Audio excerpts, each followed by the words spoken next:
Did you know that over 90% of scientific research papers are published in English? Whether you're a student, researcher, or professional in a science-related field, mastering English is essential for understanding cutting-edge discoveries, writing papers, and communicating with the global scientific community. Hi, I'm Jer, and this is Learning English Pro, the channel where English learners like you excel in English for their chosen field. Today, we're exploring 100 essential new English science terms that will help you sound like a pro in academic discussions, lab meetings, or even everyday conversations about science. Each term that we cover will come with pronunciation, meaning, and context, just like a real Cambridge English lesson. By the end of this video, you'll have a strong foundation in scientific vocabulary, whether you're working in physics, medicine, environmental science, or cutting-edge technology. For student members of my channel, I've created a detailed PDF guide packed with definitions, example sentences, and extra exercises to reinforce your learning.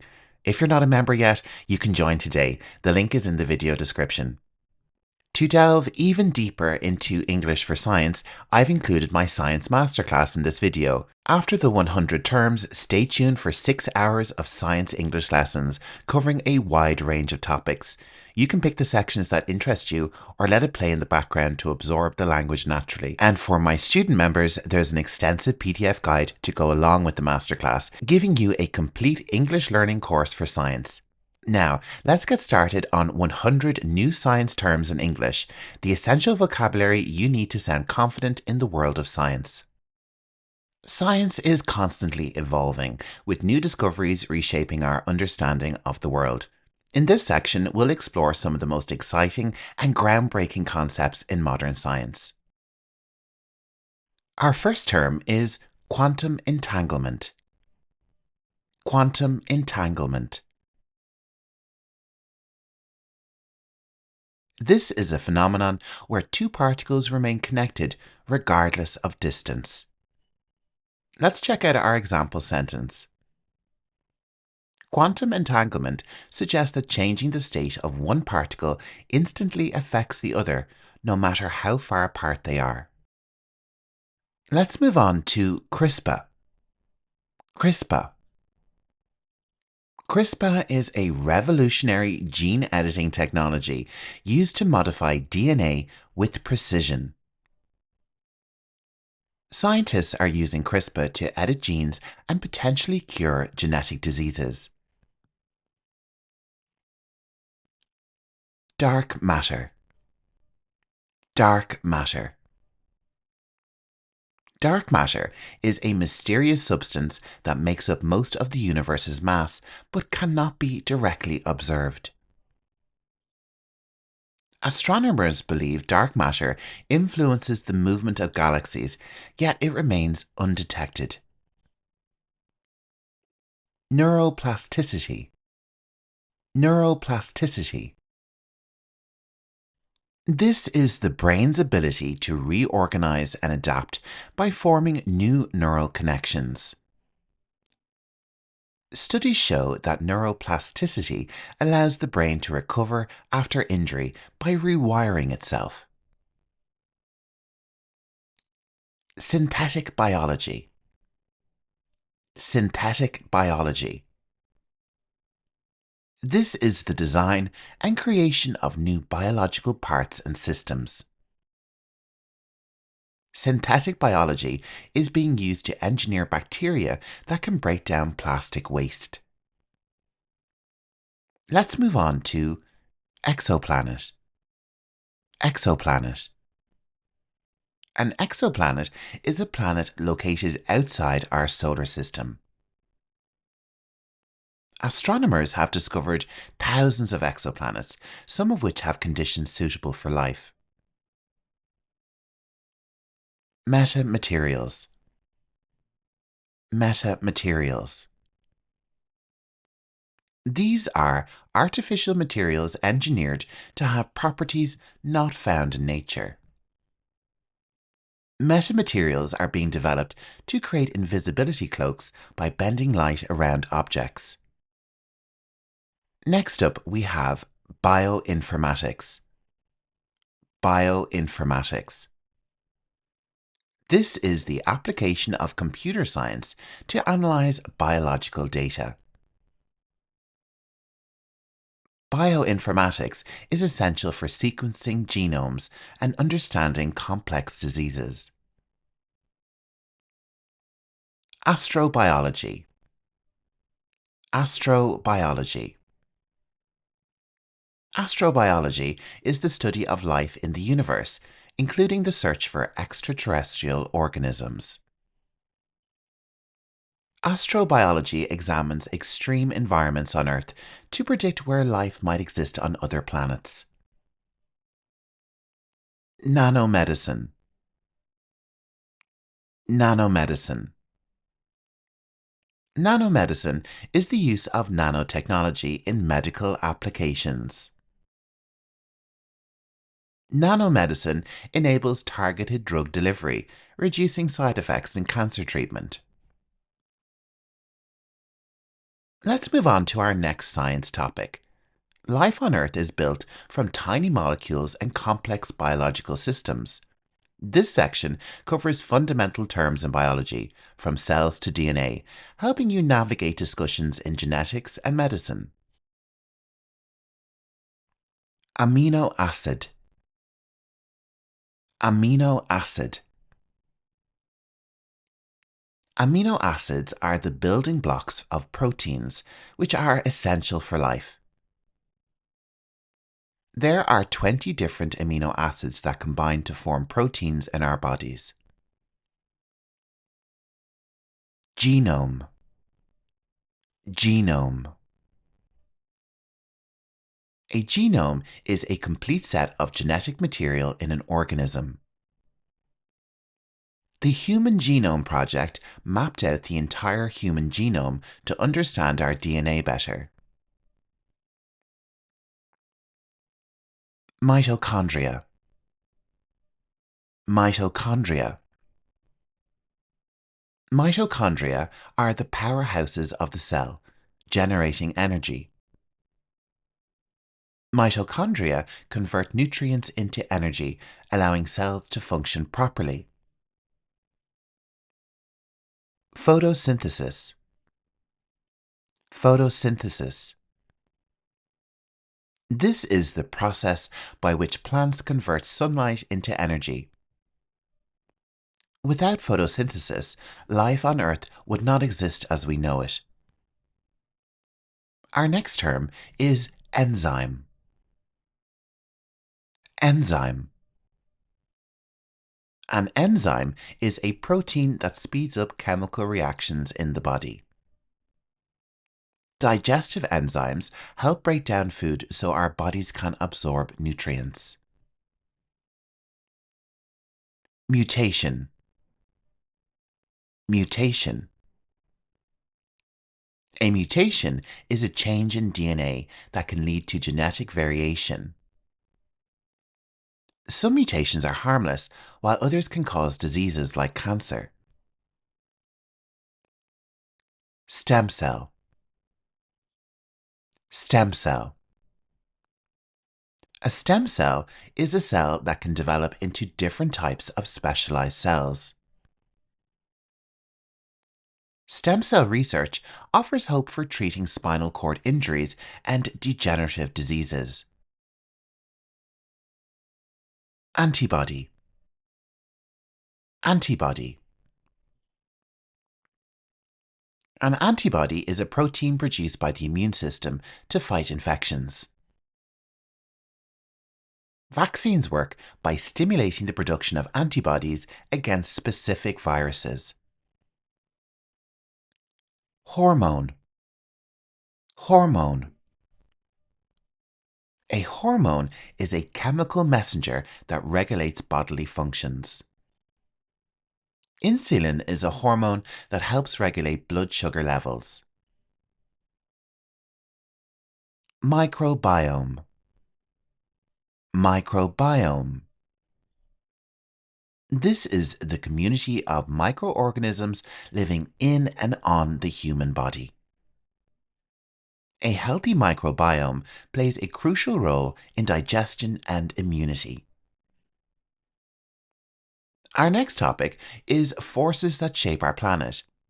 Earth is a dynamic planet, constantly changing due to powerful natural forces.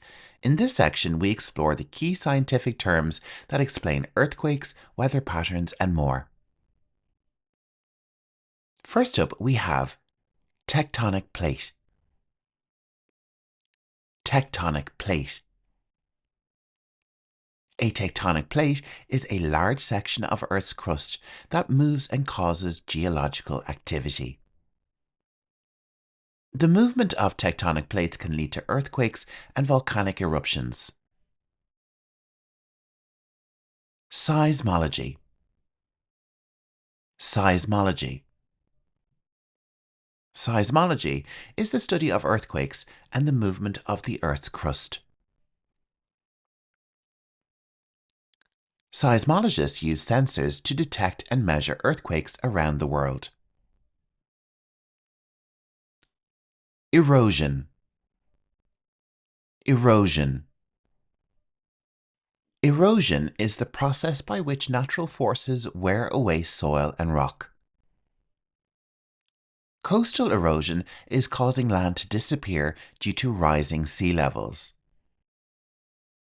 Permafrost. Permafrost. This is ground that remains frozen for at least 2 years in a row. Melting permafrost releases methane, a greenhouse gas that contributes to climate change. Tsunami. Tsunami. A tsunami is a giant wave caused by an underwater earthquake or volcanic eruption. The 2004 tsunami in the Indian Ocean was one of the deadliest natural disasters in history. Magma. Magma. Magma is molten rock beneath the Earth's surface. When magma reaches the surface, it becomes lava and flows from volcanoes. Weathering. Weathering.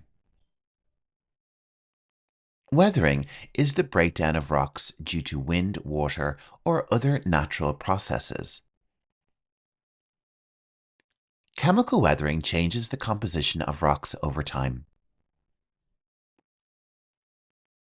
Carbon cycle. Carbon cycle. Carbon cycle is the process by which carbon moves through Earth's atmosphere, oceans, and living organisms. The carbon cycle is crucial for maintaining Earth's climate and ecosystems. Hurricane. Hurricane. A hurricane is a powerful storm system with strong winds and heavy rain. Hurricanes form over warm ocean waters and can cause massive destruction. Biodiversity. Biodiversity. This is the variety of life in a particular habitat or ecosystem. The Amazon rainforest is home to incredible biodiversity with millions of species. The universe is vast and full of mysteries waiting to be explored. This section will introduce you to essential space-related terms. Cosmology. Cosmology. Cosmology is the scientific study of the origin and evolution of the universe. Cosmology seeks to explain how the universe formed and what its ultimate fate might be. Big Bang Theory. Big Bang Theory. This is the leading explanation of how the universe began from a singular explosion. According to the Big Bang Theory, the universe started expanding about 13.8 billion years ago. Black hole. Black hole. A black hole is a region of space with gravitational force so strong that nothing can escape. Scientists detected gravitational waves from two black holes merging. Neutron star. Neutron star. A neutron star is a collapsed core of a massive star, extremely dense and composed mostly of neutrons. A neutron star is so dense that a sugar cube-sized piece would weigh billions of tons. Pulsar. Pulsar. This is a rotating neutron star that emits beams of radiation. Astronomers use pulsars to study extreme physics in space. Dark energy. Dark energy. Dark energy is a mysterious force thought to be responsible for the accelerated expansion of the universe. Dark energy makes up nearly 70% of the universe, yet we know very little about it. Redshift. Redshift. This is the shift of light from distant galaxies towards the red end of the spectrum, indicating they are moving away. The redshift of galaxies supports the idea that the universe is expanding. Astrophysics. Astrophysics. Astrophysics is the branch of science concerned with the physical properties of celestial bodies. Astrophysics combines physics and astronomy to study the behavior of stars and galaxies. Exobiology. Exobiology. Exobiology is the study of life beyond Earth. Exobiology explores whether microorganisms could survive on Mars. Terraforming. Terraforming. Terraforming is the process of altering a planet's environment to make it habitable for humans. Scientists debate whether terraforming Mars is possible in the future. Physics explains the fundamental forces that shape our world, from electricity to motion. In this section, we'll dive into key physics terms that help us understand energy and movement. Thermodynamics. Thermodynamics. Thermodynamics is the study of heat and energy transfer. The laws of thermodynamics explain how energy moves and changes form. Entropy. Entropy. Entropy is a measure of disorder or randomness in a system. Entropy always increases over time in a closed system, according to the second law of thermodynamics. Kinetic energy. Kinetic energy. This is the energy an object has due to motion. A moving car has more kinetic energy than a parked one. Potential energy. Potential energy. Potential energy is stored energy due to position or state. A stretched rubber band has potential energy. Electromagnetic spectrum. Electromagnetic spectrum. This is the range of all types of electromagnetic radiation. Visible light is just a small part of the electromagnetic spectrum. Superconductivity. Superconductivity. This is a phenomenon where certain materials conduct electricity without resistance. Superconductivity allows for highly efficient electrical transmission. Nuclear fusion. Nuclear fusion. Nuclear fusion is the process of combining atomic nuclei to release energy. Scientists are developing nuclear fusion as a potential clean energy source. Quantum mechanics. Quantum mechanics. This is the branch of physics dealing with particles at the atomic and subatomic levels. Quantum mechanics challenges our classical understanding of physics. Photon. Photon. A photon is a particle of light with no mass. Photons travel at the speed of light. Relativity. Relativity. This is Einstein's theory that explains the relationship between space, time, and gravity. Relativity shows that time slows down as an object approaches the speed of light. Well done! You've already learned 50 new science terms. Let's move on to our sixth topic. From the periodic table to the chemistry of life, understanding materials and reactions is essential. Let's explore key chemistry terms that scientists use every day. Catalyst. Catalyst. A catalyst is a substance that speeds up a chemical reaction without being consumed. Enzymes act as catalysts in biological reactions. Polymer. Polymer. A polymer is a large molecule made of repeating units. Plastics are synthetic polymers used in everyday life. Alloy. Alloy. This is a mixture of two or more metals. Steel is an alloy made of iron and carbon.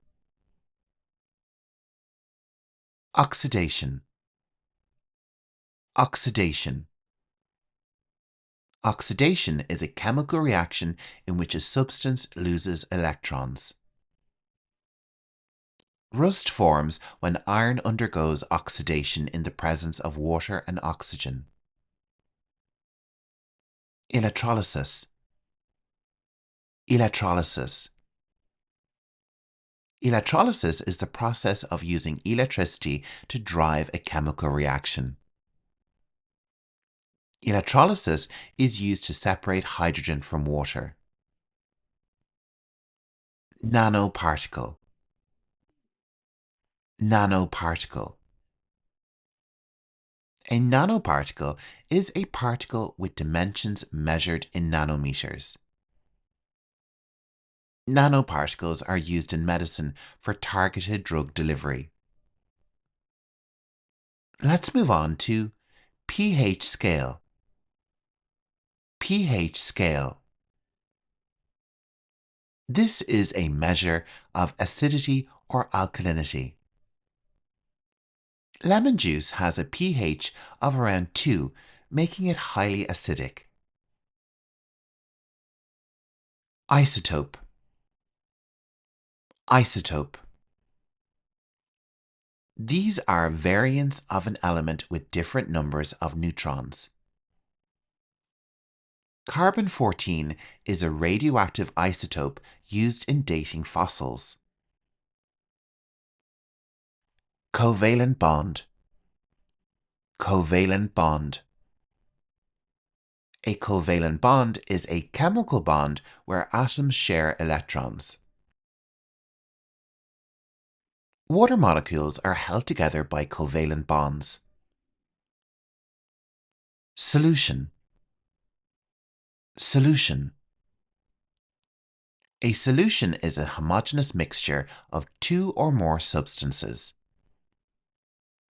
Salt dissolves in water to form a saline solution.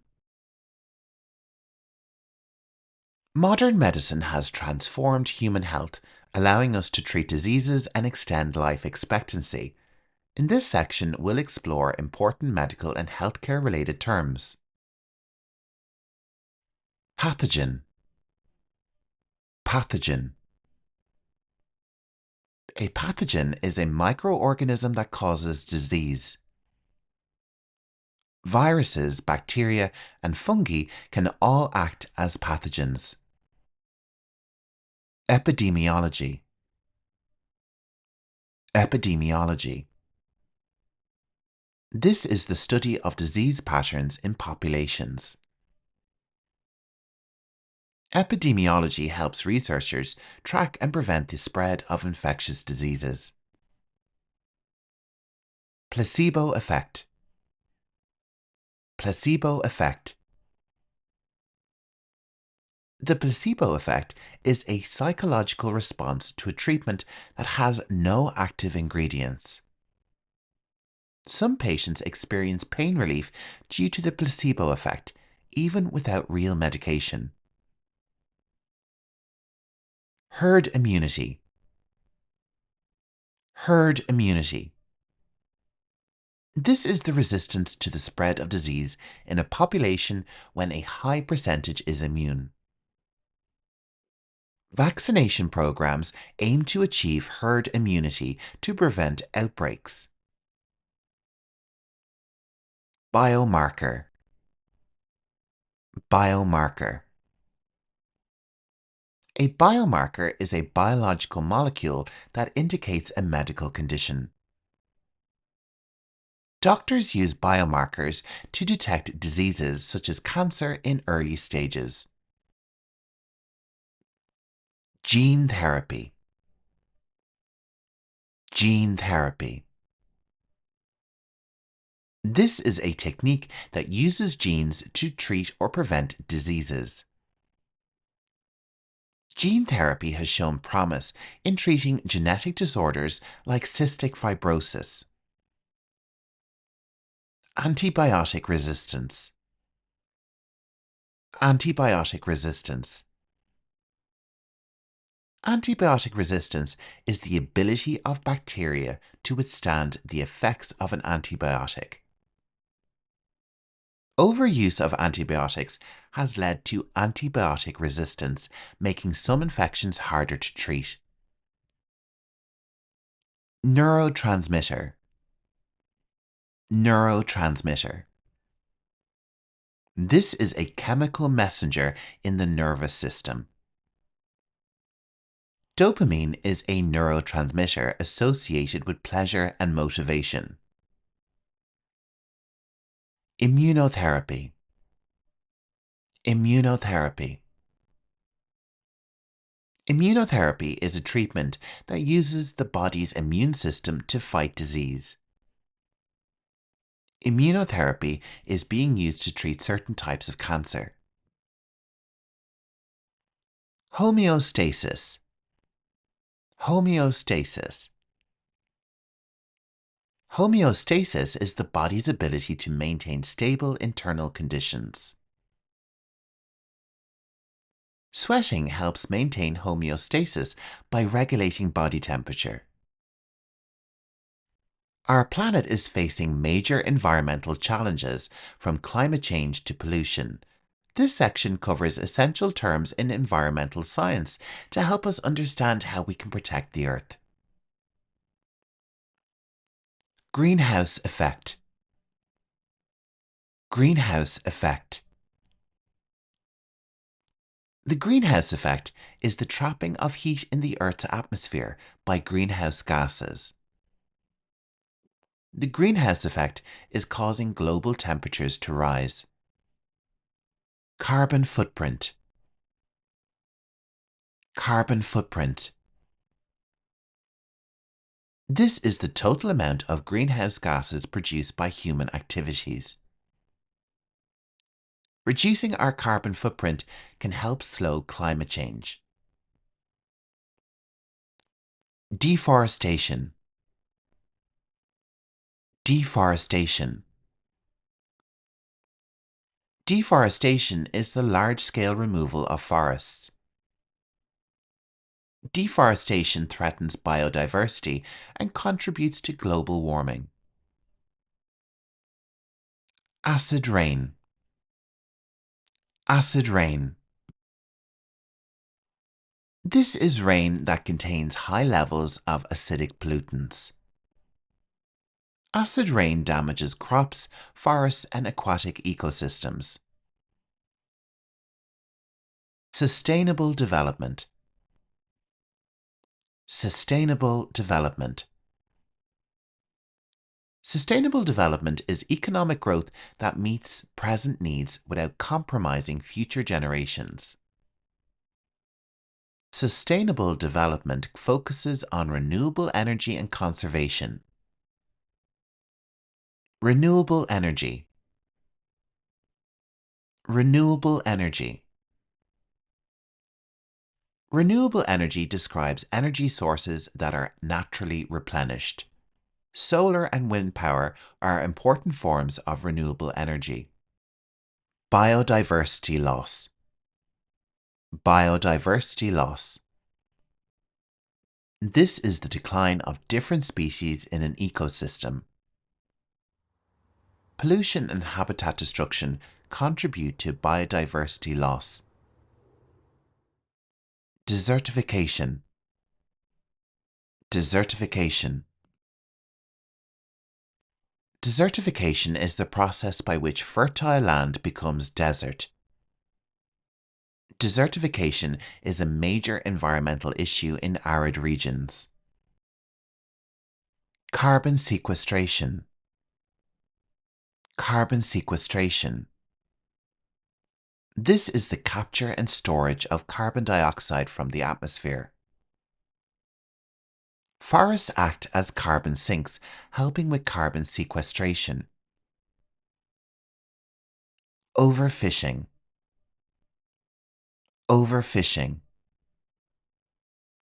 This is the excessive harvesting of fish from oceans.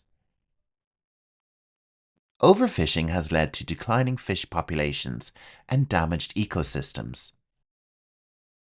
That is already 80 science terms under your belt. Well done, we only have 20 more to go. The next topic covers robotics and artificial intelligence. These are transforming industries from healthcare to transportation.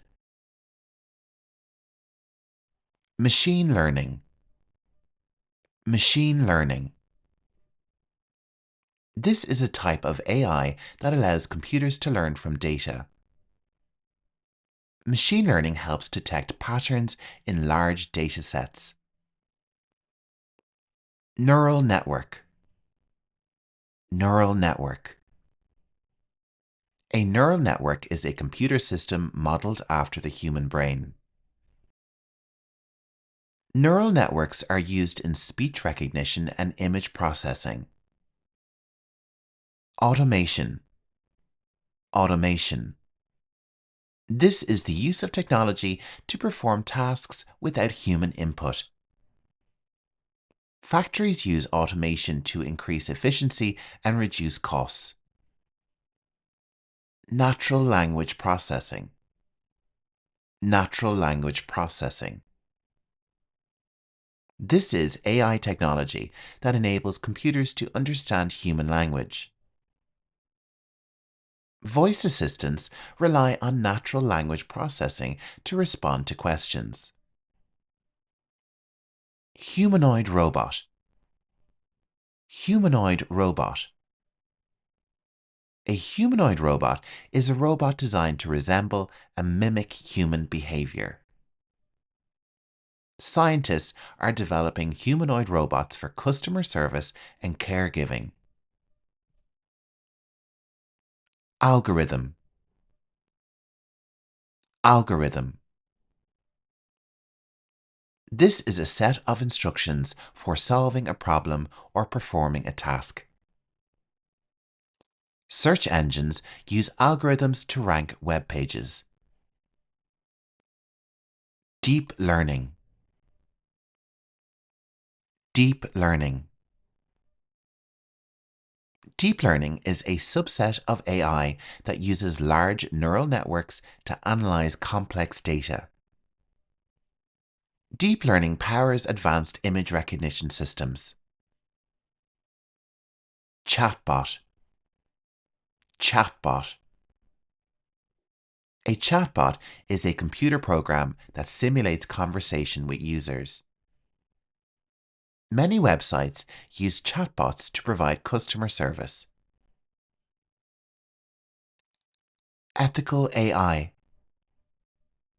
Ethical AI. Ethical AI is the study of moral implications of artificial intelligence. Ethical AI ensures technology benefits society without harm. Cybernetics.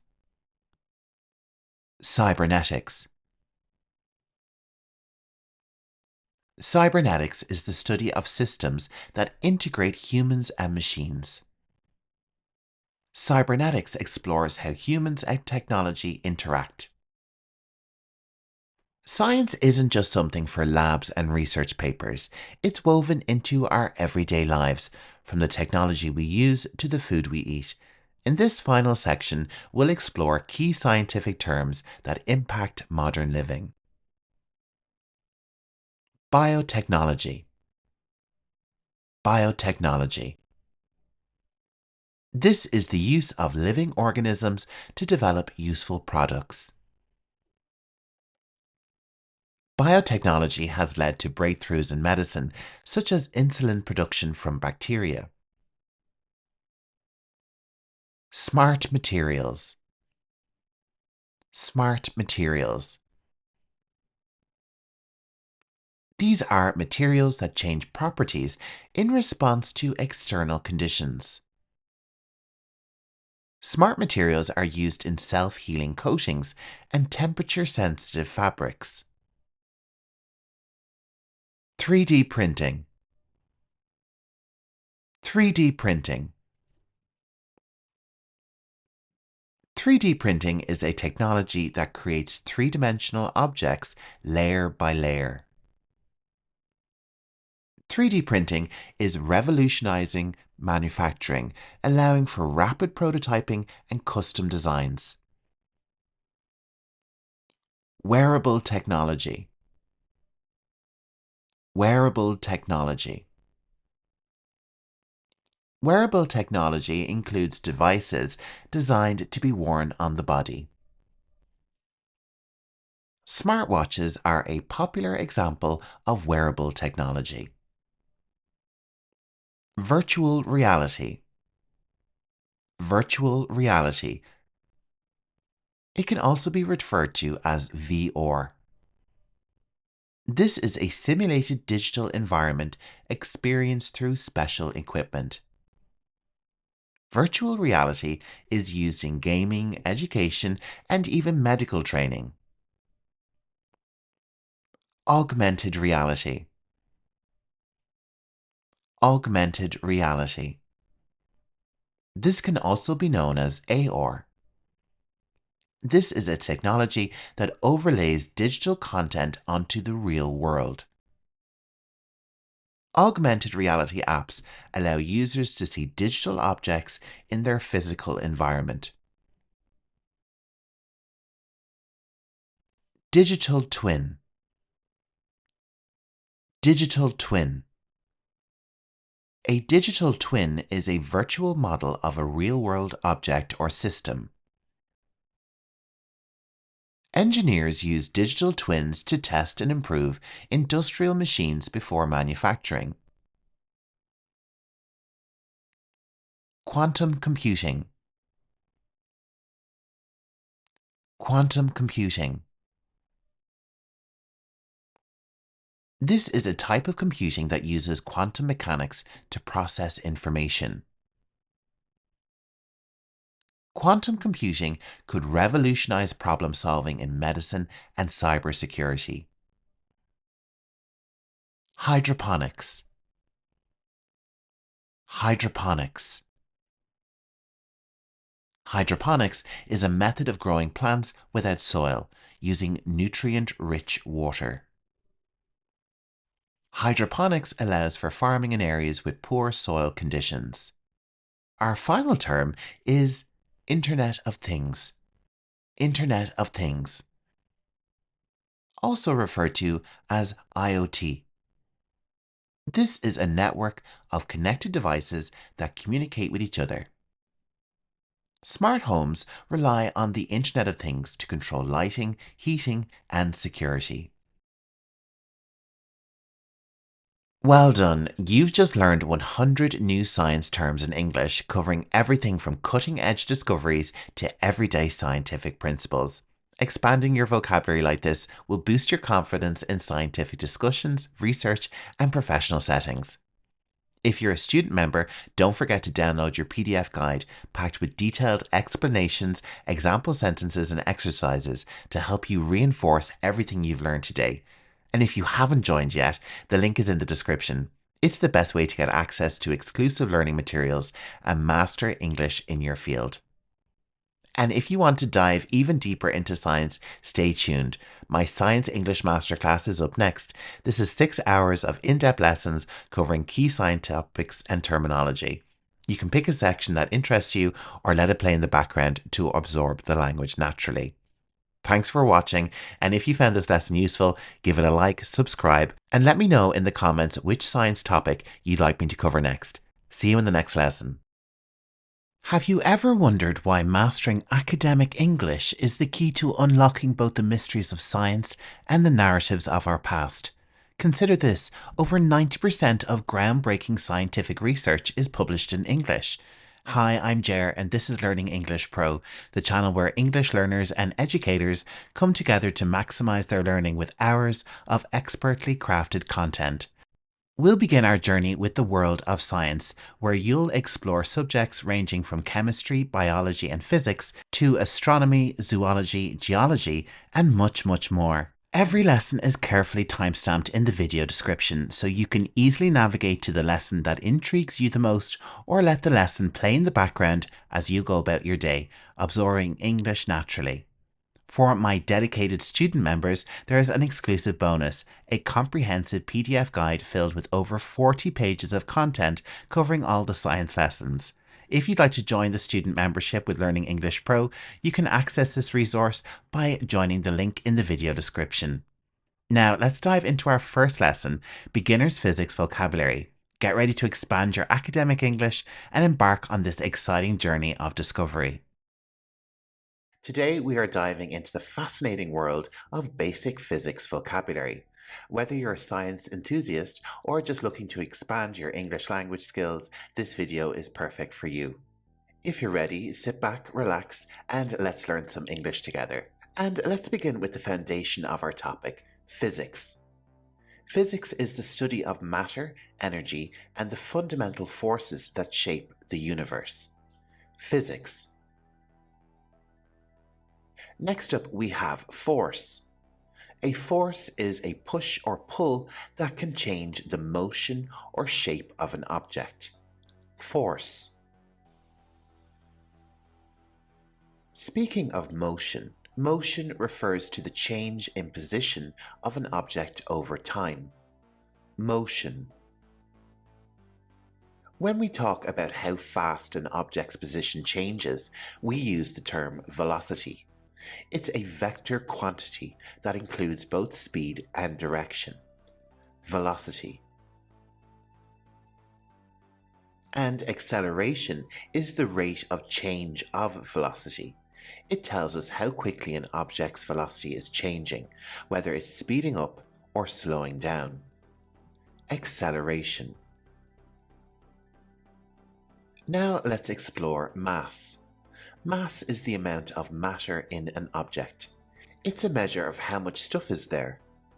Mass. Weight is the force exerted on an object due to gravity. It depends on the mass of the object and the strength of the gravitational field. Weight. Moving on to energy. Energy is the ability to do work. It comes in various forms: such as kinetic, potential, and thermal energy. Energy. When we apply a force to an object, we're doing work. Work is done when a force acts on an object and causes a displacement. Work. Friction is the force that opposes the motion of an object when it's in contact with another surface. It's what slows things down. Friction. Next up, we have the force that keeps our feet on the ground. Gravity. Gravity is the attraction between two masses and is responsible for weight. Gravity. Inertia is the tendency of an object to resist changes in its state of motion. Objects at rest stay at rest, and objects in motion stay in motion unless acted upon by an external force. Inertia. Now let's explore magnetism. It's a force that can attract or repel certain materials due to the alignment of their atoms. Magnetism. Electric charge is a fundamental property of matter that can be positive or negative. Like charges repel and opposite charges attract. Electric charge. Last but not least, we have circuit. A circuit is a closed path through which electric current flows, allowing devices to receive power. Circuit. And there you have it, a whirlwind tour of some basic physics vocabulary. Remember, these terms are the building blocks of understanding the world around us. I hope you found this video informative and engaging.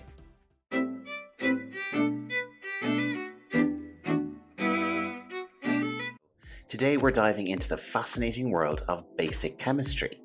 Chemistry is all around us, from the air we breathe to the water we drink.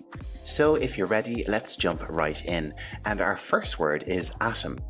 An atom is the smallest unit of matter. It's made up of a nucleus, which contains protons and neutrons, and they're surrounded by electrons. Moving on to element. An element is a substance that consists of only one type of atom. Examples include hydrogen, oxygen, and carbon. Now let's explore the periodic table. This is a tabular arrangement of all known elements, organized by their atomic number and properties. Next, we have compound. A compound is formed when two or more different elements chemically combine in a fixed ratio. Water, or H2O, is a well-known compound. Molecule is our next term. A molecule is a group of atoms bonded together. Oxygen gas, O2, and glucose, C6H12O6, are examples of molecules. Moving on to chemical reaction. A chemical reaction occurs when substances interact to form new substances with different properties. Think of burning wood to produce heat and ash. pH measures the acidity and alkalinity of a solution. It's a scale ranging from 0 to 14, where 7 is neutral, lower values are acidic, and higher values are alkaline. Catalyst is another good term to know. A catalyst is a substance that speeds up a chemical reaction without being consumed itself. Next up is ion. An ion is an atom or molecule that has gained or lost electrons, resulting in a net electric charge. Chemical bond refers to the force that holds atoms together in a molecule. Covalent bonds involve the sharing of electrons, where ionic bonds involve transfer. A reactant is a substance that participates in a chemical reaction and is transformed into a product. So a product is the result of a chemical reaction. It's the new substance formed from the reactants. A solvent is a liquid in which substances can be dissolved to form a solution. Water is a good example of a universal solvent. Concentration refers to the amount of a substance present in a given volume. It's usually expressed as moles per litre. Our final term is exothermic. An exothermic reaction releases heat energy to its surroundings, often resulting in a temperature increase. And there you have it, a solid foundation of basic chemistry vocabulary to kickstart your journey into understanding the wonderful world of science.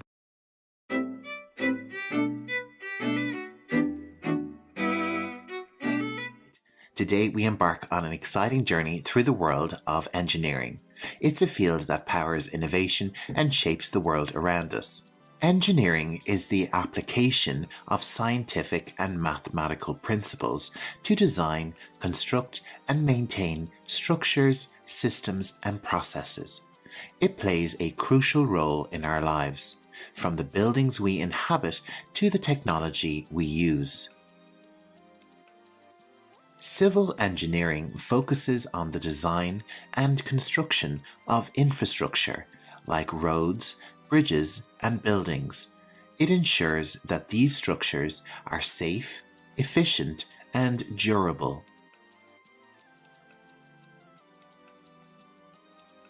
Mechanical engineering involves the study of machines and mechanical systems, from engines to manufacturing equipment. It's about making things work effectively and safely. Electrical engineering centers on the study of electricity, electronics, and electromagnetism. It's the backbone of everything from power distribution to modern electronics.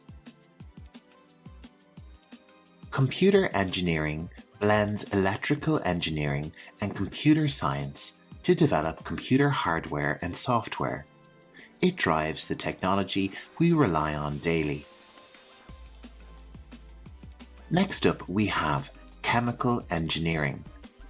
This type of engineering employs chemistry principles to design and optimize processes for producing chemicals, fuels, and materials, contributing to various modern industries. Let's move on to aerospace engineering. This is all about aircraft and spacecraft design, testing, and development. It's what makes human space exploration and air travel possible.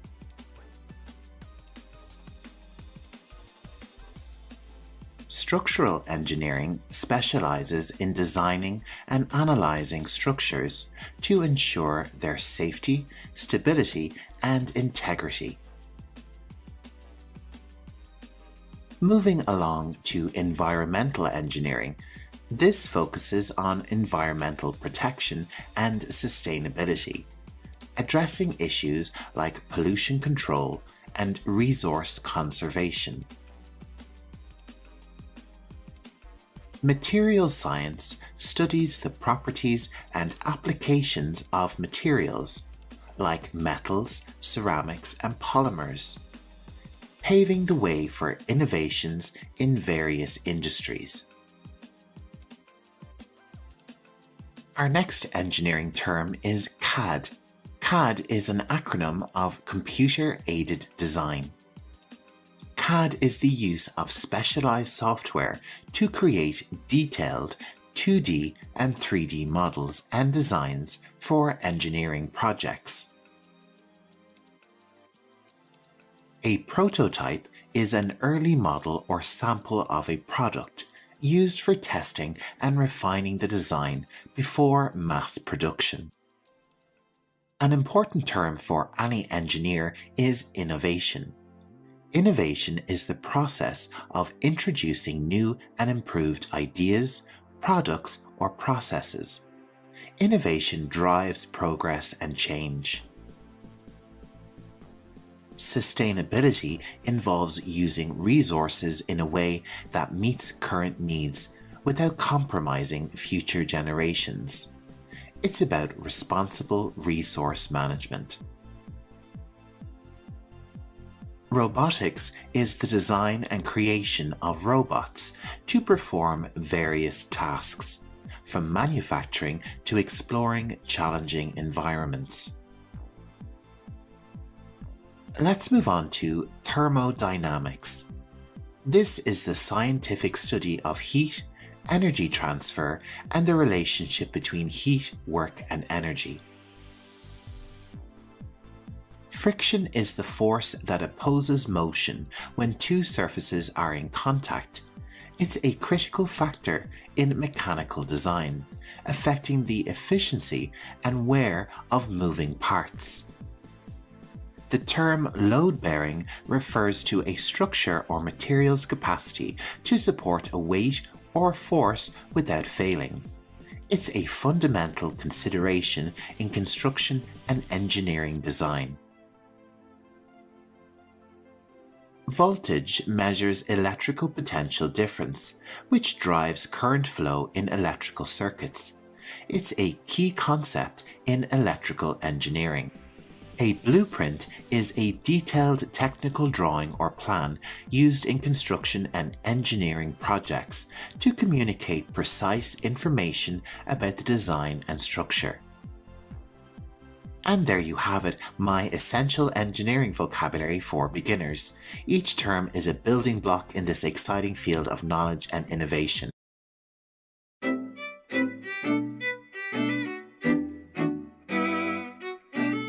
This video will cover vocabulary related to basic geography. Don't forget to subscribe to get regular updates on our videos. But now it's time to sit back, relax, and repeat after me. Waterfall. Waterfall. River. River.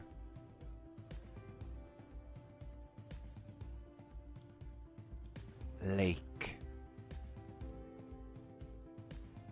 Lake. Stream. Stream. Beach. Beach. Sea. Sea.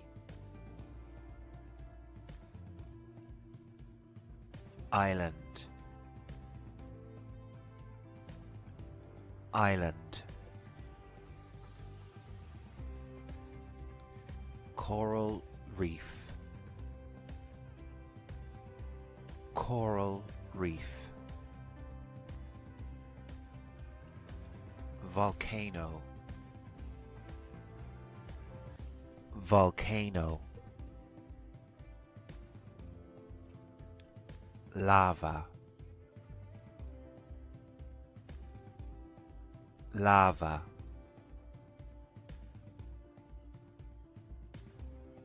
Geyser. Geyser. Hot springs. Hot springs. Crater. Crater.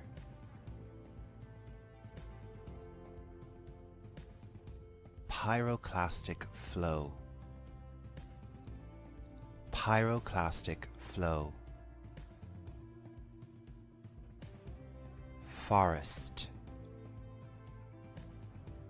Forest. Jungle. Jungle. Savannah. Savannah. desert, desert, grassland, grassland, swamp,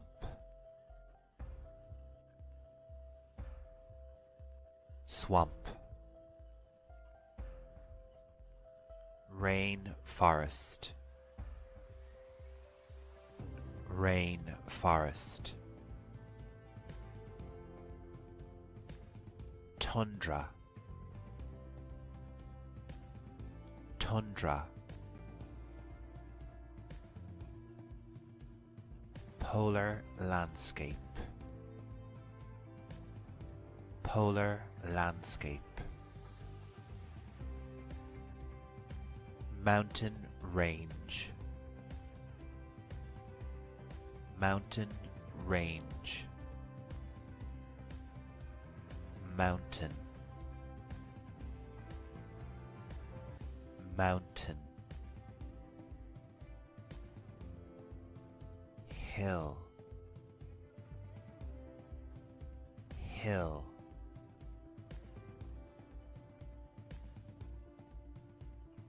valley, valley, cliff, cliff, landscape, landscape,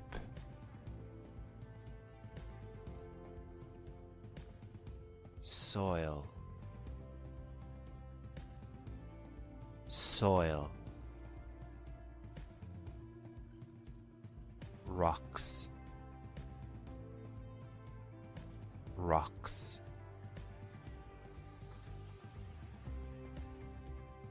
sand, sand,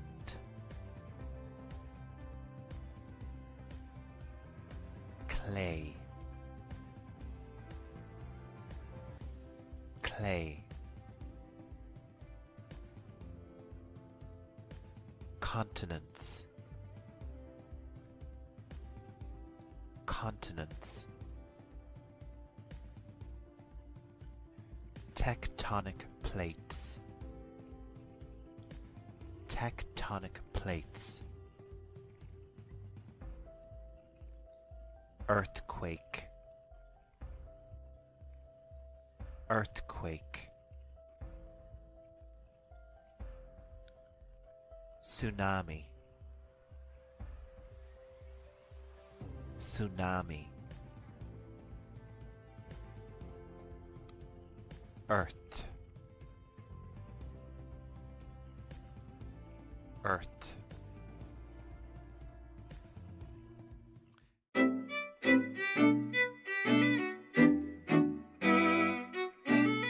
We can find lots of useful English vocabulary within the topic of space. Whether you follow the news, enjoy astronomy, or love Marvel movies, I'm sure you'll find lots of useful English words in this video dictionary that you can use straight away in your life. For the beginning of our journey, we start on our home world of Earth. It is the place we call home to our species and everyone we know. And our next word is planet, because Earth is a planet. And we also have other planets close to Earth, like Mars, and the one on screen is called Jupiter. As we leave the planet Earth behind, the first thing we meet is our moon. The moon is very important to life on Earth and gives us light at night time. The moon follows the Earth as it circles the sun. And sun is our next word. Without the sun, we would have no light or heat, and life on our planet would not survive. The Earth is tiny when compared to the massive sun. The sun is at the center of all the planets in our solar system. The solar system is our collection of planets like the Earth, Mars and Jupiter, and many other planets and their moons. If you want to learn more about these planet names and additional vocabulary on our solar system, check out my vocabulary lesson. The link is on screen right now. The solar system is part of an even larger group called a galaxy. A galaxy contains millions and millions of solar systems. Some of these are similar to ours, and some are very different. All of these solar systems have something in common though. They all have one or more stars at their center. In fact, our sun can also be called a star. And like our sun, most stars have their own planets. We call these planets found outside our solar system exoplanets. There are lots of different types of planets around, but there's also lots of different types of stars. My favorite is a neutron star. This is a powerful radioactive star, which is very dangerous for life as we know it. Indeed, space can seem like a big, scary place, especially with something called a black hole. A black hole is a dead star which has collapsed, and they're kinda weird. They consume all matter, space, time and light that comes too close to it. It would be very dangerous to encounter one. And finally, let's take a look at our last word, the universe. This is what we call all of space and time and all the contents of all the galaxies. There is so much we do not understand about the universe, but thankfully we will always have our English vocabulary to describe and talk about the wonders of space.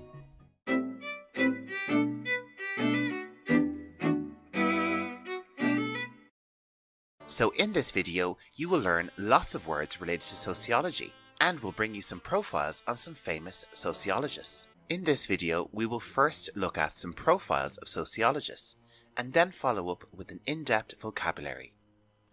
For our first word, we have sociology. Repeat after me. Sociology. Sociology is the study of the development, structure, and functioning of human society.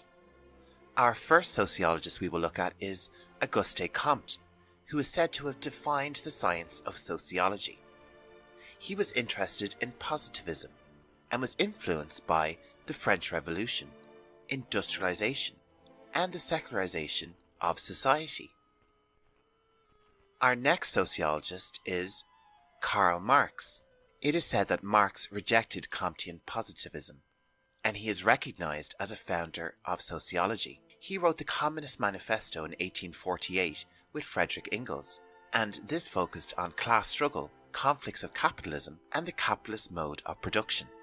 The third sociologist we will look at is Emil Durkheim. Durkheim wrote The Division of Labour in Society, and he is said to have refined positivism. He published his famous study on suicide in 1897 and is said to have pioneered modern social research. He also established the sociological journal L'Année Sociologique. Our last sociologist is Max Weber. Weber was interested in the sociology of religion and published The Protestant Ethic and the Spirit of Capitalism, as well as publications such as The Religion of China and The Religion of India. Now it's time to have a more in-depth look at some of these words we've just heard. The first is one I find difficult to pronounce: positivism. Repeat after me. Positivism. One more time. Positivism. This is defined as a philosophical system recognizing only that which can be scientifically verified or which is capable of logical or mathematical proof, and therefore rejecting metaphysics and theism. Next up we have the French Revolution. Repeat after me. The French Revolution. The French Revolution was an important moment in human history, and was a period of far-reaching social and political upheaval in France and its colonies, beginning in 1789. Another word which is important to human development is industrialization. Repeat after me. Industrialization. This is defined as: industrialization is the period of social and economic change that transforms a human group from a gregarious society into an industrial society, involving the extensive reorganization of an economy for the purpose of manufacturing. Our next word is secularization. Repeat after me. Secularization. Secularization is the transformation of a society from close identification with religious values and institutions towards non-religious values and secular institutions. Functionalism. Repeat after me. Functionalism. Functionalism is a framework for building theory that sees society as a complex system whose parts work together to promote solidarity and stability. Up next, we have communism. Repeat after me. Communism. Communism is a theory or system of social organization in which all property is owned by the community and each person contributes and receives according to their ability and needs. A supporter of communism is called a communist. Repeat after me. Communist. The next word we will look at is capitalism. Repeat after me. Capitalism. Capitalism is defined as an economic and political system in which a country's trade and industry are controlled by private owners for profit, rather than by the state. Someone who supports or engages in capitalism is called a capitalist. Repeat after me. Capitalist. Next up we have a word which is usually associated with Karl Marx and his Communist Manifesto. Bourgeoisie. Bourgeoisie. This word originates from the French language and is defined as the middle class, typically with reference to its perceived materialistic values or conventional attitudes. Our next word is labour. Labour. The definition is simply work, especially physical work. And this word is part of a phrase related to Durkheim, division of labour. Division of labour. And this is defined as the assignment of different parts of a manufacturing process or tasks to different people in order to improve efficiency. Another word associated with Durkheim is suicide. Repeat after me. Suicide. The definition of suicide is the act of intentionally causing one's own death. And now we have arrived at our final word for this English lesson. Religion. Repeat after me. Religion. Religion is defined as the belief in and worship of a superhuman controlling power, especially a personal god or gods.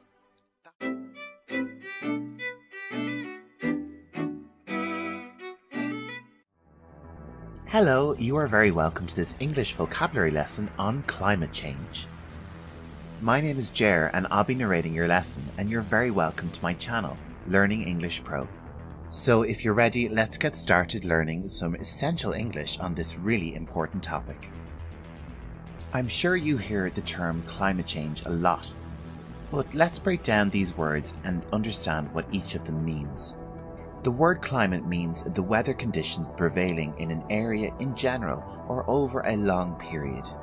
So you can have places which have a cold climate, a climate which has lots of snow or is very cold, or you can have a hot climate, a place with high temperatures and perhaps not too much rain. Or how about a tropical climate which is humid and can have lush greenery but some dynamic weather. All around the world, we have many different types of climates. Okay, let's move on to our next word, which is change. You may know change as a common verb, which means to make or become different. So when we put these two words together, climate change, it means a change in global or regional climate patterns.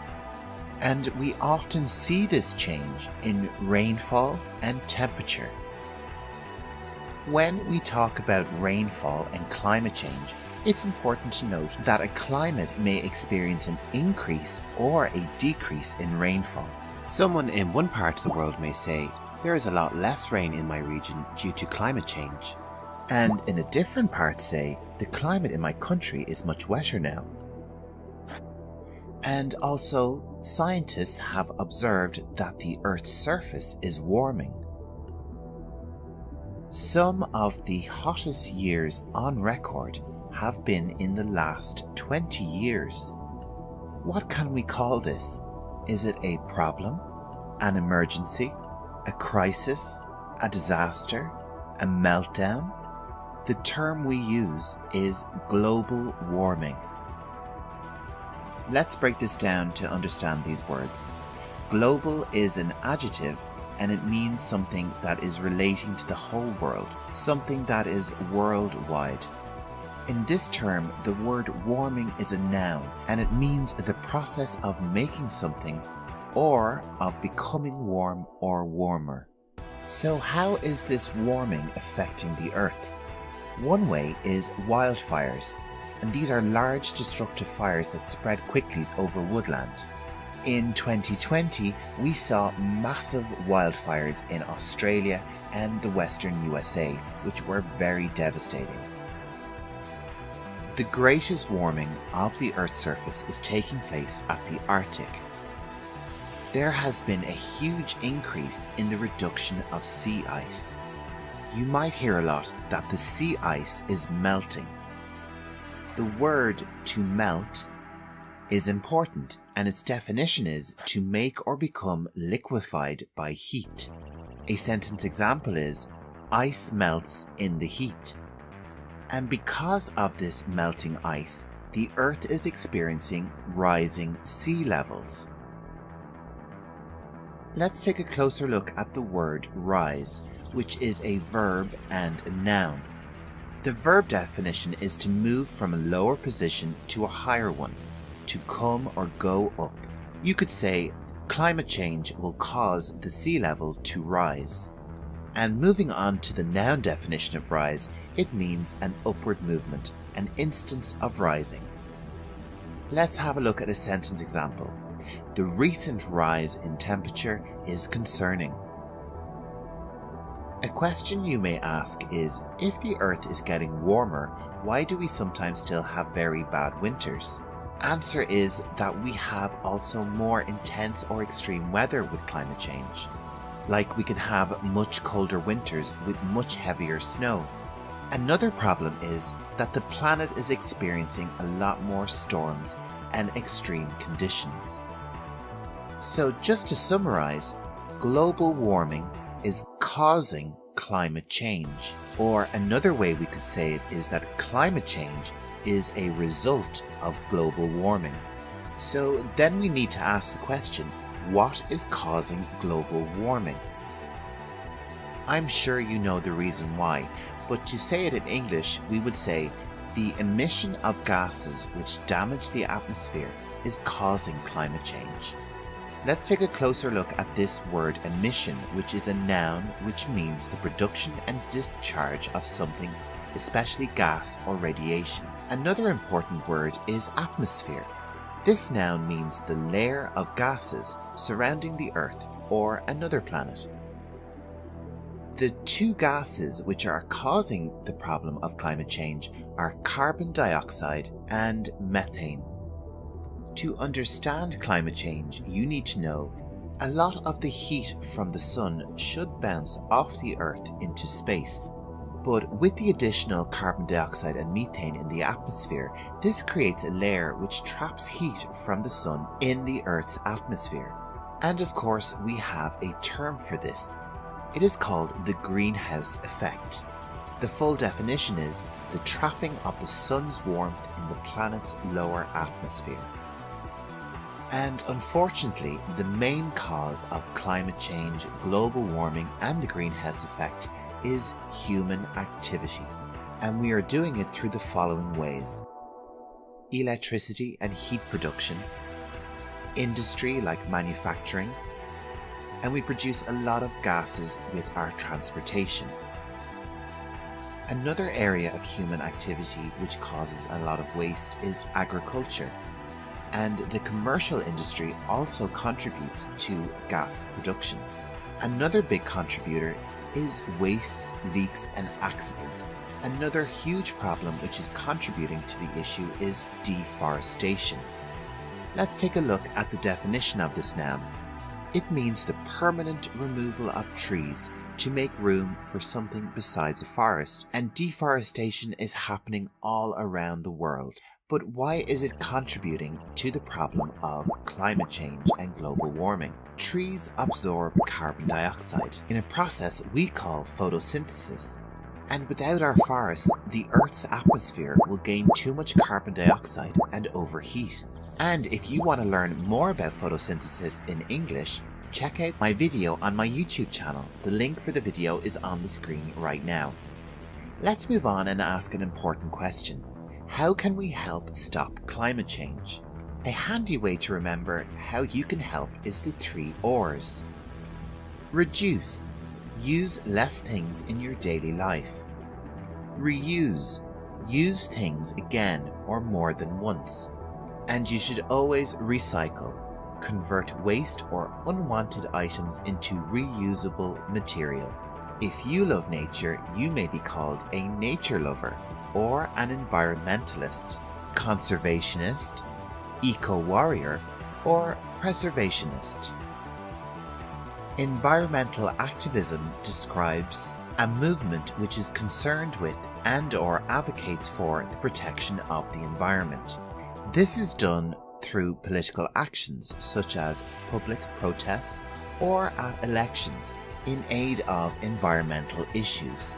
Within the subject of climate change, we also have a climate denier, and this is a person who rejects the proposition that climate change caused by human activity is occurring. But thankfully, these type of people are in the minority. Before we finish, please let me know in the comments in your best English how you are helping the fight against climate change. Please share any great tips that you have for recycling, reducing or reusing. I'd really like to thank you so much for watching my video today. And while you're here, why not subscribe to my YouTube channel?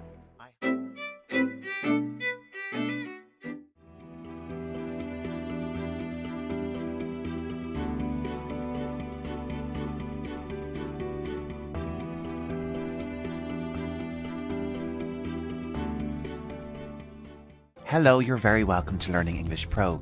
In this video, we will look at English vocabulary relating to plant biology. So you're going to learn lots of new English vocabulary. My name is Ger and I'll be narrating your lesson today. Our topics for discussion are plant biology, and we'll take a look at the life cycle and anatomy of plants, and then we'll go on to have a look at different types of plants. So now it's time to sit back, relax, and if you're ready, let's talk about plant biology in English. Did you know that there are over 320,000 different plant species? Plants are classified as mainly multicellular, predominantly photosynthetic eukaryotes of the kingdom Plantae. So let's break down some of the words in this description. If a life form is multicellular, it means that it has many cells. And eukaryotes are organisms whose cells have a nucleus enclosed within a membrane.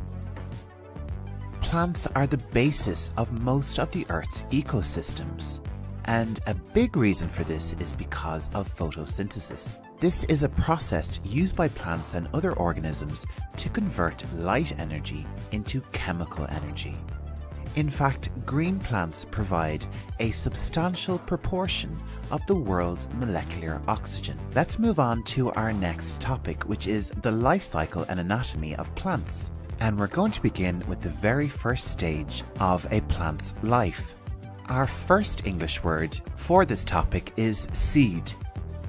Repeat after me. Seed. The next stage for the plant is a seedling. Repeat after me. Seedling. And then we move on to the adult plant stage. Repeat after me. Adult plant.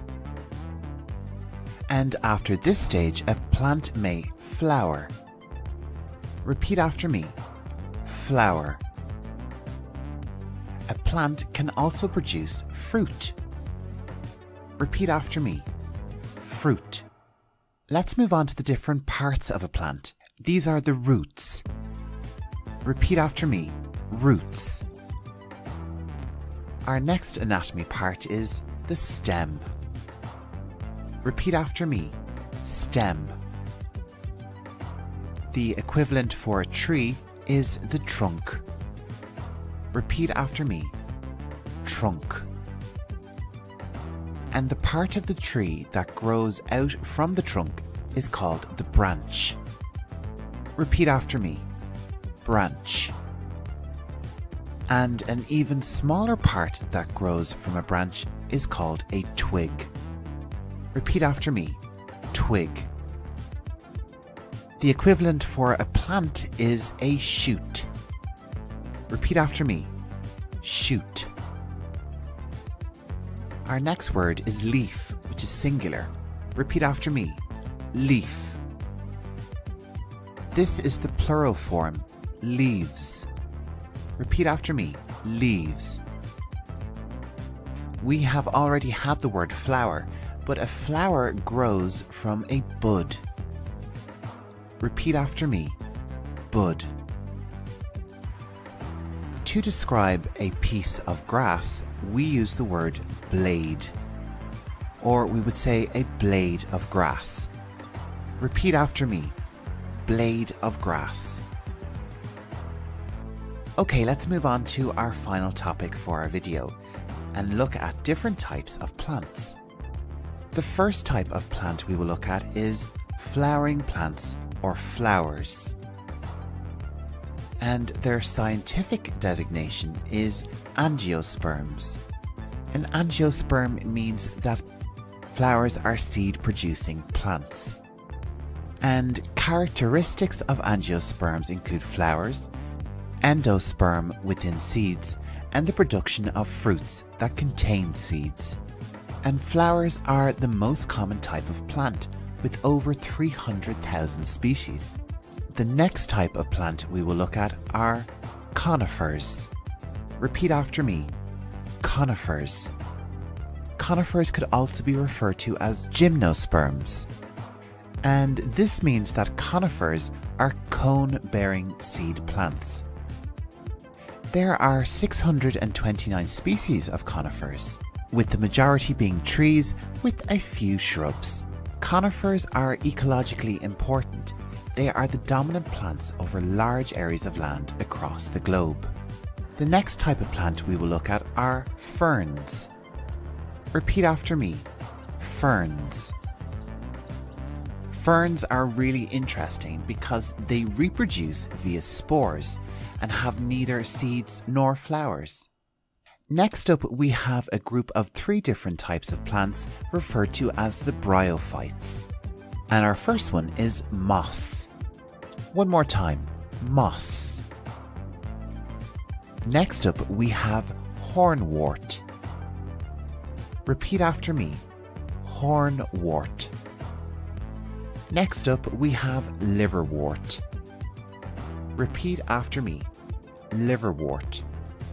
These all look quite similar, but there are definite distinctions between them. Bryophytes as a group are the simplest plants that grow on land, and they do not have any true leaves, flowers, or roots. The final type of plants we'll look at today are green algae. There are at least 16 species of green algae. And green algae are really a diverse species. As a species, green algae can range hugely in size. Some are unicellular and live as a single cell, while others live together in a colony or filament. And with green algae, we leave the plant kingdom. Thank you so much for joining us for this English vocabulary lesson.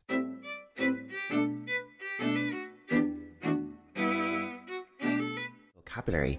In this week's video, I am covering the respiratory system and lots of additional English vocabulary like different parts of the lungs, medical terminology, verbs, nouns, and lots of medical context for you. And the first part of the respiratory system we will take a look at is, of course, the lungs. Repeat after me, lungs. And this is the plural form of this noun, as we generally talk about them as a pair.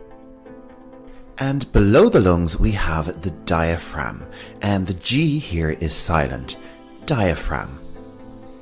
Our next body part is the nose, and this is where the air enters our bodies through the nostrils. And behind the nose we have the nasal cavity. And here you can also find the paranasal sinuses. And air can also enter our bodies through the oral cavity. Next up we have the pharynx, which is located at the back of the throat, and this is where air and food enter into the body. Next up we have the larynx, commonly known as the voice box, and when air passes through this, it gives us our voice. And from here, air then passes through the trachea, also known as the windpipe. Let's take a closer look at the internal structure of the lungs. At the carina of trachea, the windpipe branches out into these two separate lungs, the right lung and the left lung. Next up we have the right and left bronchus. And from these, air passes into the bronchi. And from the bronchi, air then passes through the alveoli. The alveoli are the endpoint of the respiratory system. And this is where the exchange of oxygen and carbon dioxide takes place in the bloodstream. And this covers all the main different parts of the respiratory system. Now let's move on and break down lots of different associated vocabulary you can use when talking about the respiratory system. First up, we have the verb to breathe. This word means to take air into the lungs and then expel it, especially as a regular physiological process. A noun which is often confused with the verb breathe is breath. And this noun describes the actual air taken into or expelled from the lungs. You might have heard someone's breath being described as bad breath, and this means that someone has an unpleasant smell to their breath. Next up we have the noun oxygen. And this of course describes the colourless, odourless gas and the life-supporting component of the air. In hospitals, oxygen is kept in oxygen tanks, and we often talk about oxygen supply, and this means the level of oxygen going into the body. Our next word is the term asthma.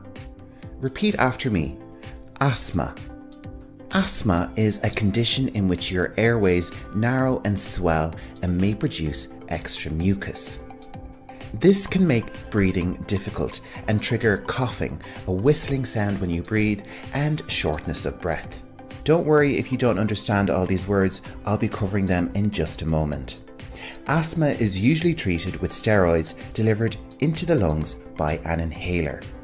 Let's review some of these words we just saw in that definition.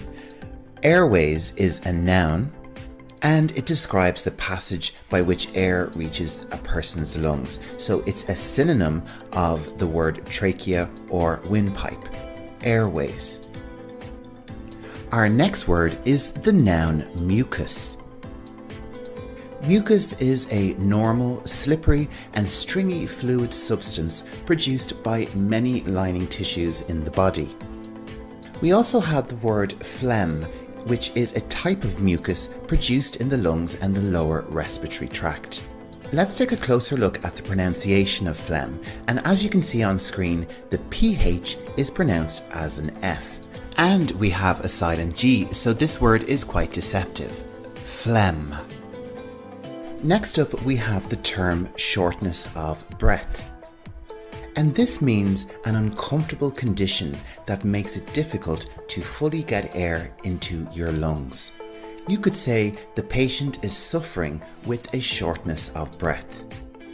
Next up, we have the noun pulmonologist. Now, what is a pulmonologist? This word describes a physician who specializes in the respiratory system. So if you have a problem with your respiratory system, you go to the doctor called a pulmonologist. If you'd like more vocabulary on different types of doctors, check out my video. The link is on screen for that right now. Our next English word is cough. A cough is a voluntary or involuntary act that clears the throat and breathing passage of foreign particles, microbes, irritants, fluids, and mucus. It is a rapid expulsion of air from the lungs. Coughing can be done deliberately or as part of a reflex. The word cough is both a noun and a verb. A noun sentence example would be, she has a cough. She has a cough. Let's take a look at a verb sentence example. The patient coughed a lot this morning. The patient coughed a lot this morning. Our next word is sneeze. A sneeze is a semi-autonomous, convulsive expulsion of air from the lungs through the nose and mouth, usually caused by foreign particles irritating the nasal membrane. And like the word cough, sneeze is both a noun and a verb. So again, let's have a look at two separate sentence examples. Our noun example is, a sneeze can help clear your nose. A sneeze can help clear your nose. Our verb example is, she sneezed a lot this morning. She sneezed a lot this morning. Let's move on to our next term, which is chest infection. A chest infection is an infection of the lungs or large airways. Some chest infections are mild and clear up on their own, but others can be severe and life-threatening. The main types of chest infection are bronchitis and pneumonia. Most bronchitis cases are caused by viruses, whereas most pneumonia cases are due to bacteria. These infections are usually spread when an infected person coughs or sneezes. So just to reiterate, bronchitis is caused by viruses and pneumonia is caused by bacteria. Let's move on to our next word, which is the verb to inhale, and this means to breathe in. Then we have the opposite of this word, the verb to exhale, which means to breathe out. An example sentence for inhale is, we inhale oxygen all the time. And for exhale, the patient exhaled deeply after the procedure. Our next two words are very similar to inhale and exhale. The noun inhalation means the action of inhaling or breathing in. And of course, we have the noun exhalation, which describes the action of exhaling or breathing out. Let's take a look at some examples. You need to take a few deep inhalations. The patient's exhalations are very raspy. And can you believe that brings us to the end of this lesson? Thank you so much for watching. Please let me know how you got on in the comments below.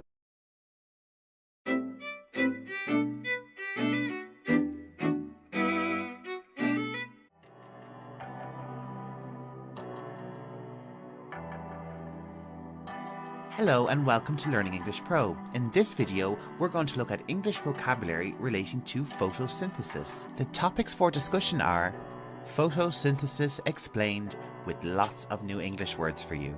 And we will follow this up with some extra vocabulary and some additional information on the discovery of photosynthesis. So if you're ready, let's sit back, relax, and begin our first topic, photosynthesis explained. Let's start by getting our pronunciation of this word correct. Photosynthesis. It's a difficult word, but let's break it down into its constituent syllables and make it a bit easier for you to pronounce. Our first syllable is photo. Then we have syn, followed by the, and finishing with cis. And altogether, photosynthesis. One more time, photosynthesis. So let's move on and look at a definition of photosynthesis. It is a process by which plants, some bacteria, and some protists use the energy from sunlight to produce glucose from carbon dioxide and water. And of course, oxygen is also produced in this process.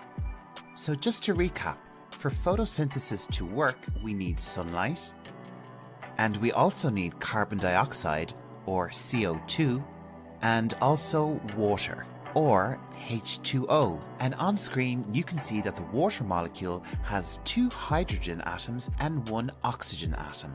So once we have these 3 essential ingredients, photosynthesis can take place. But what does photosynthesis produce? I have already mentioned that a product of photosynthesis is oxygen. And of course, oxygen is the life-supporting component of the air. But oxygen is a byproduct of photosynthesis. What benefit do plants gain from the process of photosynthesis? Plants gain energy, which they store in carbohydrates, which can also be called sugars. Organisms like plants, algae, and some bacteria store carbohydrates and burn them for energy. This process, called cellular respiration, breaks down the carbohydrate molecules produced during photosynthesis, releasing energy to power the plant's life processes.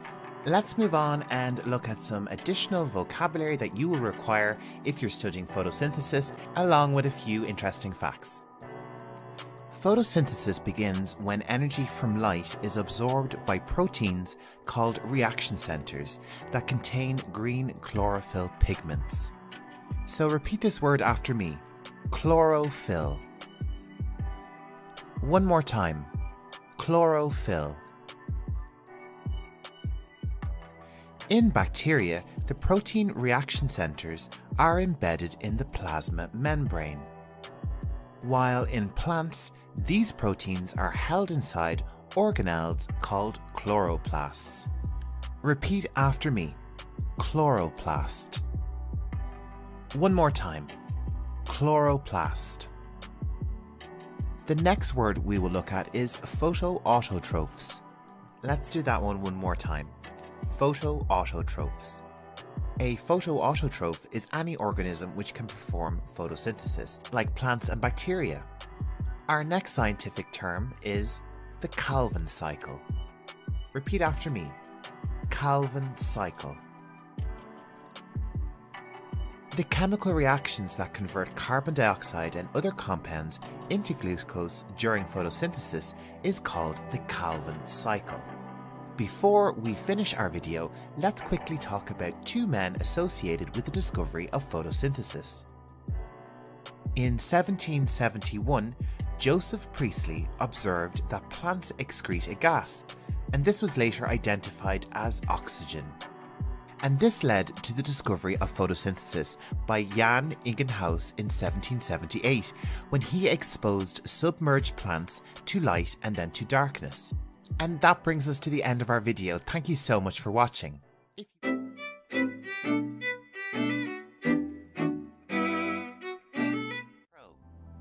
Today we will cover vocabulary related to the anatomy, and more specifically, body systems.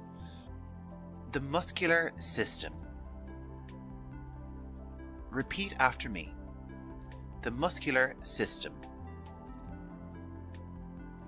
In the muscular system, we have muscle. Repeat after me: muscle. Next up, we have the nervous system. Repeat after me: the nervous system. And in the nervous system, you will find a nerve.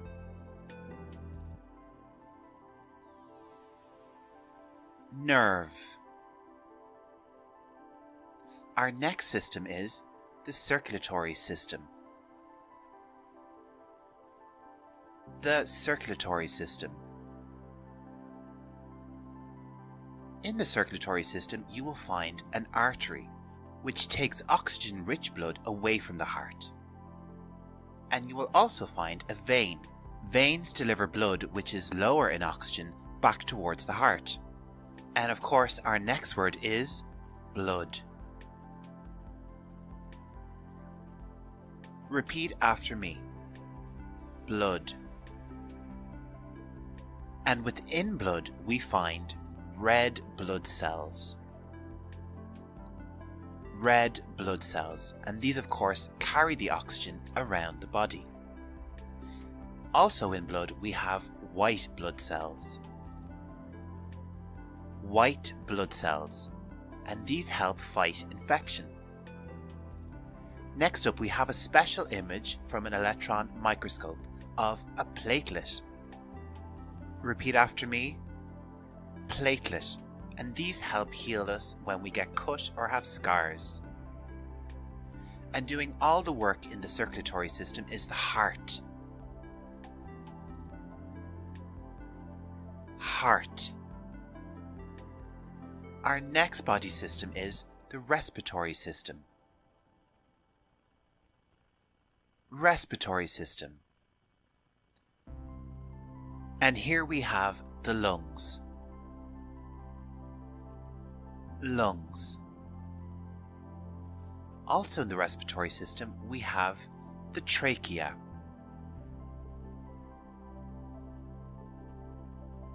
Trachea. Our next body system is the digestive system. The digestive system. And the first part of the digestive system we'll look at is the stomach. Repeat after me. Stomach. This is the large intestine. Large intestine. And here we have the small intestine. Small intestine. And the next part of the digestive system we'll look at is esophagus. Repeat after me. Esophagus. And the last part of the digestive system we'll cover today is the mouth. Mouth.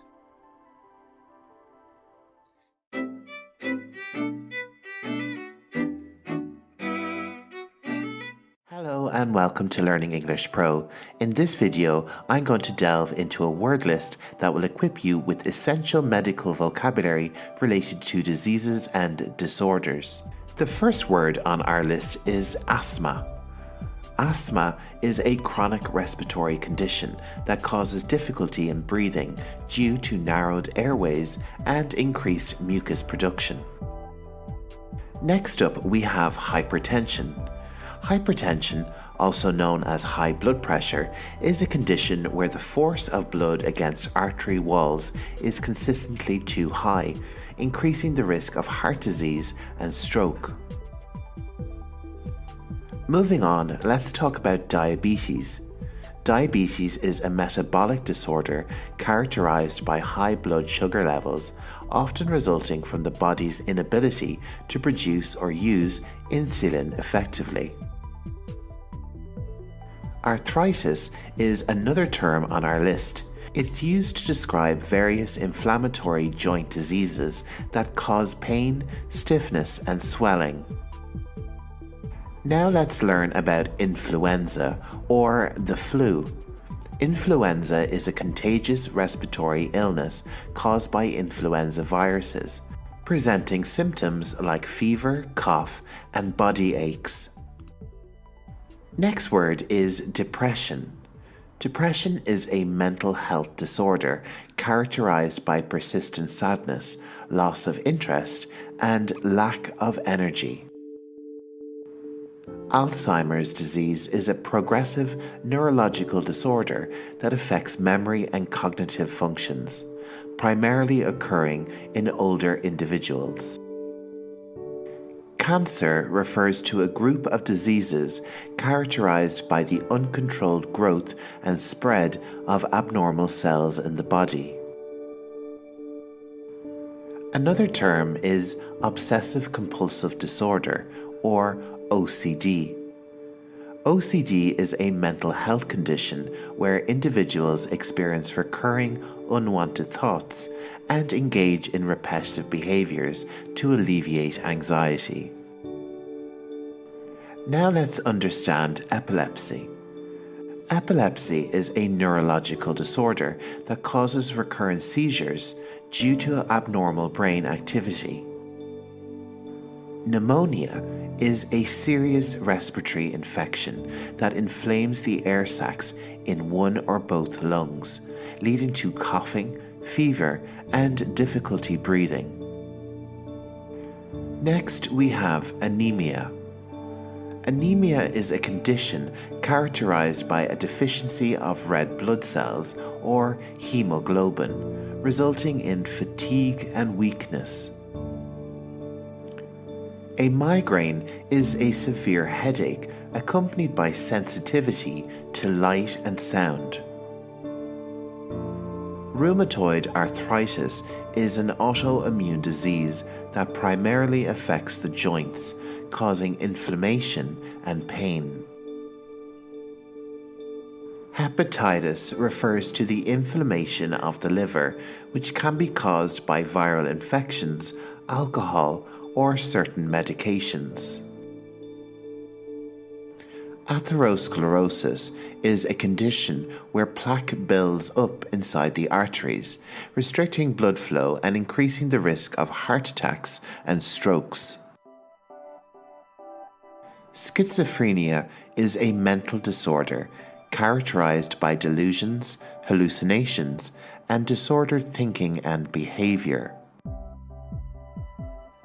Osteoporosis is a condition where bones become weak and brittle, increasing the risk of fractures. Fibromyalgia is a chronic pain condition characterized by widespread musculoskeletal pain, fatigue, and tenderness in specific areas.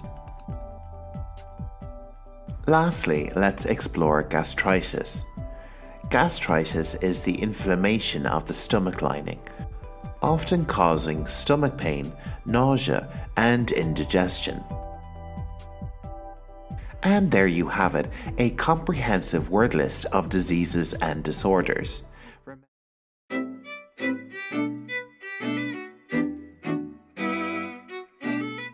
Hi everyone, and welcome back to another English lesson by Learning English Pro. In this lesson, we'll be taking a look at the ear and lots of related English vocabulary, so get ready for a really interesting lesson. Let's jump straight into our lesson, and this of course is the ear. It may be referred to as the outer ear, and in medical English it can be called the auricle or the pinna. And when it comes to parts of the ear, there aren't really a lot known in common English, except for the lobe and for cartilage. This is the organic substance which the ear is mostly made from. If you're looking for more English words relating to the anatomy of the ear, make sure to stick around because I'll be covering those at the end of this lesson. But first up, we're going to take a look at some verbs and grammar that are related to the ear. And the most common verb associated with the ear is the irregular verb hear. It is irregular in the past tense, heard. As you can see, we add a D onto the end of the word in the past tense. And in the future tense, we simply use will hear. Let's take a look at some example sentences, and first up we're going to look at the past simple tense. I heard the dog barking last night. I heard the dog barking last night. Let's move on and take a look at a sentence example in the present simple tense. I hear the traffic every morning. I hear the traffic every morning. Let's move on to the future simple tense. I will hear what she has to say tonight. I will hear what she has to say tonight. An important verb related to hearing is the verb to listen. This is a regular verb, and the definition is to give one's attention to a sound. So we hear all the time, but to listen is to actively pay attention to a song or someone's voice or a podcast perhaps. Let's take a look at some example sentences. In the past tense we could say, I listened to the radio this morning. I listened to the radio this morning. In the simple present tense we could say, I listen to the birds singing every day. I listen to the birds singing every day. In the simple future tense, we could say, I will listen to the podcast tonight. I will listen to the podcast tonight. We have another irregular verb, overhear. This means to hear something or someone without meaning to and without the knowledge of the speaker. So this word overhear in the past tense is overheard. This is where it is irregular. Like the verb to hear, this has a D on the end in the past tense. And in the future tense, we have will overhear. Let's take a look at some example sentences. And in the simple past tense, we could say, I overheard my mother speaking on the phone earlier. I overheard my mother speaking on the phone earlier. Let's move on to our next tense, which is the simple present tense. I overhear my neighbors talking every day. I overhear my neighbors talking every day. Our next example is in the future tense, but with overhear, it's something that we can't really plan, so it's not really common to use this verb in the future tense. But here's an example anyway. I will overhear them talking if I go into that room. I will overhear them talking if I go into that room. Our next verb is a bit unusual, to eavesdrop. The definition of this is to secretly listen to a conversation. This is a regular verb, so it stays the same in all tenses. In the past simple tense, we could say, I eavesdropped on their conversation. I eavesdropped on their conversation. In the simple present tense, we could say, I eavesdrop on their phone calls all the time. I eavesdrop on their phone calls all the time. Moving on to the future simple tense, we could say, the agent will eavesdrop on the president's phone call later tonight. The agent will eavesdrop on the president's phone call later tonight. Let's move away from verbs and move on to an adjective. We have the adjective deaf. This word is defined as lacking the power of hearing or having impaired hearing. Someone who has problems with their hearing may be called slightly deaf. And we also have the term hard of hearing, which can describe someone who is totally deaf or partially deaf. People who have issues with their hearing will commonly wear a hearing aid. And of course, deaf people have their own language, sign language. There are many different types of sign language depending on what country you're in. American Sign Language is commonly abbreviated to ASL, American Sign Language. Throughout the ages, ears have been adorned with lots of different types of jewellery. The most common type of jewellery you'll find today is the earring.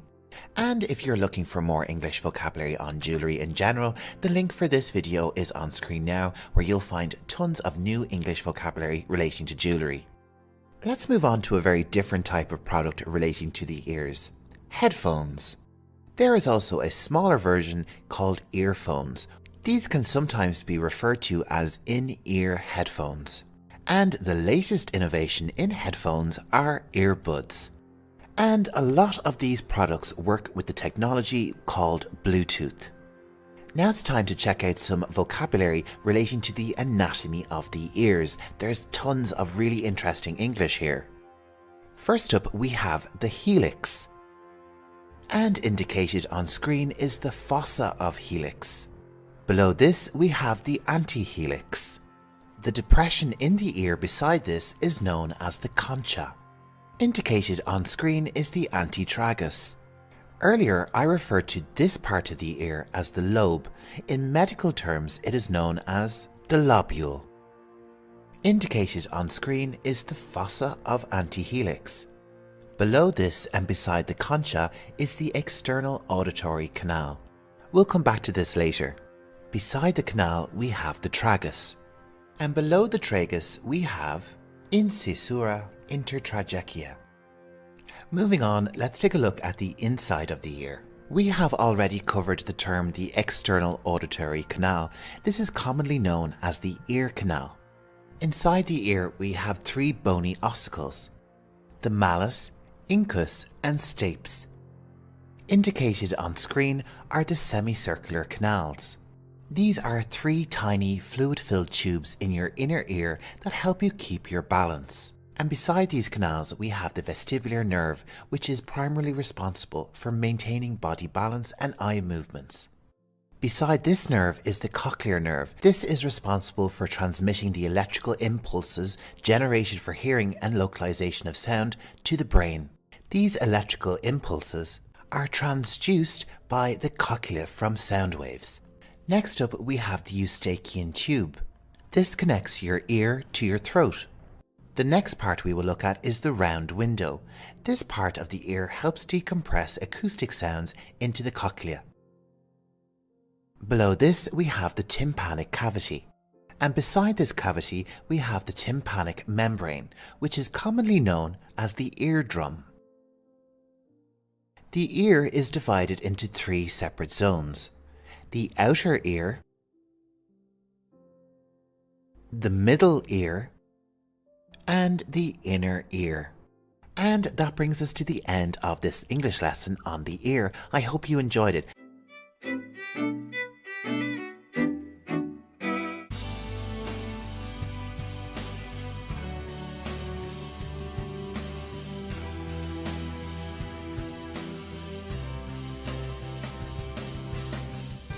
Hey everyone, get ready to expand your academic English with this video on habitats in English.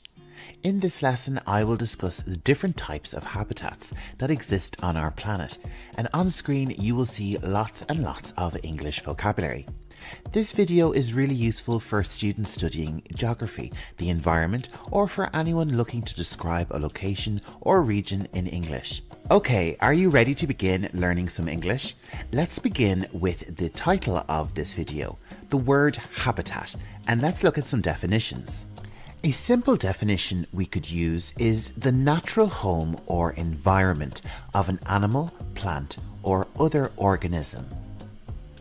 A more advanced definition would be the term habitat summarizes the array of resources, physical and biological factors that are present in an area, such as to support the survival and reproduction of a particular species.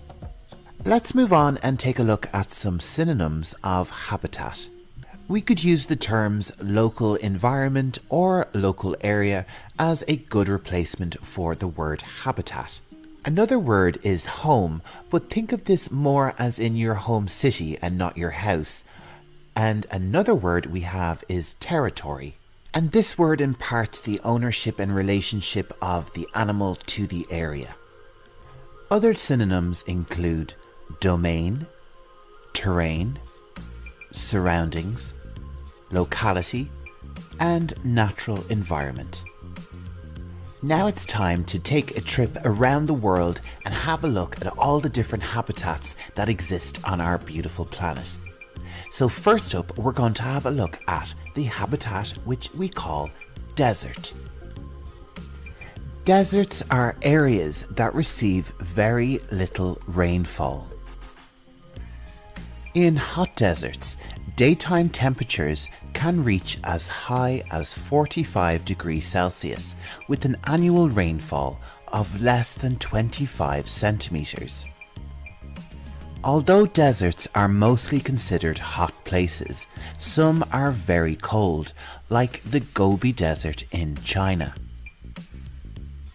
Life which we commonly associate with deserts are cacti, camels, snakes, scorpions, and lizards. Okay, it's time to move on to our next habitat. It is similar to deserts as there's not much life going on. Mountains.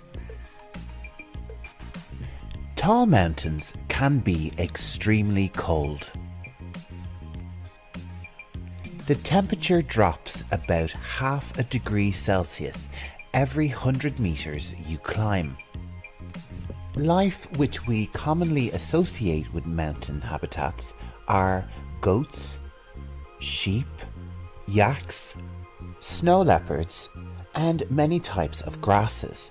And if you're looking for some more useful words to describe mountains, you should check out my English lesson on mountain geography. The link for that is on screen right now.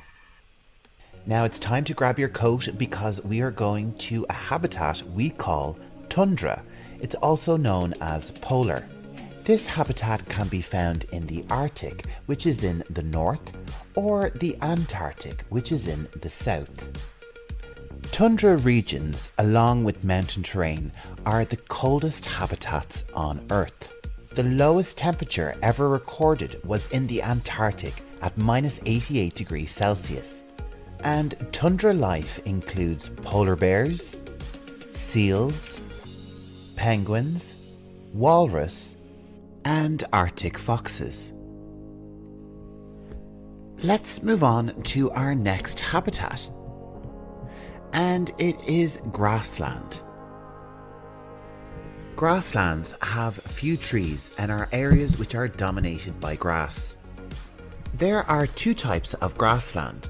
Tropical grassland, or savanna, which is found in Africa or Australia. On screen there are links for videos for Africa and Australia covering the geography vocabulary for each of those regions. The other type of grassland is temperate grassland, and this can be found in Midwest USA, Eastern Europe or Russia. These are often called prairies or plains. Now it's time to move on to a really big habitat, aquatic habitats, and these can also be called water habitats. These habitats include rivers, lakes,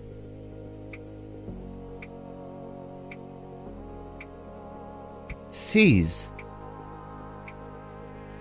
and oceans. And there are some very interesting ways we can distinguish these environments. Freshwater habitats. These are aquatic environments which have no salty water. And they can generally be found in rivers and streams, lakes and ponds. Let's take a look at some freshwater life. Frogs, lots of fish, ducks, and lots of different types of plants like water lilies. So that's freshwater habitats covered. The other type of water habitat is marine water habitats.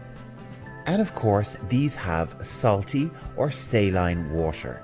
We find marine environments in the seas and oceans, and this habitat is the largest habitat on our planet. It certainly is very beautiful. Let's move on and have a look at marine water life. We have mammals like whales and dolphins, sharks, jellyfish, octopus and plants like seaweed, and of course thousands of species of fish. A really interesting aquatic habitat is an estuary. An estuary is a place where a river meets the sea or ocean. And here, saline water of the sea mixes with fresh water of rivers. Here we find crabs, oysters, worms, and waterfowl. And we can't talk about aquatic habitats without talking about a coral reef. These are rock-like structures made from calcium carbonate by corals. Coral is a hard skeleton left behind by marine polyps that form large structures which provide habitat to a huge and diverse range of aquatic life. If this is your first time visiting my channel, this is Learning English Pro and my name is Jer. I'm narrating your lesson. Thanks for visiting. Don't forget to subscribe and share this video with a friend. Moving on, our next habitat is forest habitats. Forests are large areas of the planet which are covered by trees and other plants. Forests cover about 1/3 of our planet. And when it comes to forest habitats, they offer the greatest range of life in terms of plants and animals. So let's take a closer look at different types of forest habitats. And the first one we'll have a look at is tropical rainforest habitats. And these forests generally cover land near the equator. The equator is an imaginary line around the middle of the planet. The temperature of these forests range from 20 to 34 degrees Celsius. And these regions receive heavy rainfall throughout the year, with annual rainfall of more than 200 centimeters. There is lots and lots of life to be found here, like insects, and in some forests you can find primates like gorillas and monkeys. And you can also find some big cats like tigers. Unusual creatures like bats and plenty of plants and birds like the exotic parrot. Let's move north from the equator to our next habitat, which is the temperate forest. Now, where on earth can we find temperate forests? We can find them mainly in the northern hemisphere.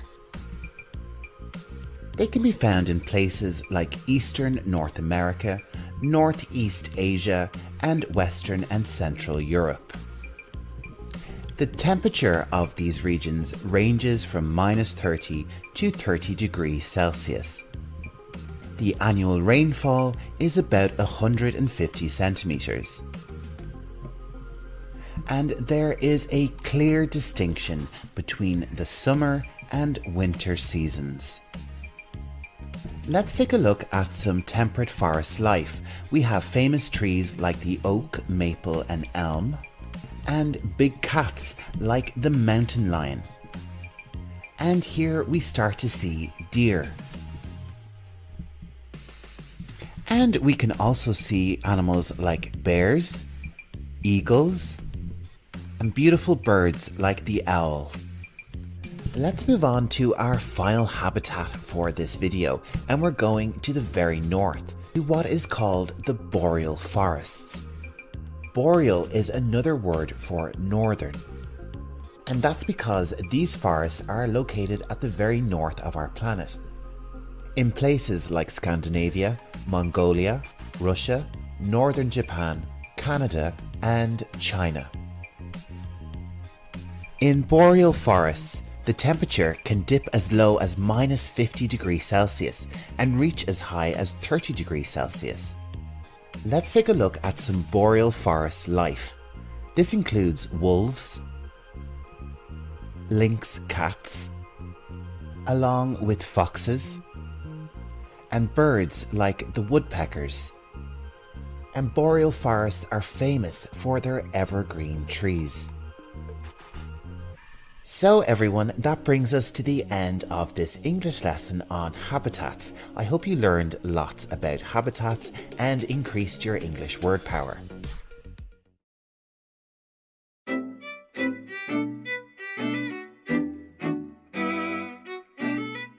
Rocks are everywhere you look in life, from our rocky planet to the buildings we live in and the products and items that are part of our everyday lives.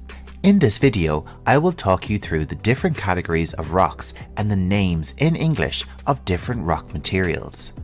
And get ready for lots of additional vocabulary in this video. As we discuss rocks, I will be highlighting lots of additional words for you. After the lesson, stay tuned for an extensive glossary on all these highlighted words, where you'll learn the definition of each word. So we've got lots to learn on rocks and English in this lesson. So let's get started. Our first category of rock is igneous rock. This word is a little tricky for English beginners, so let's try it one more time. Igneous rock. Where do we get this strange word? Igneous comes from ignus, which is the Latin for fire. So this may tell you something very interesting about these types of rocks. Igneous rock is formed by the cooling and solidification of lava or magma. Now you can see that we've highlighted two of these words which will be included in the glossary later in the video. Lava or magma is liquid rock which is superheated. This can also be known as molten rock. Scientists use the term magma for molten rock that is underground and lava for molten rock that breaks through the Earth's surface, like with a volcano. A common type of igneous rock is basalt. Basalt is used in many different ways in construction. Our next igneous rock is granite. Granite is really common in my home country of Ireland. It is commonly used to decorate kitchens and bathrooms, along with a myriad of other different types of buildings. Our next igneous rock is very popular in fiction, obsidian. I have seen this material used in many fantasy books as a special mystical material, but it's the same as every other igneous rock, I'm afraid. No magic here. Our next igneous rock is andesite, and this is used in lots of different construction and sculpture, like the Buddy you can see on screen. Our next igneous stone is commonly used on the foot. It's also kind of a weird name for a rock. Pumice.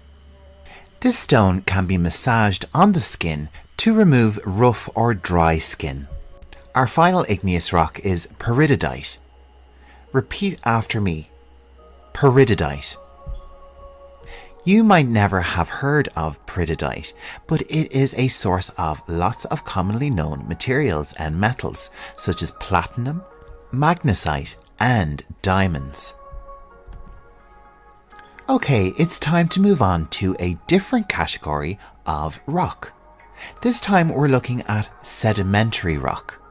This word is full of syllables and a little bit tricky. Let's try it one more time. Sedimentary rock. So you may be asking yourself, what is sedimentary rock? These are rocks which are formed by layers of mineral and organic material that accumulate and under huge pressure transform into rocks. Now this takes a very, very long time, like millions and millions of years. And all these layers of organic matter, which are dead animals, dead plants, all build up over time. And they transform into rocks. And sometimes we can see the imprint of these animals and plants in the rocks. And these are called fossils. The fossils found in sedimentary rocks are fascinating, and they can show us so much about ancient creatures and plant life. But unfortunately, there is a downside, with some of these rocks becoming fossil fuels. And these fuels, when burnt, are contributing to climate change. A sedimentary rock, which is also a fossil fuel, is coal. But not all sedimentary rocks have such a bad association. Chalk is a very, very common sedimentary rock, which is used in schools around the world and in lots of different industries. And of course, there is the famous pyramids of Giza, which are constructed of the sedimentary rock limestone. And I'm sure you've seen the Grand Canyon in America on lots of TV shows and movies. And it is filled with sandstone, another type of sedimentary rock. And our third and final category of rock. And it is metamorphic rock. Let's say that one more time. Metamorphic rock. Metamorphic rocks arise from the transformation of existing rock types in a process called metamorphism, which means change in form. The original rock is subjected to heat or pressure, which causes a profound physical or chemical change. Metamorphic rocks have been used in human culture for decoration in building for millennia. Some of the most noteworthy and beautiful works of art have been created with this type of rock. And probably the most beautiful is marble. Repeat after me. Marble. Marble is very expensive, but it does give a beautiful finish to a statue or fireplace. Our next metamorphic rock is quartzite, and this is mainly used in construction in relation to floors, tiles on roofs, that kind of thing. It's a hard, durable stone with a nice colour. Another metamorphic rock which is also used in very much the same way is slate. This has a much darker appearance than quartzite, and it's usually almost black or a dark grey. Okay, let's move on to our final metamorphic rock, which is phyllite. And like slate and quartzite, this is used in lots of different types of decoration around the home and garden. I really hope you enjoyed learning all about the different types of rocks, but now it's time to go back over all those highlighted words in our glossary. Okay, it might be a good idea to grab a pen and paper. Our first word is cooling, and this word is a noun, and the definition is the action or process of making or becoming less hot or warm. Our next word is a little tricky to pronounce. Solidification. Repeat after me. Solidification. This noun means the act or process of changing from being liquid or gas to a solid form. Our next word in our glossary is molten. And this adjective describes something that has been liquefied by heat, and this especially applies to rock or glass. Our next word is layer, and this word means a sheet, quantity, or thickness of material, typically one of several, covering a surface or body. Next up we have mineral, which is a noun and it describes a solid, naturally occurring inorganic substance. And our next word is a verb, accumulate. Accumulate means to gather together or acquire an increasing number or quantity of something. Our next word is pressure, and we're using the noun definition of this word. And this means the continuous physical force exerted on or against an object by something in contact with it. Next up, our word is transformation. And this noun means a change in form, nature, or appearance. Our next glossary word is process. And the noun definition of this word is a series of actions or steps taken to achieve a particular end. Our penultimate word is subject, and this is subject the verb. And as a verb, it means to cause or force something to undergo a particular experience or treatment. And our final word is profound. This adjective describes something which is very great or intense. And that's it. Well done. You've completed your lesson on rocks. And by watching this video, you have increased your vocabulary by over 30 new English words. So well done and congratulations. You've done really well.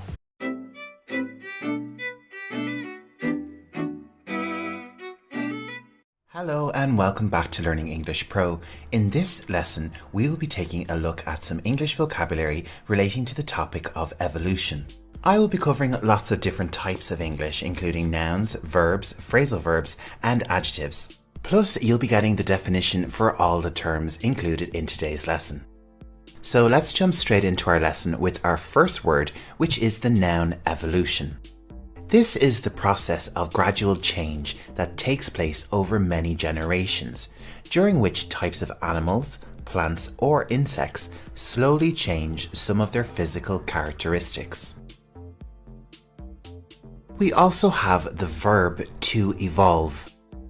This verb means to develop gradually or to develop over successive generations as a result of natural selection. Natural selection is a term you will hear a lot if you are studying evolution. It means the continued existence of organisms which are best adapted to their environment, with the extinction of others. Another common term used when discussing evolution is survival of the fittest. Let's break down each of these words to understand them a bit better. First up is survival. Survival is the state or fact of continuing to live or exist, typically in spite of an accident, ordeal, or difficult circumstances. The term fittest is a superlative adjective, which comes from the adjective fit. To be fit means to be of a suitable quality, standard, or type to meet the required purpose. And to be the fittest means to be the best and most suitable for a required purpose. So, going back to our term survival of the fittest, we can say that this term suggests that organisms best adjusted to their environment are the most successful in terms of reproducing. And our next word is the verb to adapt. This means to make something suitable for a new use or purpose, to become adjusted to new conditions. And from this verb we have the noun adaptation. And this word means the action or process of adapting or being adapted. So a successful species will adapt to their environment and their bodies will have made lots of adaptations. These adaptations can change a characteristic. Now this word can be a noun or an adjective. First up, let's take a look at the adjective definition. As an adjective, it means something which is typical of a person, place, or thing. So we could say something like, hunting is a characteristic behavior of big cats. Let's check out the noun definition, which means a feature or quality belonging typically to a person, place, or thing and serving to identify them. So we could say, hunting is a characteristic of big cats. And when it comes to the word characteristic, we have lots of synonyms. We have trait, feature.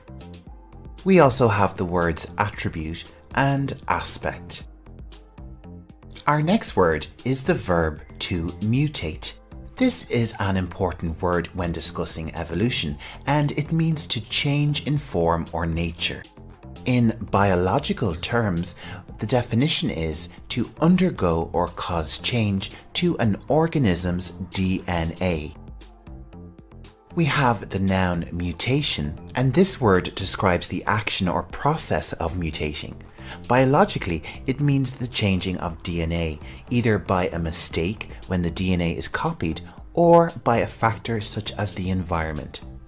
This mutation is then shared with future offspring, and our next word is the noun variation.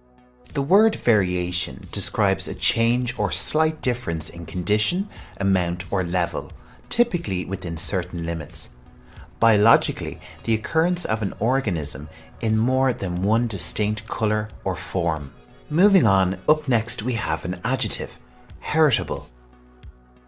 Biologically, this word describes something which can be transmitted from parent to their children. And we have the phrasal verb pass on. This can simply mean to give something to someone else, but in terms of DNA, parents pass on or share their genes with their biological children. When it comes to evolution, you'll hear the word species a lot. In fact, it's the name of Darwin's book, The Origin of the Species. The word describes a group of living organisms consisting of similar individuals capable of exchanging genes or interbreeding.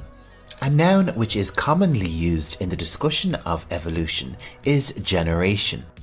This means all the people born and living at about the same time, regarded collectively. So we could say traits and characteristics in evolution are passed on down through the generations. An important part of evolution is the idea of the common ancestor. An ancestor is an organism that two or more descendants have in common, so the theory of evolution states that all life on Earth has a common ancestor. And that brings us to the end of this English lesson on vocabulary relating to evolution.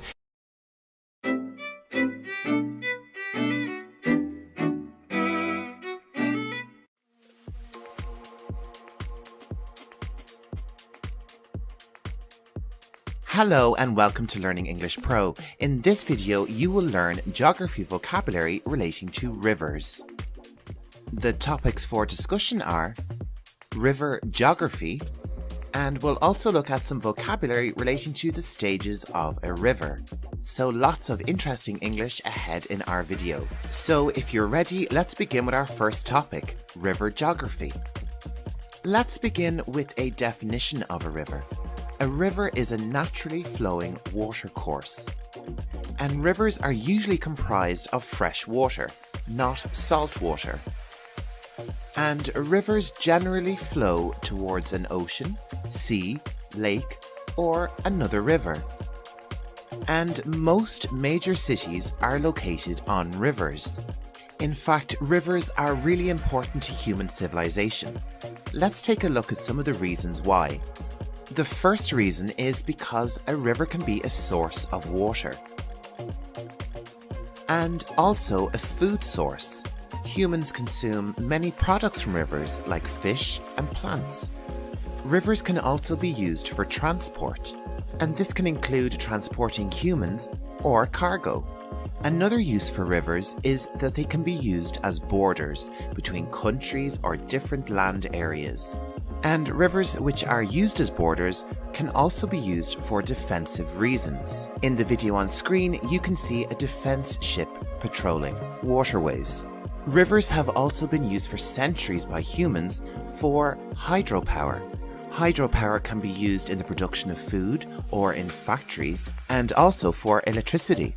Rivers can also be used as a source of water for bathing, like the famous Ganges River in India. Another use for rivers, which is quite unfortunate, is waste disposal. Human civilizations and industries are continually pumping chemicals and waste products into our rivers. We're going to look at vocabulary from the beginning of a river to the very end of a river. The first stage we'll look at is the source. Repeat after me. Source.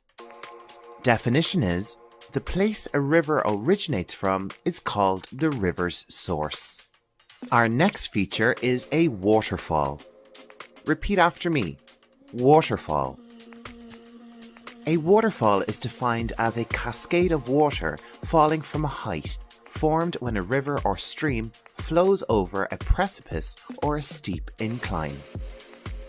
Our next geography word is tributary. Repeat after me.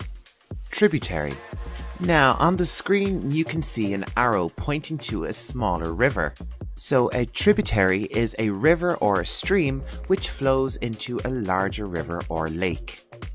Our next geography word is rapids.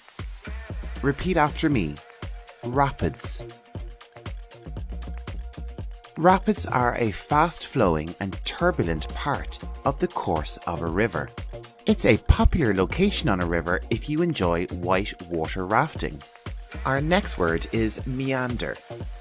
Repeat after me. Meander. A meander is a winding curve or bend of a river. Next up, we have a word which is kind of related to a meander, an oxbow lake. Repeat after me. Oxbow lake. And this is a curved lake formed from a bend in the river where the main stream has cut across the narrow end and no longer flows around the loop of the bend. Our next river word is marsh. Repeat after me. Marsh.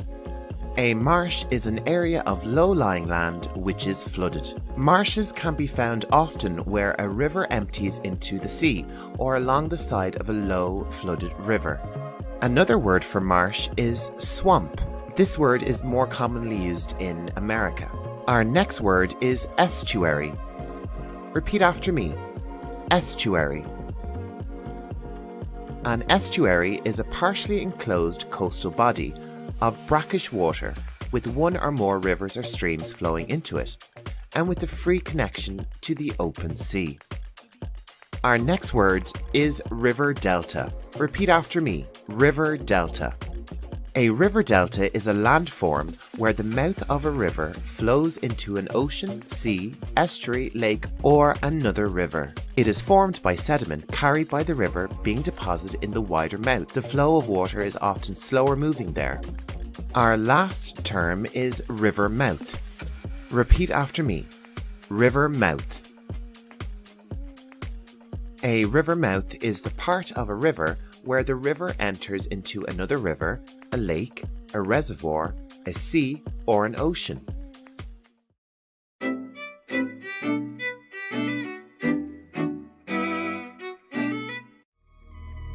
Hello, you are very welcome to this English vocabulary lesson on mountain geography. This is Learning English Pro, and my name is Jer. I'll be narrating your lesson today.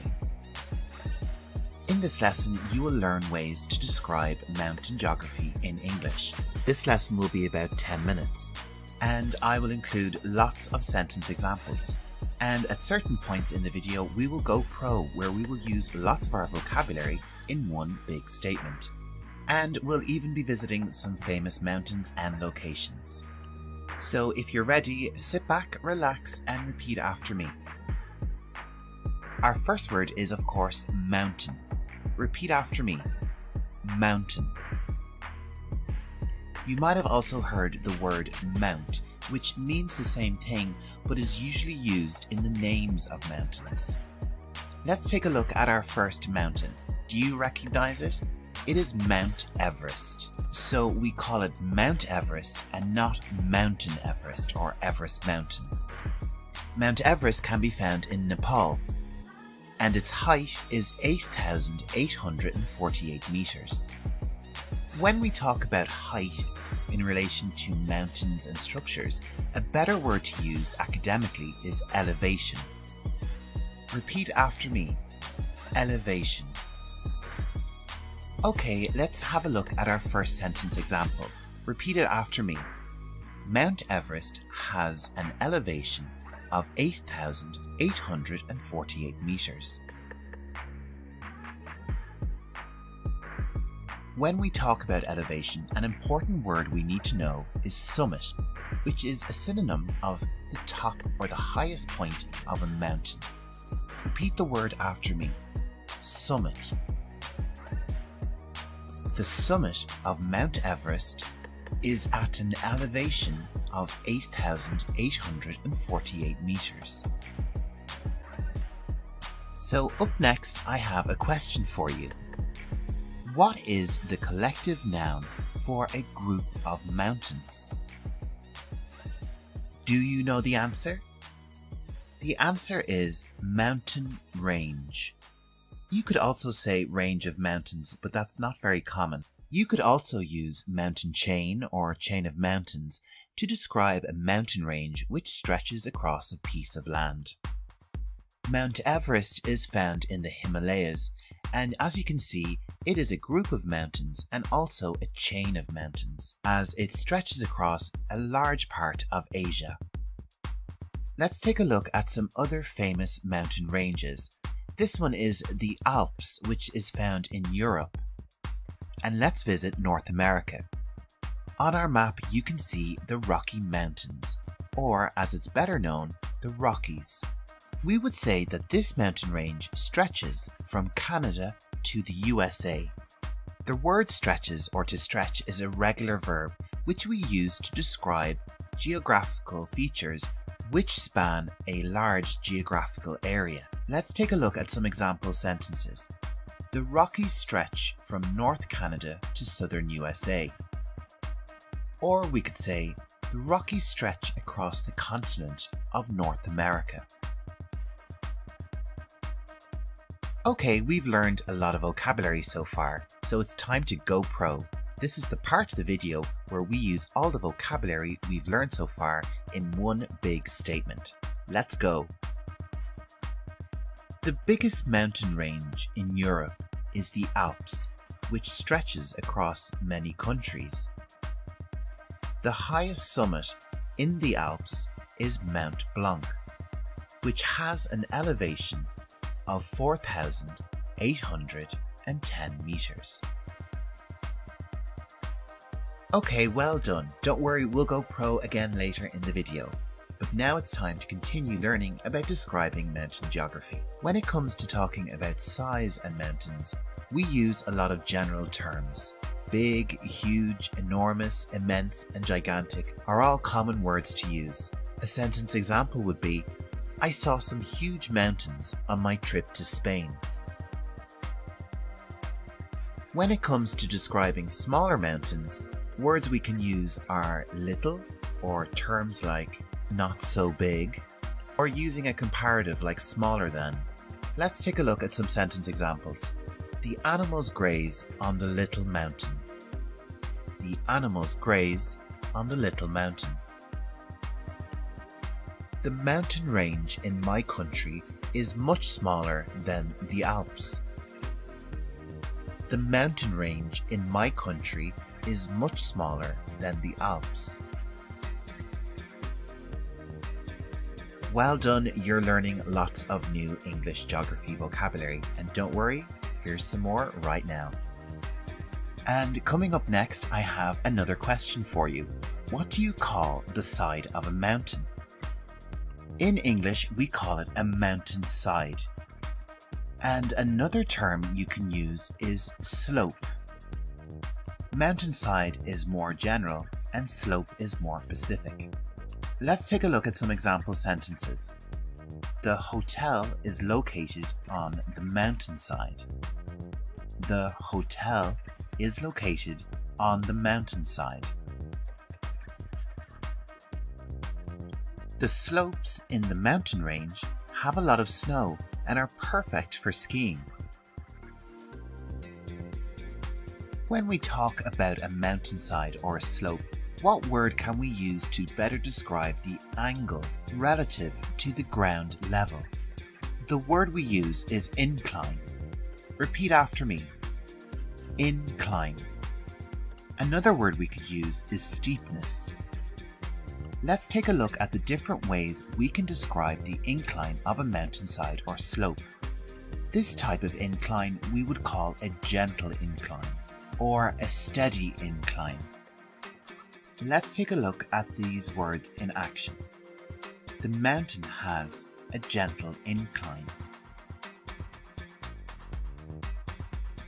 Or how about, for our hike, we decided to take the steady slope. Moving on, how would we describe a slope or a mountainside which had a greater angle or incline? We would use the adjective steep and say the mountain has a steep incline. An example in a sentence is, near the summit, the mountainside is quite steep. So what would we say when the mountainside is impossible to climb? We could use the word vertical, and you could say it has a vertical drop. Or you could say it is sheer and has a sheer drop. Okay, let's have a look at another example. The mountainside has several sheer drops and is very steep. The mountainside has several sheer drops and is very steep.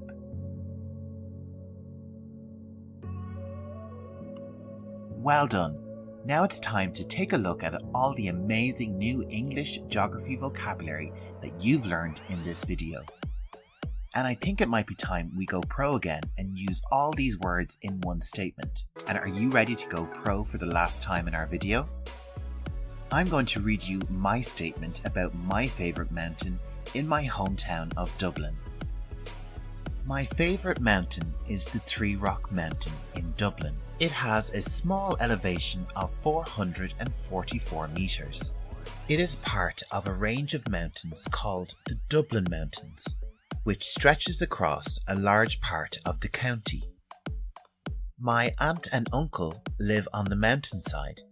When I was younger, we would go hiking up the steep slopes towards the summit of the mountain.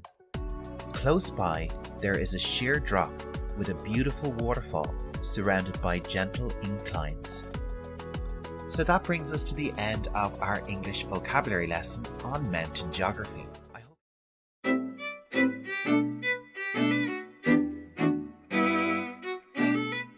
Hello and welcome to Learning English Pro. In this video, we will be covering world geography, and in our first part, we will be covering geography related to Africa. This is Africa, a beautiful continent, home to amazing animals and some fantastic geography. The first place we will look at is in the north of the continent. It is a place called the Sahara Desert, and as you can see from the image, it takes up a lot of space. Let's take a closer look at the Sahara Desert. Here you can see lots and lots of sand. The Sahara Desert is mainly comprised of sand, and this sand gathers into big hills. You can see them in the image, and we call these sand dunes. So let's talk a little bit about the Sahara Desert and deserts in general. They are dry or arid places, and there is little wildlife. Deserts can have extreme temperatures, and conditions are generally harsh or difficult for life. The Sahara Desert covers 9.2 million meters square and has a tiny human population. In the desert, you might find an oasis, a place where there is water, and water makes the land fertile. And this can attract wildlife and humans. It is interesting to note that 75% of the human population in the Sahara lives at an oasis. Okay, let's move on to our next location, and it's one I'm sure you've heard of. The River Nile. It is a very famous river, and it is considered to be the longest river in the world. The Nile is a massive river and carries lots of water. The Nile is fed by many other rivers in an area called the River Basin, and you can see that on the map on the screen. The Nile is very long. In fact, it's 6,695 kilometers long, and it flows through 11 countries. The Nile also drains into the Mediterranean Sea in Egypt.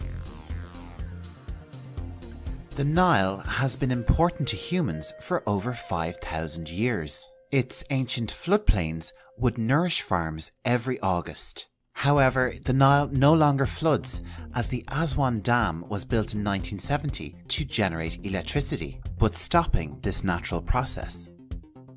Let's move on to our next location. Mount Kilimanjaro, and this is located in Tanzania. It is famous because it is the highest mountain in Africa. Let's have a look at some vocabulary and some information about Mount Kilimanjaro. The mountain is actually a dormant volcano. This means that the volcano is sleeping, and it last erupted 360,000 years ago. The mountain is 4,900 meters tall, and at the top there is actually glaciers. It is a popular destination for hikers and climbers.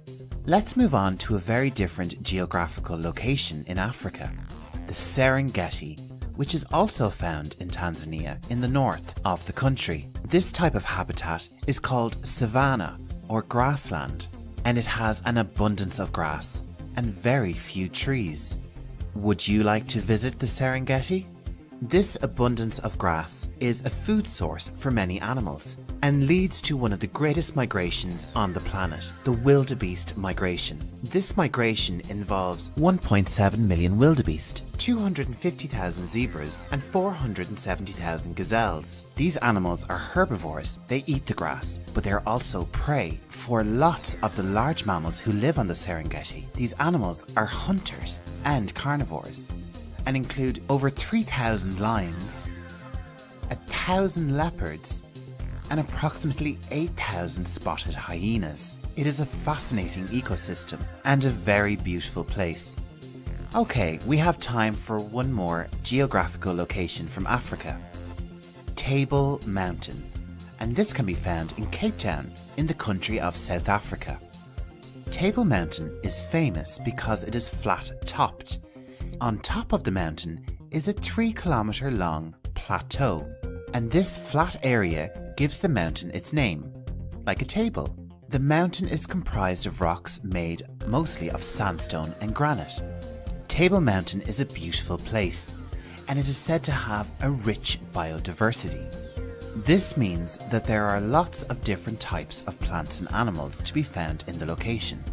The beauty of the area has made it a popular tourist destination, with human activities including hiking, caving, rock climbing, and mountain biking.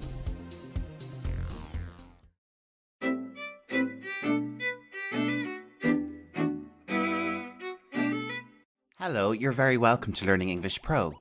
In this video, we will discuss world geography relating to Australia. This is Australia. It is the oldest, flattest, and lowest continent in the world. And it's also an island and a country. It is a fascinating place, and I'm very excited to discuss it with you today. Our first destination is the outback. It covers a vast area and is remote or isolated.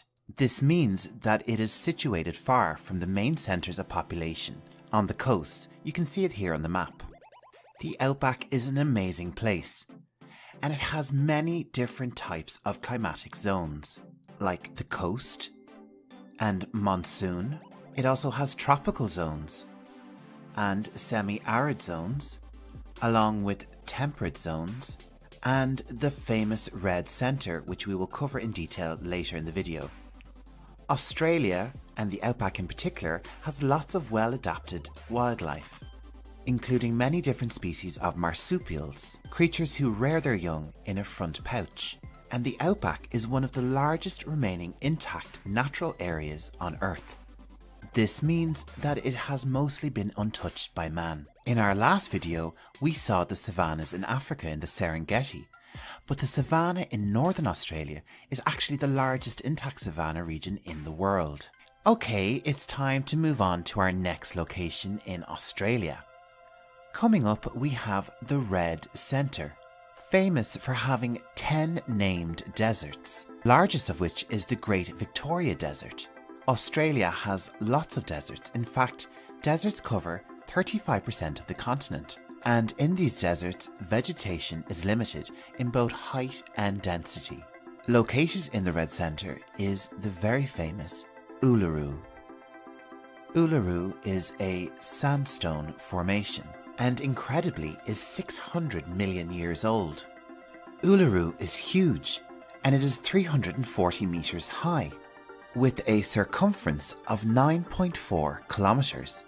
Uluru is sometimes referred to as a monolith, but it is actually an Inselberg, or an island mountain.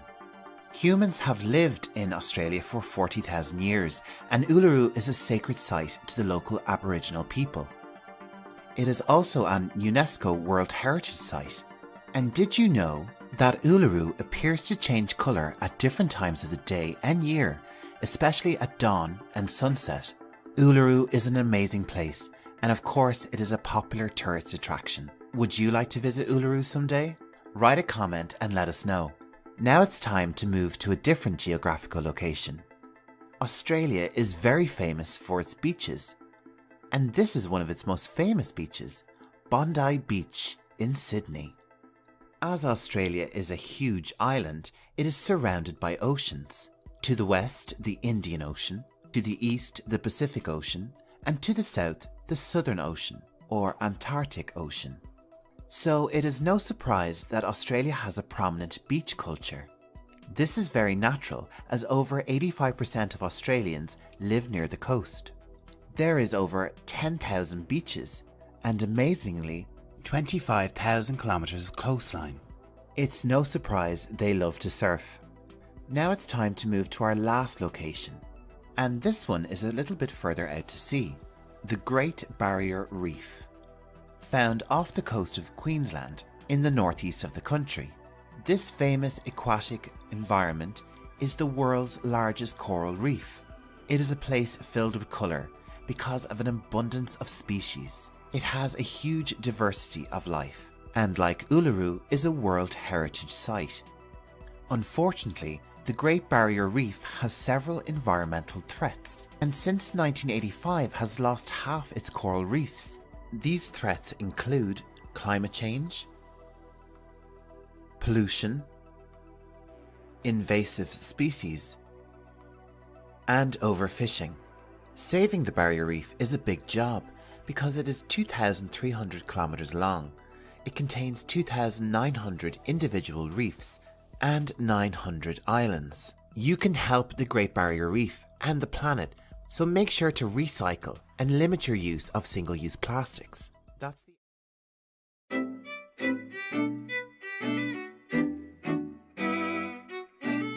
great day. In this video, we will be discussing more world geography. This is part 3 in our series on world geography, and we will look at Europe in this video. This is Europe. It has been a center of civilization for thousands of years. It has interesting geography like peninsulas, plains, lots of islands, and lots of mountain ranges.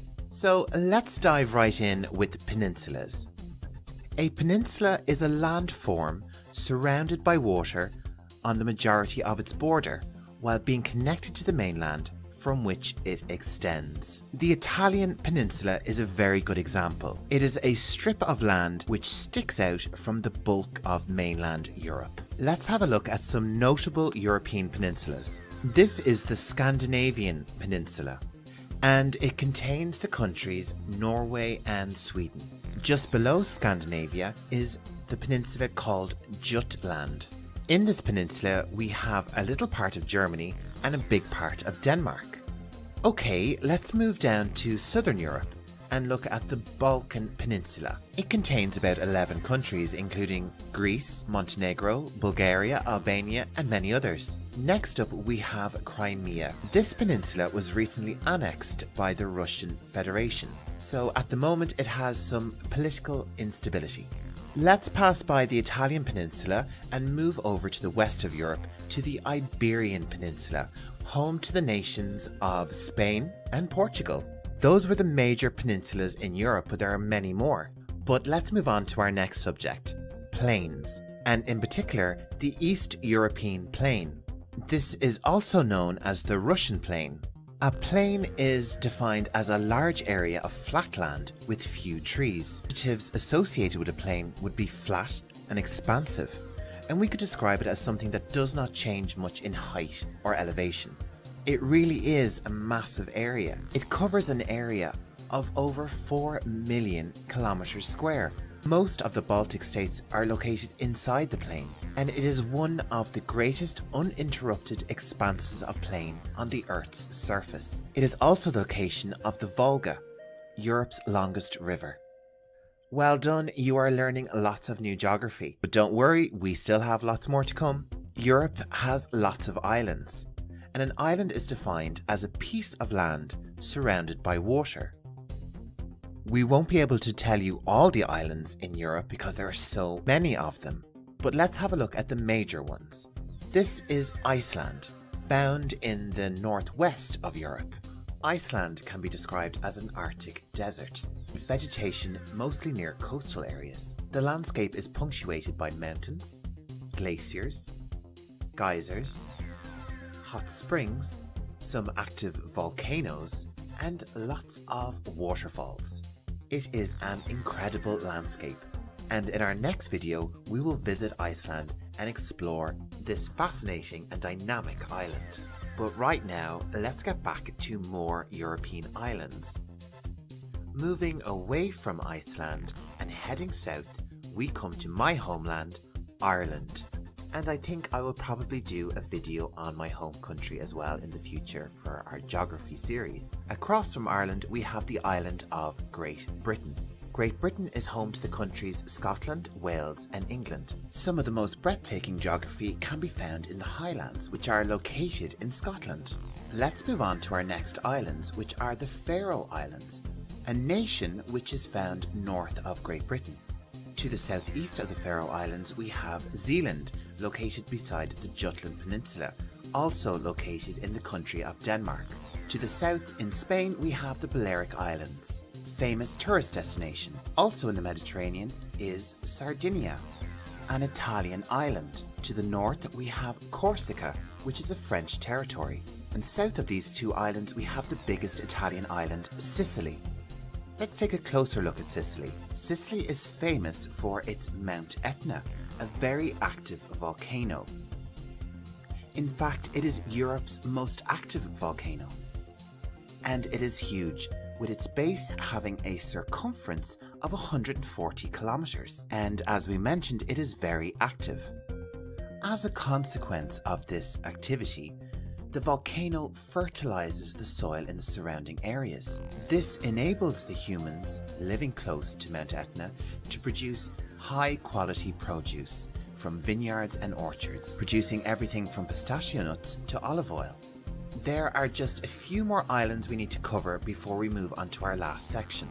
South of Sicily, we have the island nation of Malta. To the east of Malta, we have the island of Crete. This island has a rich history, stretching back thousands of years. To the east of Crete, we have our last major island, Cyprus, located south of mainland Turkey. Okay, let's move back to the mainland of Europe for our final location, a huge mountain range called the Alps. The Alps are the highest and most extensive mountain range in Europe. It is a very large mountain range, and it stretches across 1,200 kilometers and 8 countries. The highest mountain in the Alps is called Mont Blanc. Mont Blanc is also Europe's highest mountain. It has a height of 4,810 meters. That brings us to the end of our geography lesson.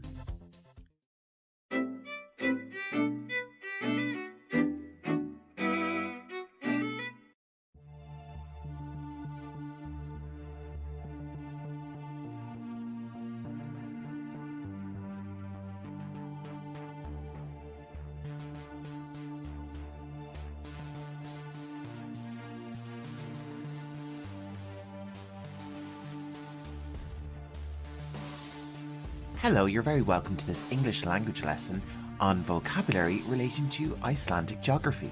This lesson is brought to you by Learning English Pro, and I'm Jer. I'll be narrating your lesson today. The topics for discussion are Icelandic geography, glacier vocabulary, and glacial erosion. So we have lots of new and very interesting English words for you to learn today. And let's begin with Icelandic geography. Iceland is located in the northwest of Europe. Repeat after me. Iceland. Adjectives commonly used to describe Iceland are beautiful, stunning, unique, and active. Iceland is an island country and is located just south of the Arctic Circle. The population of Iceland is over 360,000, and there are only 3 people per square kilometre. So we would say that Iceland has a low population density. The ratio of people to land area is very low. 20% of the land in Iceland is used for grazing. This means that the land is used to feed livestock or animals. The island of Iceland straddles or sits on the mid-Atlantic ridge. This means that the North American and Eurasian tectonic plates are coming apart and causing a lot of geothermal activity or volcanic activity. Let's have a look at some features of this volcanic landscape. A geyser is a spring characterized by an intermittent discharge of water ejected turbulently and accompanied by steam. A hot spring is a spring produced by the emergence of geothermally heated groundwater that rises from the Earth's crust. And there are approximately 130 volcanoes in Iceland. And of these, there are 30 active volcanoes. All this geothermal and volcanic activity can cause some trouble. In 2010, an eruption by an Icelandic volcano disrupted air travel across Europe for 6 days. And in 1783, the Laki eruption released poisonous gases which caused the deaths of thousands of people across Europe. Now it's time to move on to our next topic, which is vocabulary relating to glaciers. So what is a glacier? A glacier is a huge mass of ice that moves slowly over land. And they are often called rivers of ice. Glaciers cover 10.2% of the total land area in Iceland. And unfortunately, due to climate change, Iceland's glaciers are now rapidly retreating. The largest glacier in Iceland is the Vatnajökull Glacier. And it is also the largest glacier in Europe. It contains 3 billion tons of water. That's enough to fill 1.7 billion swimming pools. That's a lot of water. The glaciers in Iceland are so big that they even have volcanoes underneath them. Okay, let's have a look at some key words and phrases you might need to describe glaciers. Glaciers are comprised of dense ice, and they are created over centuries. A glacier is constantly moving under its own weight, and this movement causes erosion. So what is erosion? Erosion is the action of surface processes that remove soil, rock, or dissolved material from one location on the Earth's crust and then transports it to another location. Repeat after me. Erosion. So now let's look at a specific type of erosion. Glacial erosion. The erosion that is caused by glaciers. So glaciers create many different types of geographical features, and the first one we'll look at is one I'm sure you have heard of. A valley. And more specifically, a glacial valley is a steep-sided, U-shaped valley formed by the erosional forces of a moving glacier. Our next word is moraine. Repeat after me. Moraine. Moraines are accumulations of dirt and rocks which can range in size from powdery silt to large rocks and boulders. Drumlin. One more time. Drumlin. Drumlins are teardrop-shaped hills of rock, sand and gravel that form under moving glacier ice. They can be up to 2 kilometers long. Our next word is fjord. Repeat after me. Fjord. A fjord is a long, narrow inlet with steep sides or cliffs created by a glacier. Our next word is cirque. Repeat after me. Cirque. A cirque is an amphitheatre-like valley formed by glacial erosion, so it only has 3 sides. Repeat after me. Cirque. And now for our last word. Plucking. Repeat after me. Plucking. Plucking is a process which is responsible for the erosion and transportation of individual pieces of bedrock. So the glacier picks up rocks and moves them somewhere else. And that brings us to the end of our video. Thank you so much for watching. We really appreciate your support. Don't forget.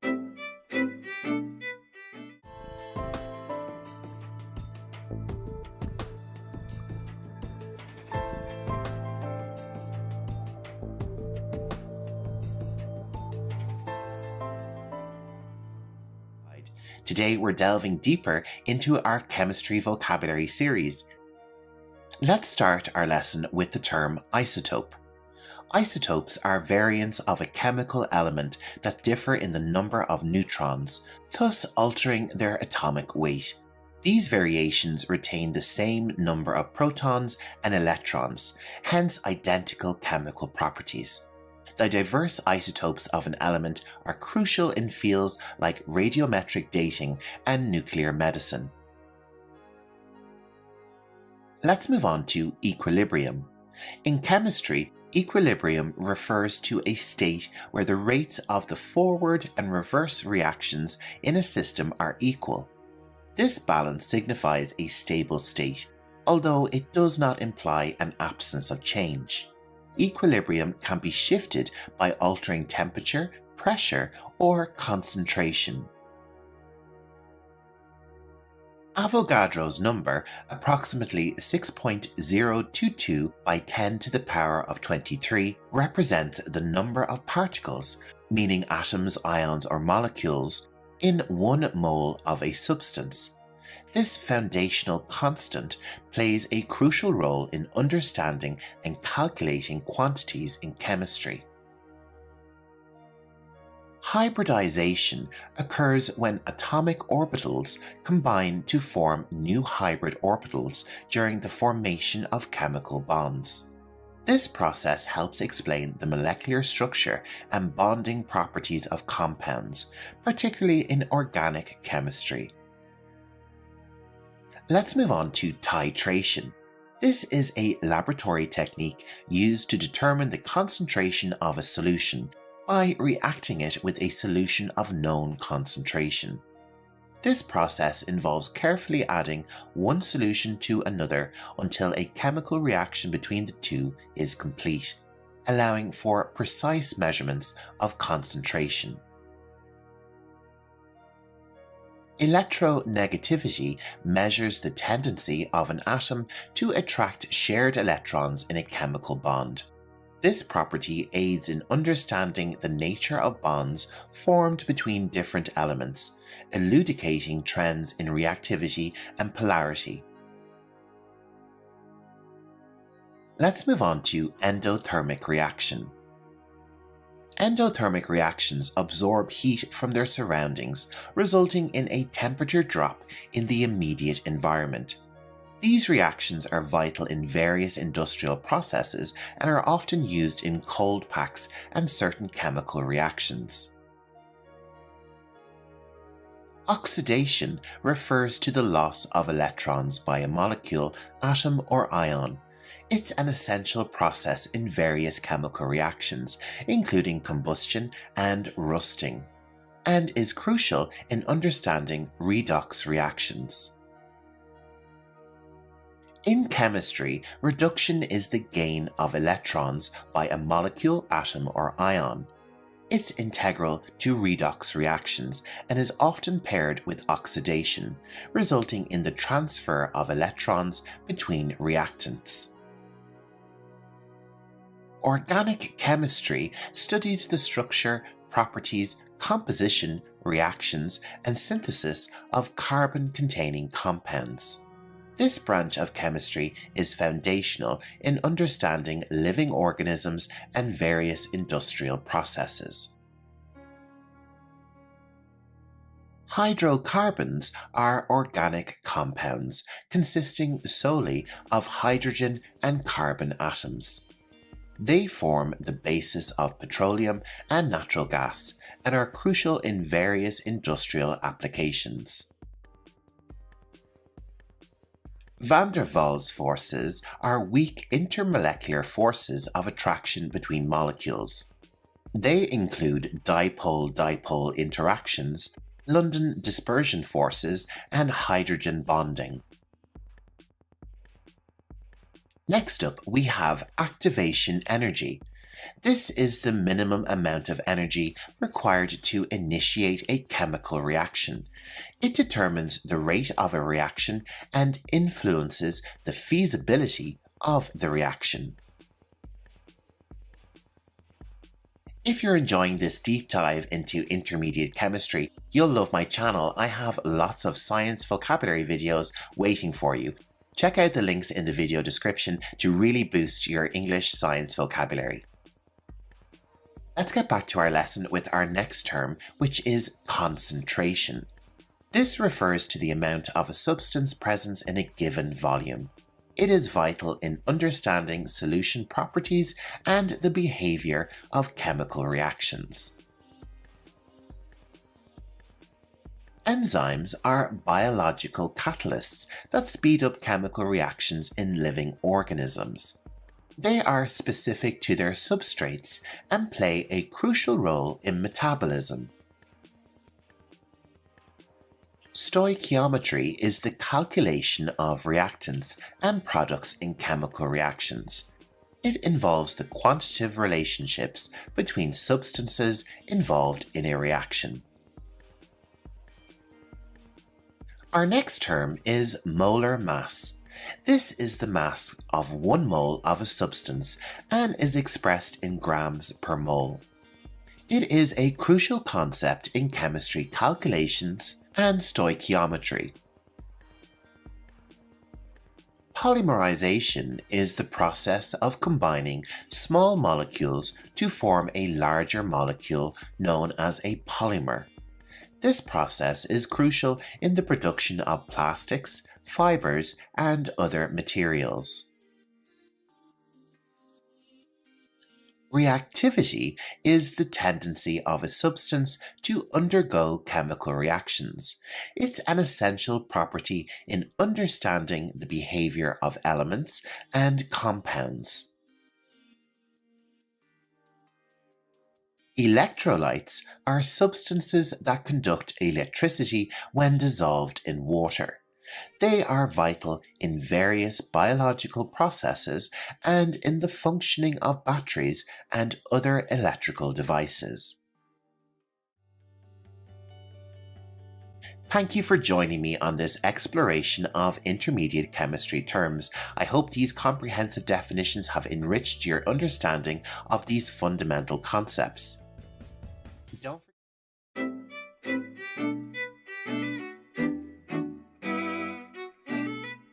Today we embark on a fascinating journey into the intricate realm of intermediate physics. Let's begin our lesson. Our first term is quantum mechanics. This captivating branch of physics explores the behavior of particles on a minuscule scale, specifically delving into the realms of atoms and subatomic particles. What makes it truly fascinating is it's a departure from classical physics, introducing uncertainties and probabilities into our understanding of fundamental physics. Let's check our pronunciation one more time. Quantum mechanics.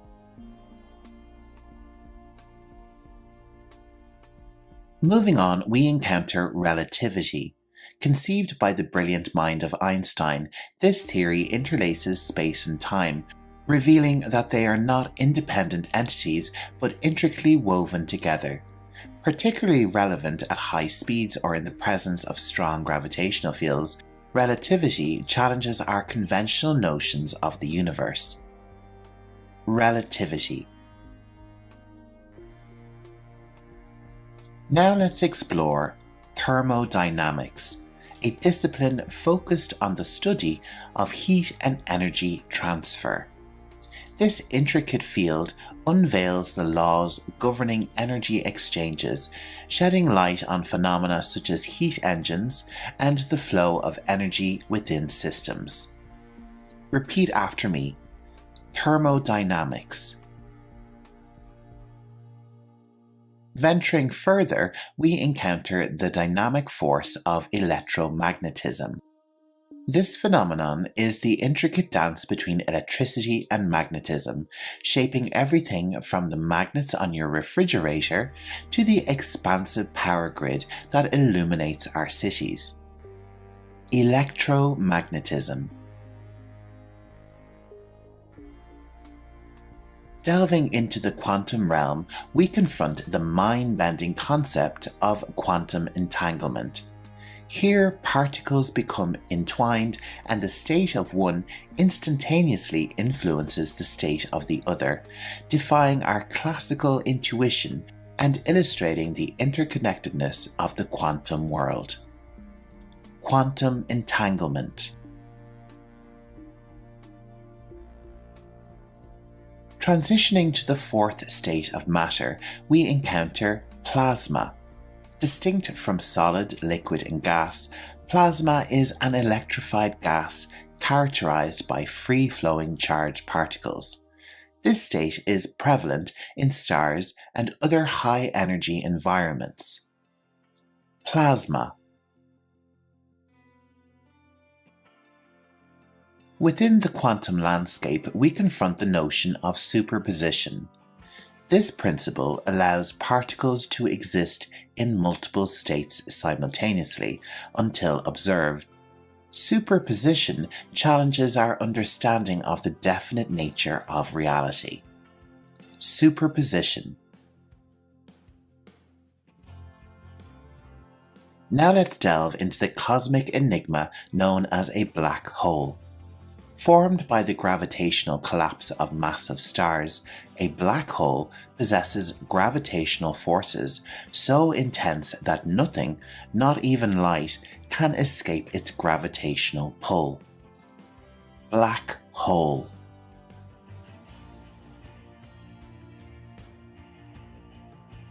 Turning our attention to the mysterious dark matter, we enter the invisible realms of the cosmos. Though it doesn't interact with light, its presence is inferred through gravitational effects on visible matter, showcasing the unseen forces shaping our universe.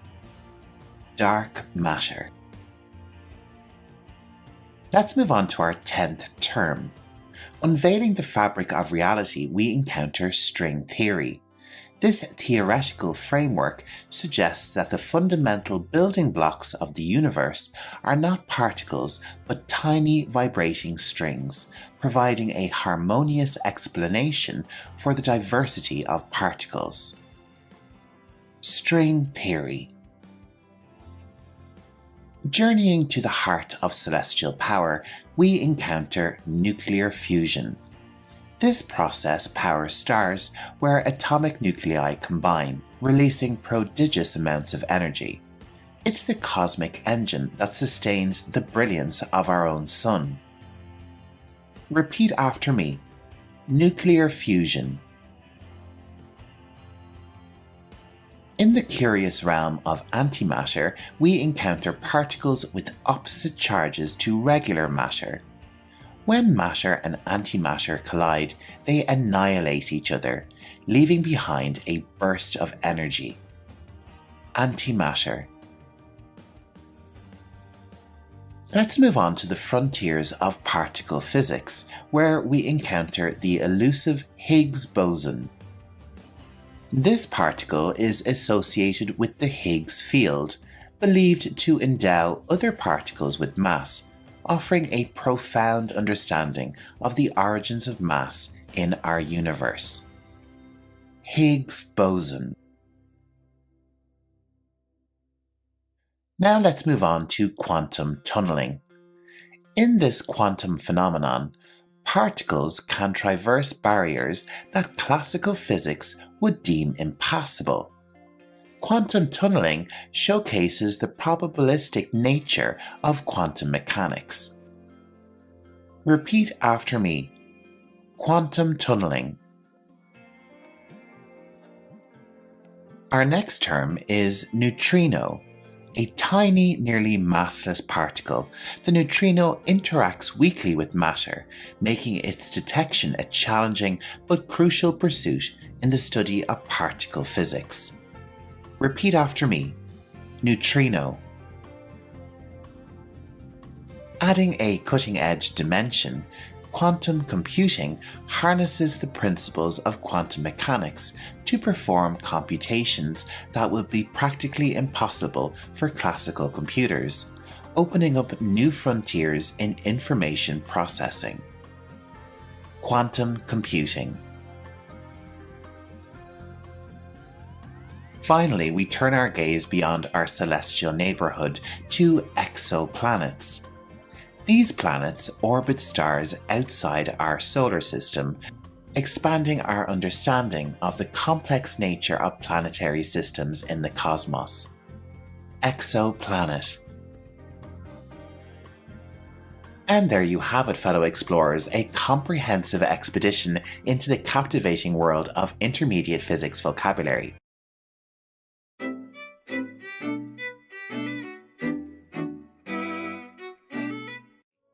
We love astronomy and wanted to bring you a beautiful video with words relating to the solar system and with some interesting facts for you to enjoy.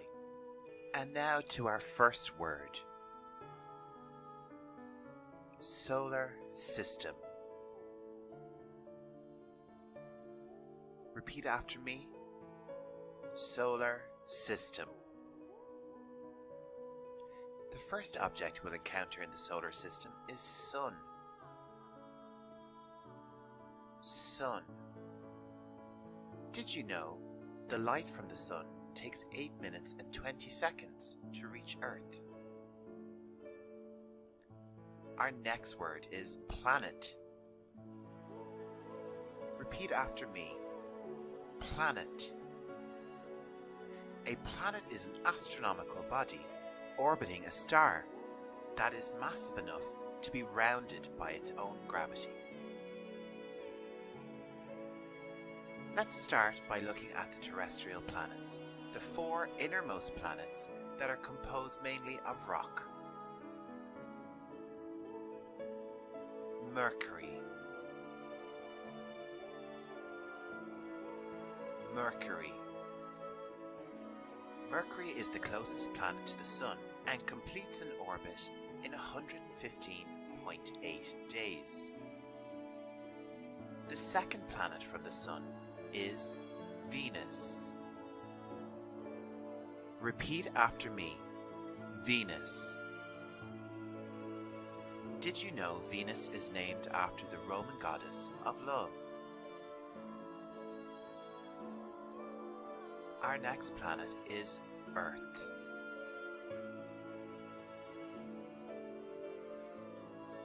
Earth. Earth orbits the Sun at a speed of 107,200 kilometers per hour. Our closest neighbor in the skies is the Moon. Moon. The Moon is slowly drifting away from the Earth at a rate of 4 centimeters per year. The last of the terrestrial planets, Mars. Mars.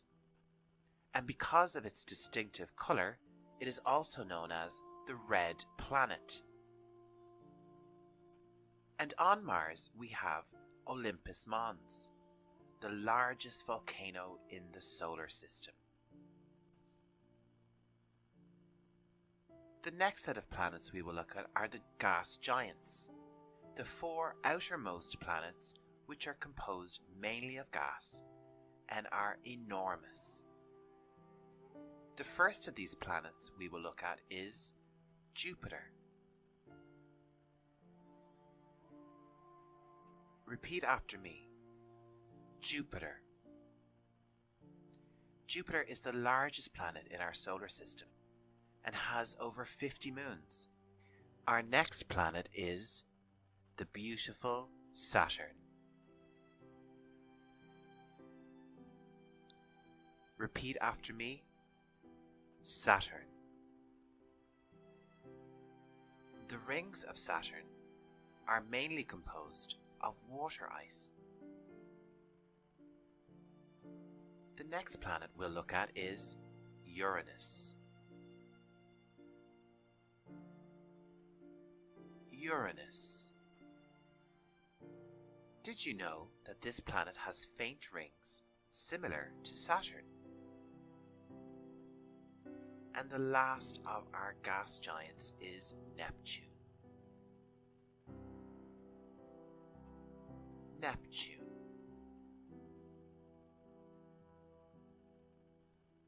Neptune was discovered through mathematical prediction rather than empirical observation. Next, let's look at dwarf planets, which are very, very small planetary bodies that orbit the Sun, and they're too small to be classified as normal planets. The first you will know, it's quite famous. Pluto.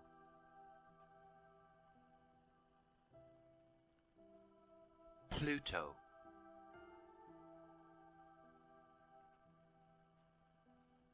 Coming into view, we have Ceres. Ceres. And this is located between Mars and Jupiter. Next up is Makemake. Repeat after me. Maki, maki. This is how may. How may.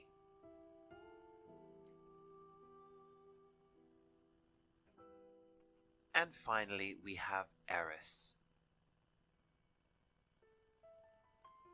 Eris. Let's go back to Jupiter and have a look at some of its moons.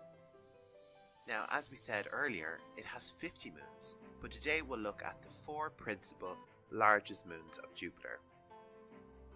Starting off with the icy world of Europa. Repeat after me. Europa. Next up is Io.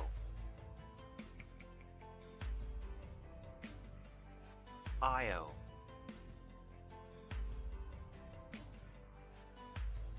And we have Callisto. Callisto. And finally, we have Ganymede. Ganymede. Now let's have a look at some other astronomical phenomenon that we have in our solar system. First up, we have the icy comet.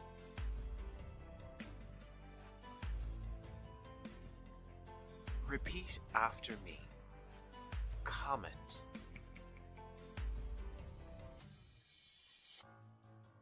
Asteroid. Asteroid. And you can find lots of asteroids in the asteroid belt. Asteroid belt. This is located between Mars and Jupiter. Finally, we have the solar eclipse. Solar eclipse. Solar eclipses occur between 2 to 4 times every year. Now that's the end of our video.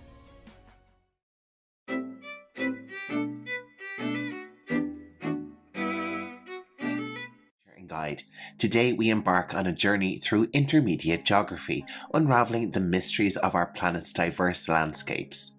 And let's get right to it. Our first term is alluvial plain. Repeat after me. Alluvial plain.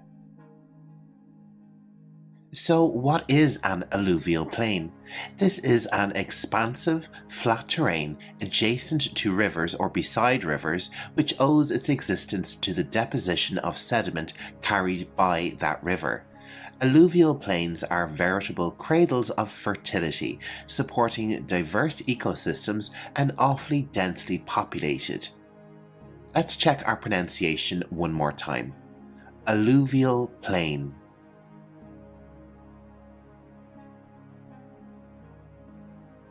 Let's move on to our next term, which is prairie. Prairies are vast expanses of flat or gently rolling grasslands found in North America. These ecosystems foster a rich diversity of plant and animal life, playing a crucial role in the ecological tapestry of the region. Repeat after me. Prairie.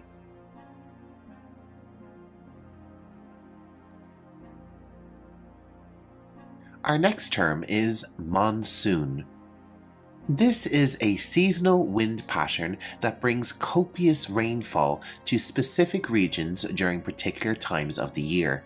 Monsoons are important in shaping climate and influencing agriculture, notably in South Asia.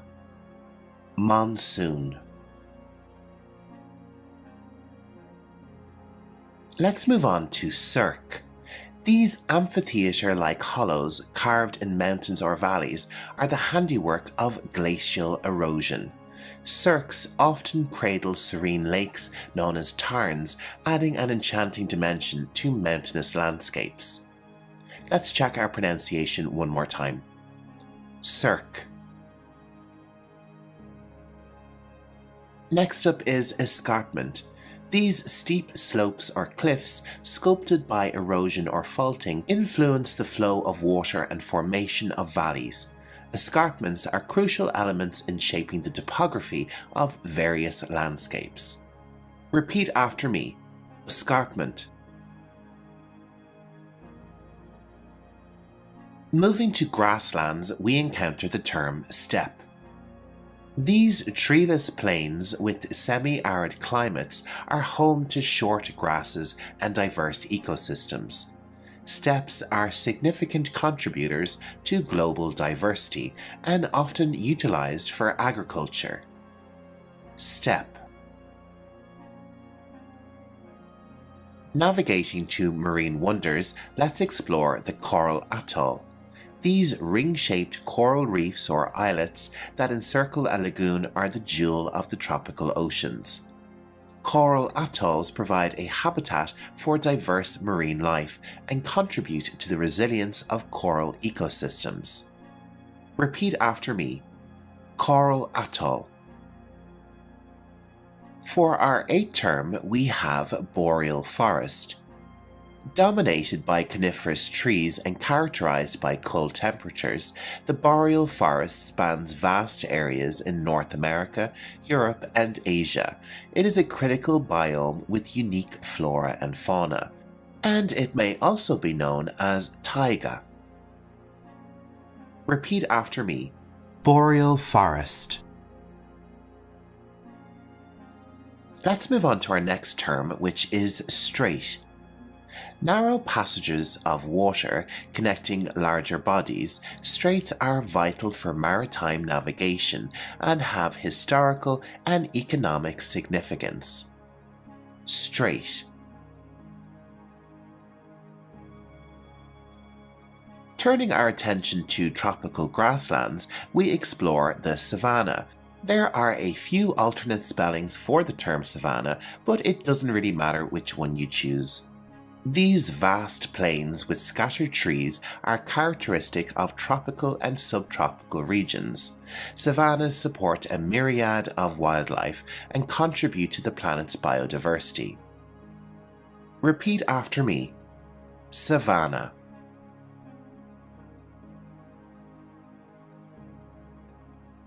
Our next term intersects geography and history.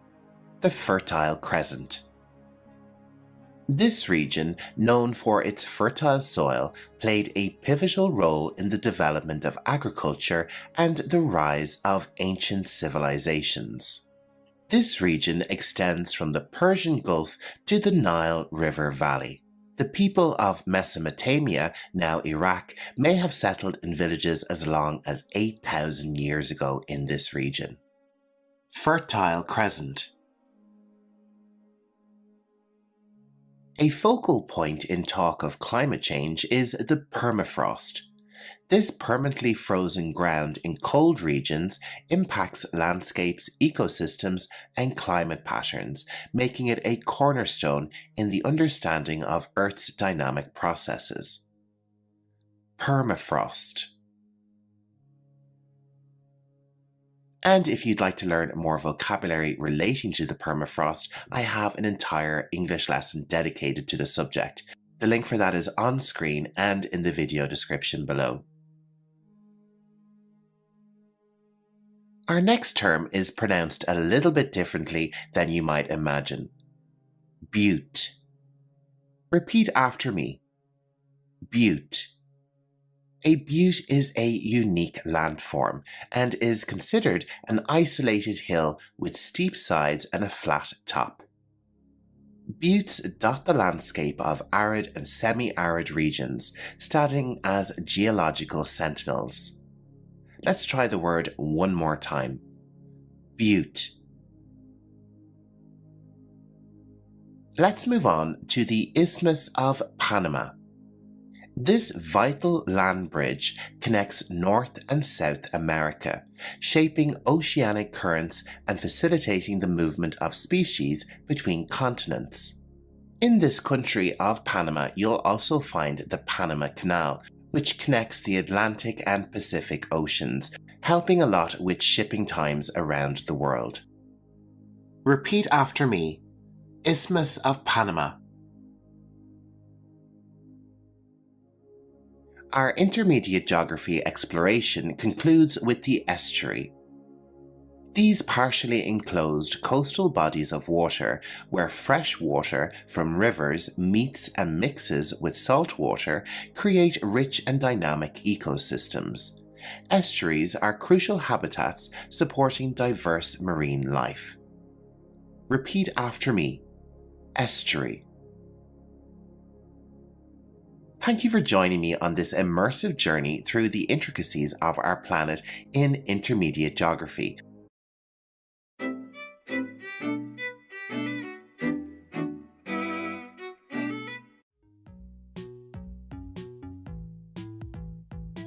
Hello, you're very welcome to this English vocabulary lesson on metals. If you've ever wondered about the different types of metals in English, this is the lesson for you. Let's take a look at our lesson plan.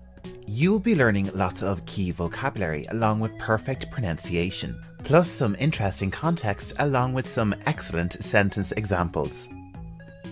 I don't know about you, but I'm ready to learn lots of interesting vocabulary relating to metals. So grab a pen and paper, sit back, relax, and let's get started.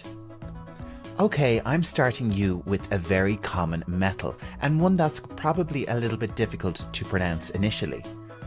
Iron. Repeat after me.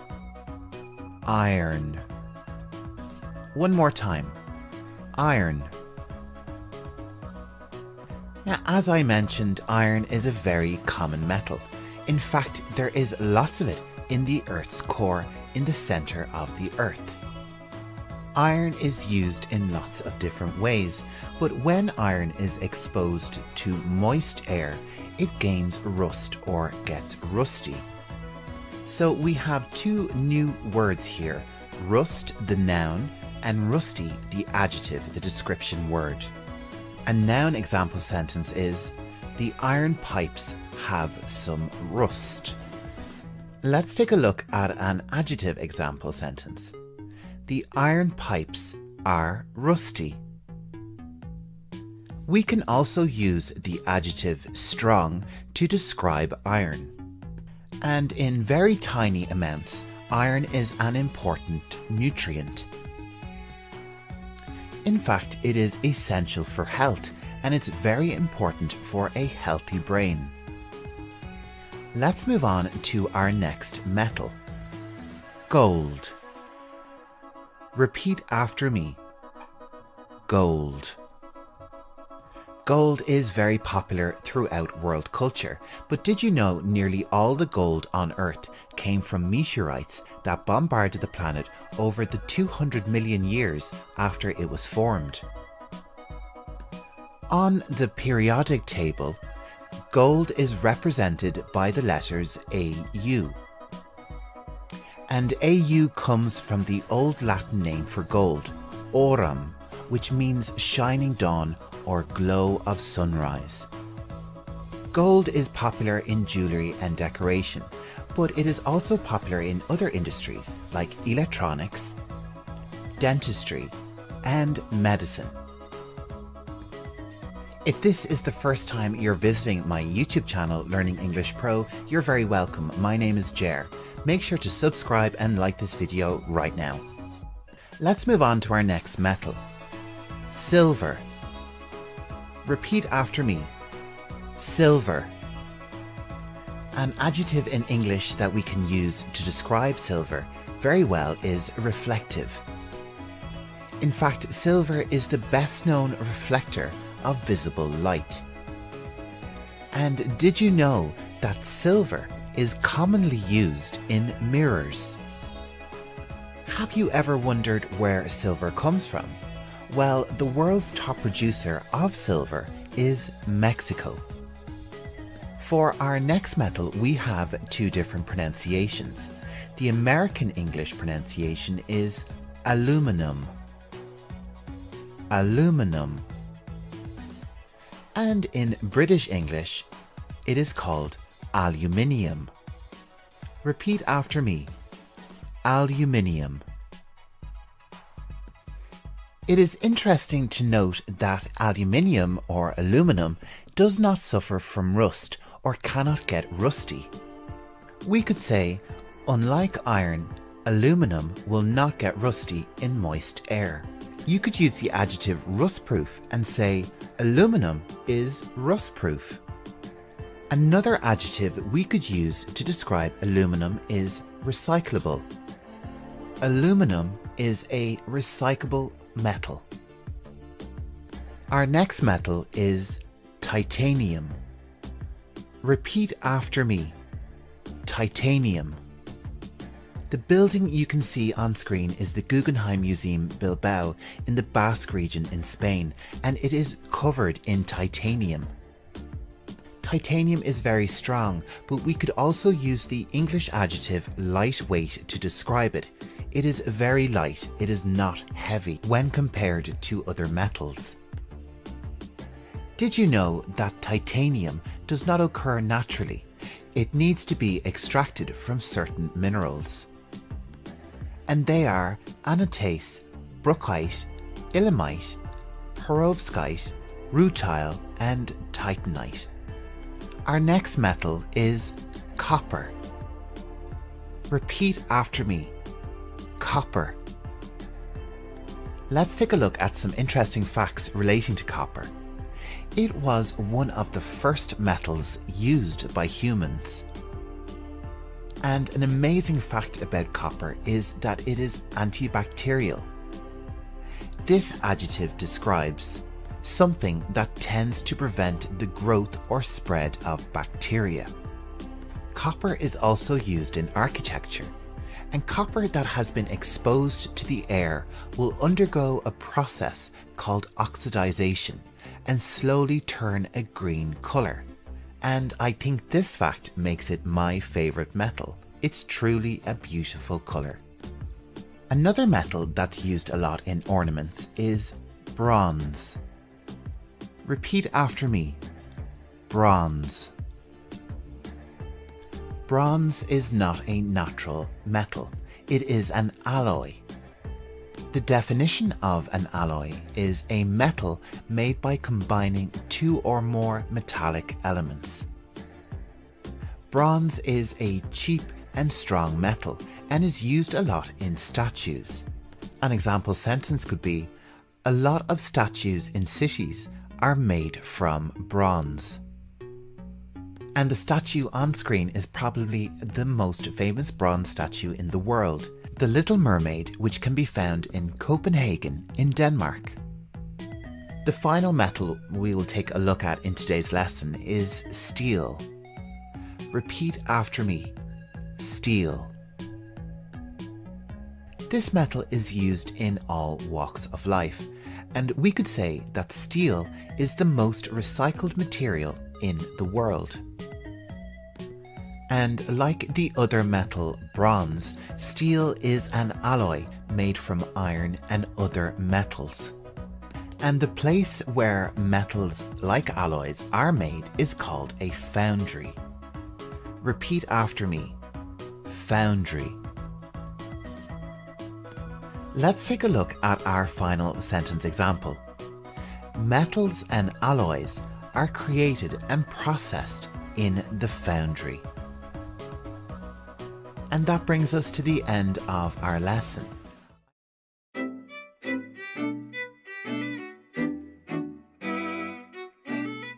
Hey there, welcome back to Learning English Pro. Today we are diving into the fascinating world of artificial intelligence, or AI. If you're ready to boost your English vocabulary while learning about cutting-edge technology, you're in the right place. In this video, we'll explore essential AI terms that will help you navigate this exciting field. Be sure to check out the word list in the video description, which includes dictionary definitions for each term, so you can follow along and enhance your vocabulary. Let's get started. An algorithm is a step-by-step instructions or rules that a computer follows to perform a specific task. In the context of AI, algorithms play a crucial role in data processing, decision-making, and problem-solving. They're like recipes for computers, guiding them through various processes to achieve desired outcomes. Moving on to our second term, machine learning. Machine learning is a subset of AI that involves the use of algorithms and statistical models to enable computers to learn from data. Instead of being explicitly programmed, machines can improve their performance over time by identifying patterns and making predictions based on the information they've gathered. Term number 3 is neural networks. These are a fundamental concept in AI and machine learning.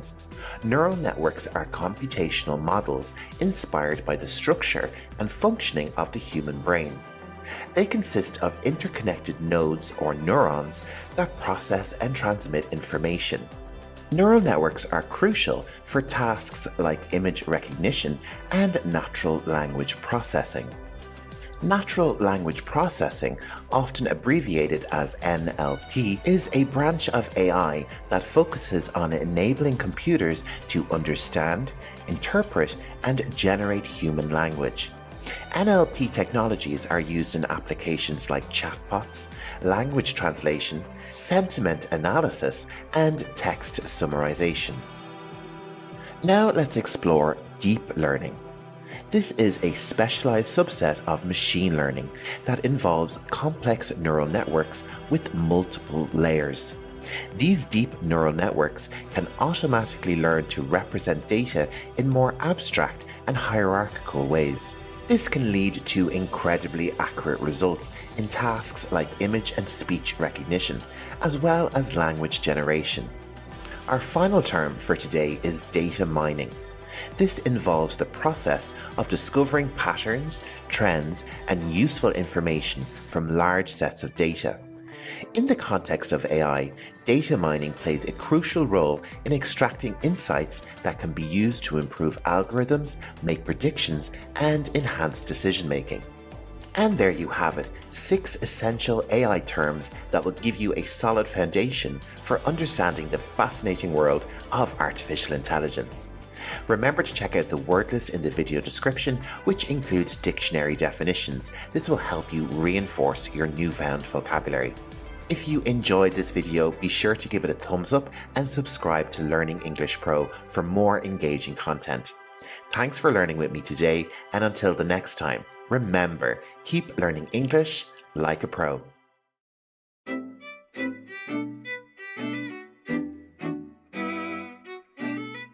Hi everyone, and welcome back to Learning English Pro.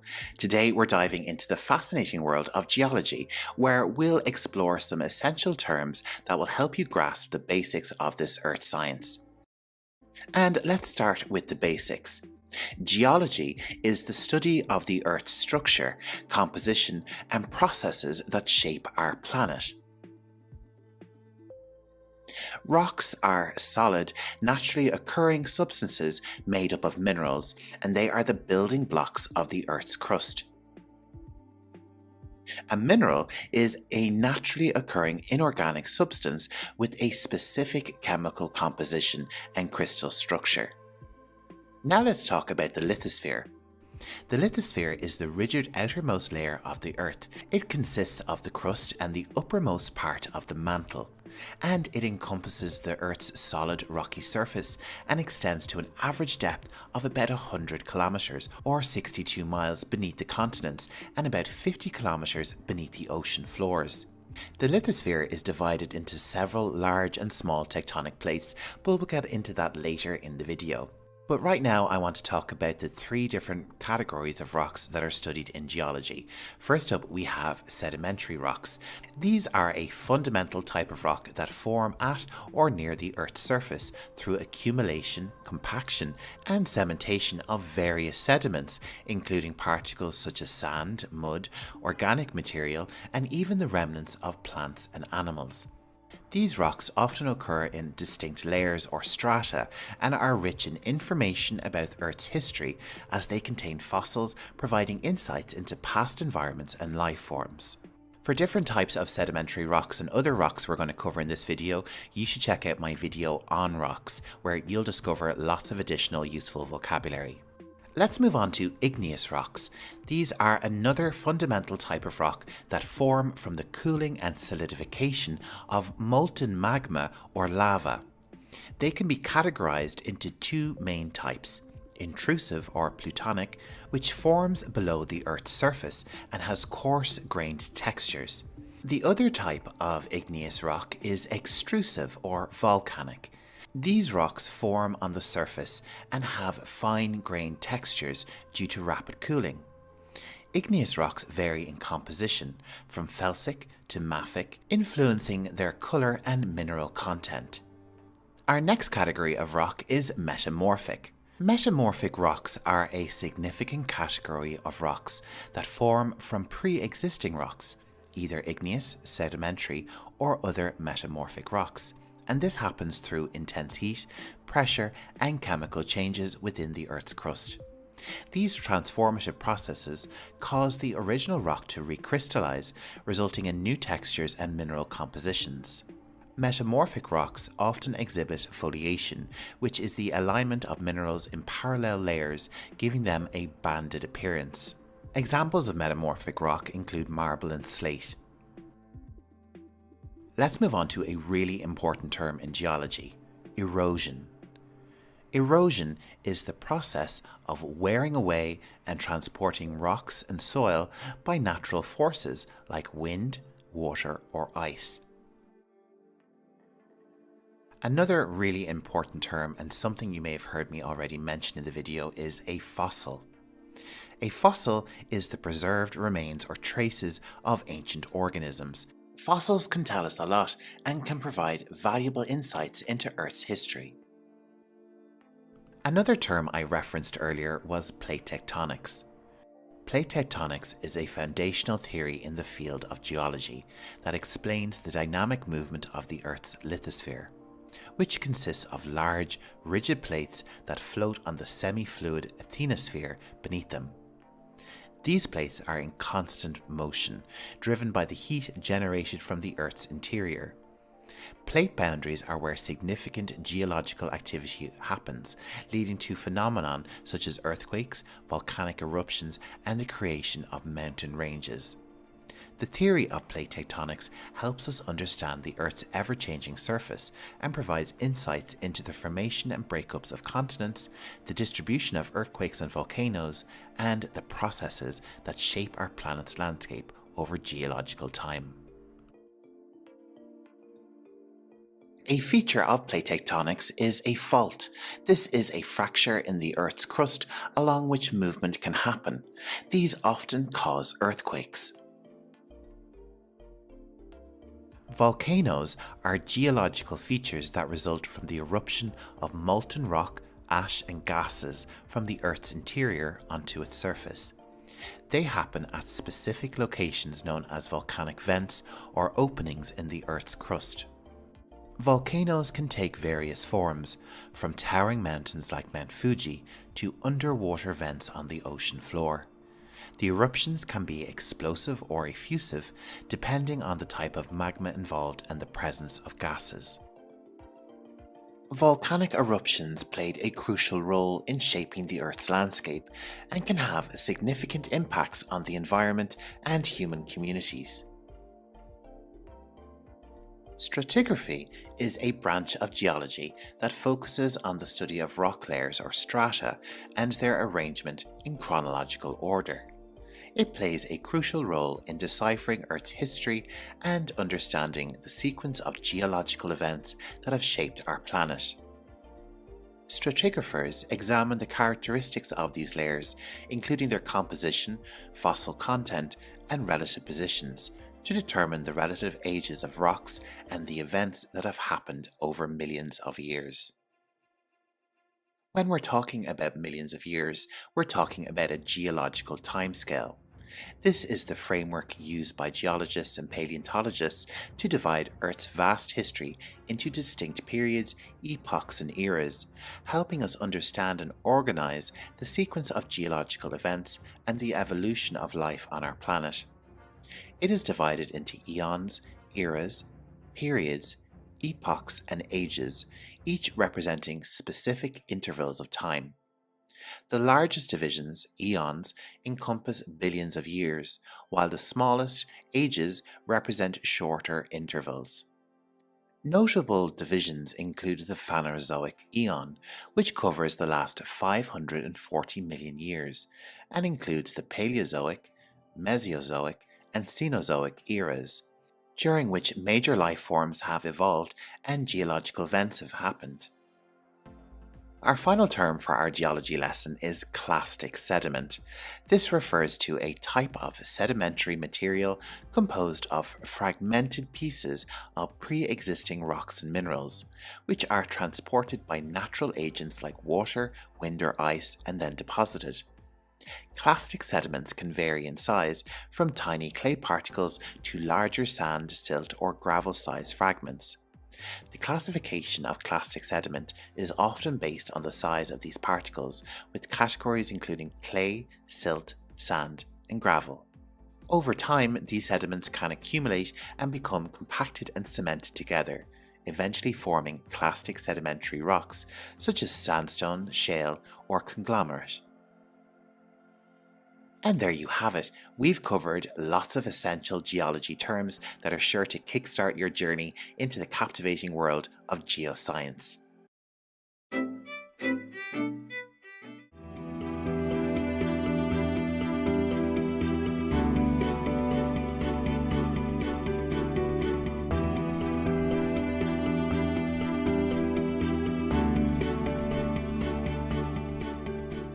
Hello and welcome back to Learning English Pro. I'm Jer, your online tutor and guide. In today's lesson, we're going to look at vocabulary relating to advanced chemistry. So if you're ready, let's get started on our advanced chemistry English vocabulary lesson. Our first term is chirality. This refers to the property of a symmetry in molecules, wherein a molecule's mirror image is not superimposable on itself. This characteristic is crucial in pharmaceuticals, as two chiral forms of a molecule might have distinct biological effects. Chirality. Let's move on to transition state. This represents the highest energy configuration in a chemical reaction, where old bonds are breaking and new ones are forming. This fleeting state influences the rate and mechanism of reactions. Transition state.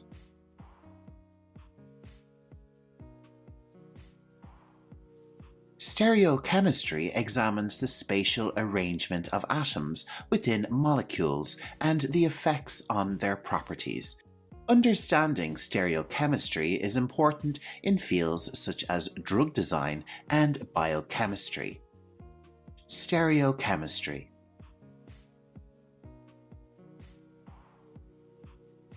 Nucleophilic substitution is a fundamental reaction in organic chemistry, involving the substitution of an atom or group within a molecule by a nucleophile. This process plays a significant role in the synthesis of various organic compounds. Nucleophilic substitution. Let's move on to catalytic converter. This is an emissions control device in vehicles that transform toxic gases into less harmful substances.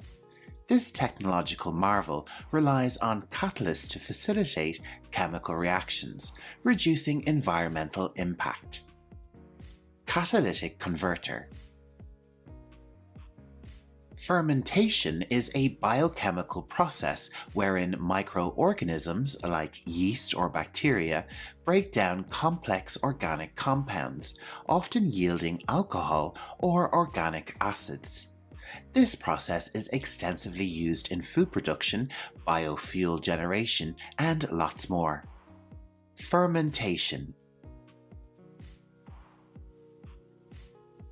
Heterogeneous catalysts are in a different phase from the reactants. They play a vital role in various industrial processes, facilitating reactions without being consumed themselves. Heterogeneous catalyst. A photochemical reaction happens when a chemical reaction is triggered or influenced by light. These reactions are fundamental in fields like photography, environmental science, and organic synthesis. Photochemical reaction. Quantum mechanics is the branch of physics that describes the behavior of matter and energy on atomic and subatomic scales. Understanding quantum mechanics is important in comprehending the behavior of particles in chemical reactions. Quantum mechanics. Electrochemistry studies the relationship between electricity and chemical reactions. It plays a vital role in various applications, including batteries, corrosion prevention, and electroplating. Electrochemistry.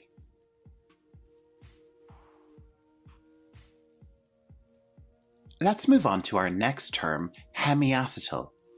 Hemiacetals are functional groups formed by the reaction of aldehydes or ketones with alcohols. Understanding hemiacetals is important in the study of carbohydrate chemistry and other organic reactions. Hemiacetal. On screen, you can see the Arrhenius equation.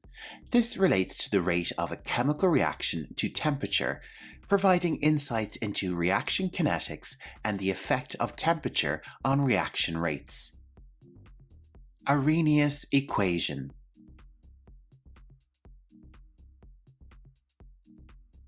Fluorescence is the emission of light observed when a substance absorbs photons and then re-emits them. This phenomenon is crucial in various analytical techniques and molecular imaging. Fluorescence. Enthalpy is a thermodynamic property that represents the total heat content of a system. It is often used to understand and calculate heat changes in chemical reactions. Enthalpy.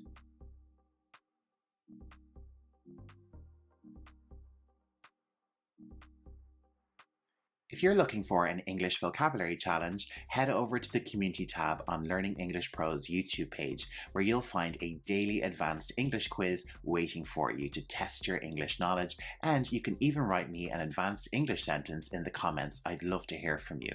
On the Community tab, you'll find lots of additional learning content too, so head over there now and test your English mettle. Our next term is magnetic susceptibility. This measures the degree to which a material can be magnetized in an applied magnetic field. This property is significant in the study of magnetic materials. Magnetic susceptibility. Let's move on to our next term, which is nuclear magnetic resonance, or NMR. NMR spectroscopy is a powerful analytical technique that exploits the magnetic properties of certain atomic nuclei. It is widely used in organic chemistry for structure determination. Nuclear magnetic resonance.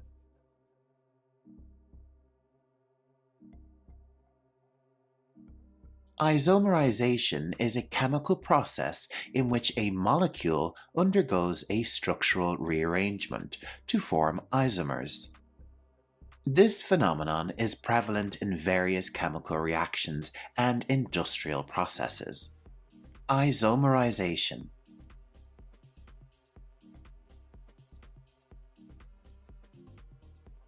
Our next term is adsorption.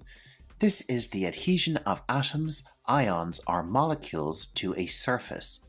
This process is fundamental in catalyst, gas purification, and other applications. Adsorption.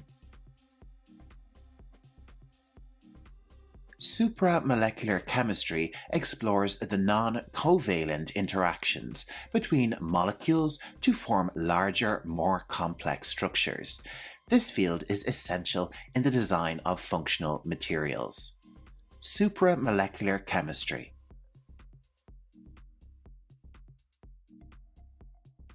Electron configuration describes the distribution of electrons in an atom's electron orbitals. It is crucial in understanding the chemical behavior and property of elements. Electron configuration. And electron configuration wraps up our vocabulary lesson on advanced chemistry. I hope you enjoyed it, and if you did, make sure to hit the like button and subscribe to my channel, Learning English Pro.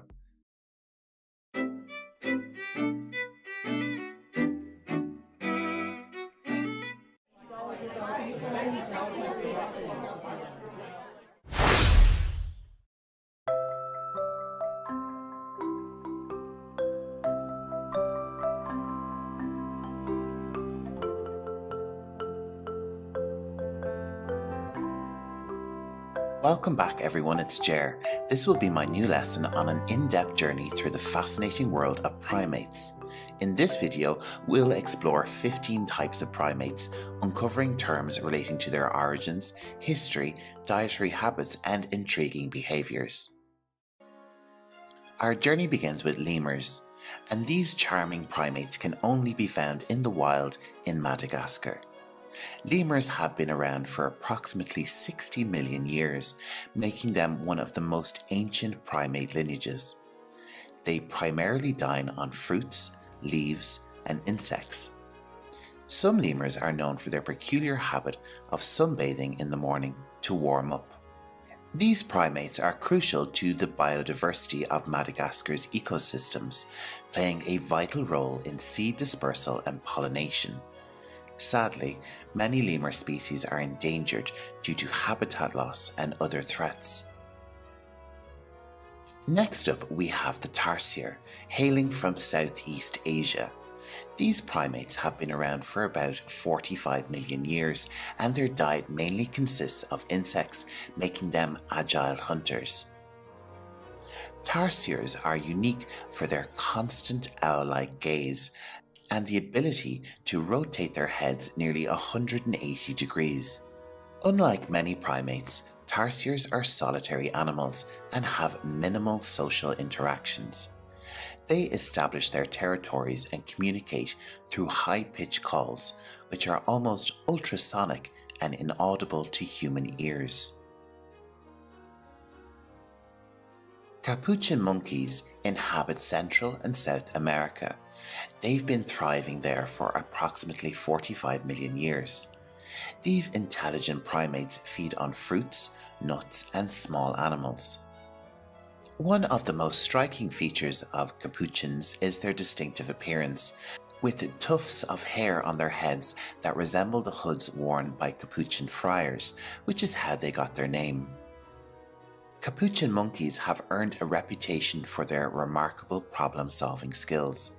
They are known to use tools in the wild, a behavior rarely observed in non-human animals. These clever primates use rocks and sticks to extract tasty morsels from hard-to-reach places, showcasing their adaptability and ingenuity. Gibbons, known for their enchanting songs, reside in Southeast Asia.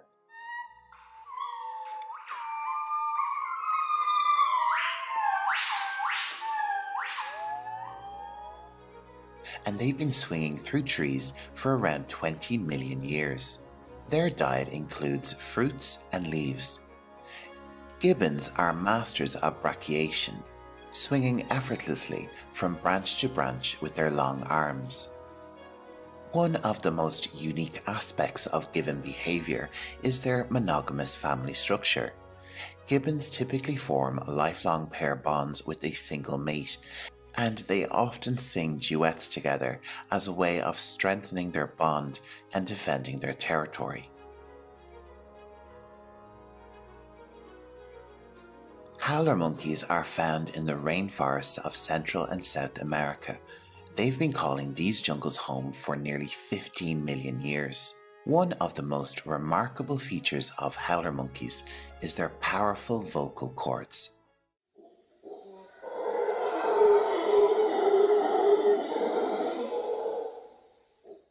They produce some of the loudest sounds in the animal kingdom, and their deep guttural howls can be heard for miles. These vocalizations serve to establish territory and communicate with other members of their troop. Howler monkeys are primarily folivores, which means their diet primarily consists of leaves, and they can spend a significant portion of their day eating to meet their nutritional needs. Orangutans are the largest arboreal or tree-dwelling mammals on Earth. Their lineage dates back millions of years, and they represent the only great ape species found outside of Africa. These gentle giants are primarily frugivores, with fruits making up a significant portion of their diet. They also consume leaves, bark, insects, and even small vertebrates when the opportunity arises. One of the most distinctive features of orangutans is their remarkable intelligence. They are known for their problem-solving abilities and can use tools to assist in foraging.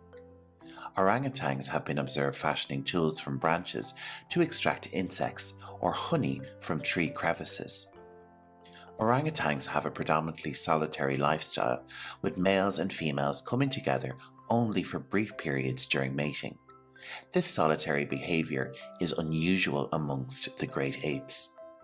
Female orangutans are known for building elaborate nests high in the trees each night, where they rest and sleep.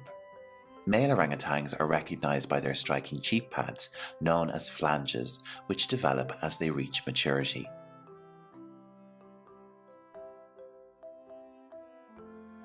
Gorillas belong to the same family as humans, and we share a common ancestor. They are the largest living primates, with adult males known as silverbacks due to the silver hairs on their back weighing up to 400 pounds or more. Despite their size and strength, gorillas are known for their peaceful and non-aggressive nature. These herbivorous primates primarily feed on plants including leaves, stems, fruits, and flowers. Their massive jaws and large, powerful teeth help them process tough vegetation. Gorillas spend a significant portion of their day foraging and eating to meet their dietary needs. Gorillas live in close-knit family groups, led by a dominant silverback male. These family units include females, their offspring, and sometimes subordinate males. The silverback is responsible for protecting the group and mediating disputes. One of the most endearing aspects of gorilla behavior is their strong social bonds. They engage in grooming rituals which serve to reinforce these bonds and maintain group cohesion.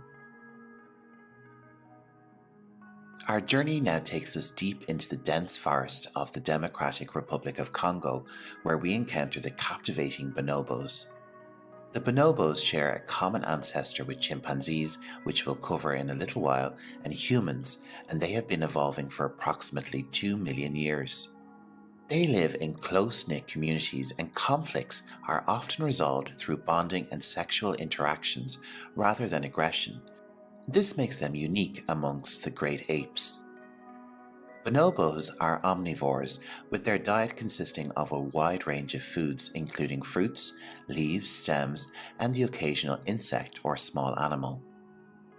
They are known for their remarkable foraging abilities, using tools like sticks to extract termites or ants from tree bark. Bonobos have a reputation for their frequent and diverse sexual behaviors, which play a significant role in their social dynamics. They use sexual interactions as a way to diffuse tension, establish social bonds, and reinforce cooperation within their groups. Rhesus macaques are native to a wide range of environments across Asia, from forests to urban areas, and one of the most remarkable features about them is their adaptability to various habitats. They are equally at home in dense forests, grasslands, and even urban areas. This adaptability has allowed them to thrive in a changing world. These primates are highly social and live in complex societies with strict dominance hierarchies. They form tight-knit troops led by a dominant male, and their social interactions involve grooming, vocalizations, and intricate communication. Spider monkeys are native to the lush forests of Central and South America. They have been swinging through the trees for around 25 million years, making them one of the oldest New World monkey lineages.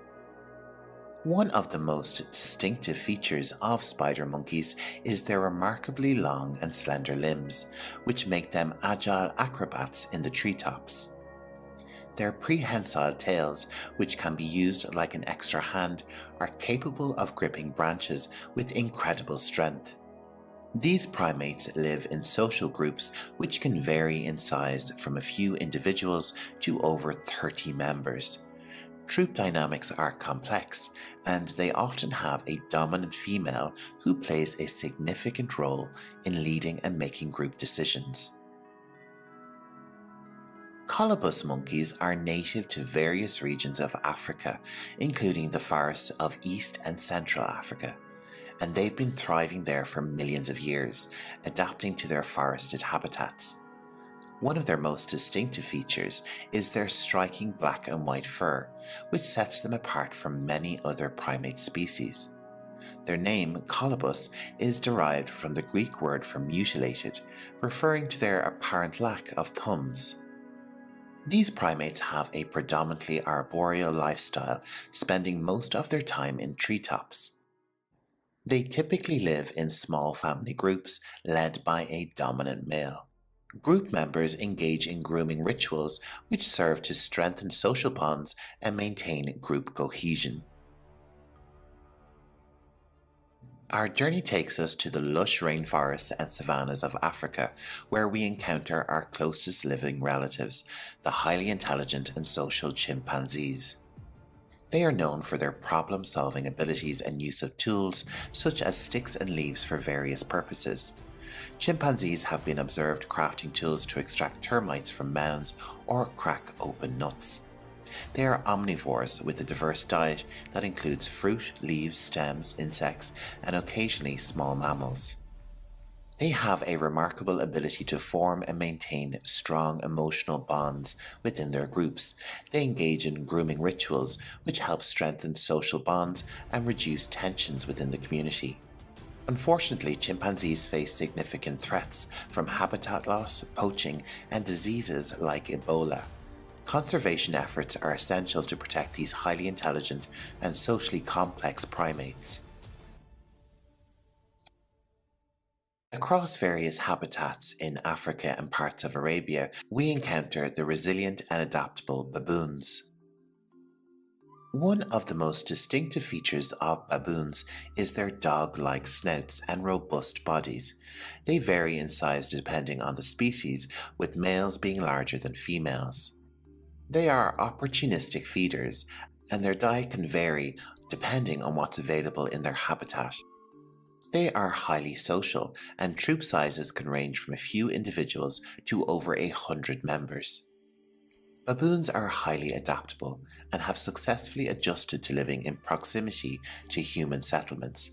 However, this proximity has also made them susceptible to conflict with humans, leading to challenges for their conservation. Now let's shift our focus to Neanderthals. These fascinating hominins lived in Eurasia alongside early humans for hundreds of thousands of years. They had a varied diet, including meat from hunting large game, as well as plants and possibly seafood. They were skilled tool makers and adapted to challenging environments. They are part of a shared human history and have left a lasting impact on our understanding of human evolution. Our species, Homo sapiens or humans, have been evolving for hundreds of thousands of years. We originated in Africa and gradually spread across the globe. Humans are incredibly adaptable omnivores, with diets ranging from region to region and era to era. We have the unique ability to cook and process food, which has played a crucial role in our development and success as a species. Thank you for joining me on this in-depth exploration of the primate world.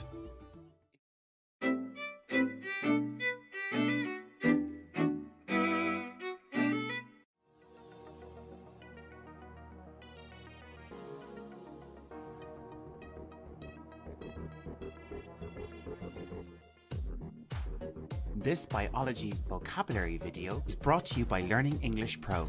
I'm Jer and I'll be narrating your lesson today. Topics for discussion are: what is a cell, inside the cell, and cell division. So let's begin by answering the question, what is a cell?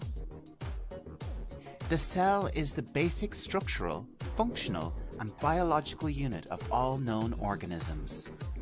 A cell is the smallest unit of life, and cells are often referred to as the building blocks of life. And in the human body, there is approximately 37.2 trillion cells. Let's take a closer look at a cell. This is the nucleus at the center of the cell. The inside of a cell is filled with a liquid called cytoplasm, and the walls of the cell are called the cell membrane.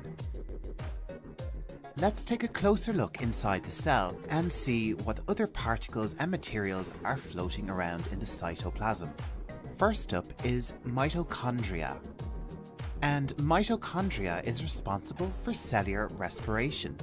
They are the energy producers of the cell. I'm sure you've heard of the next part of the cell, DNA, also known as deoxyribonucleic acid.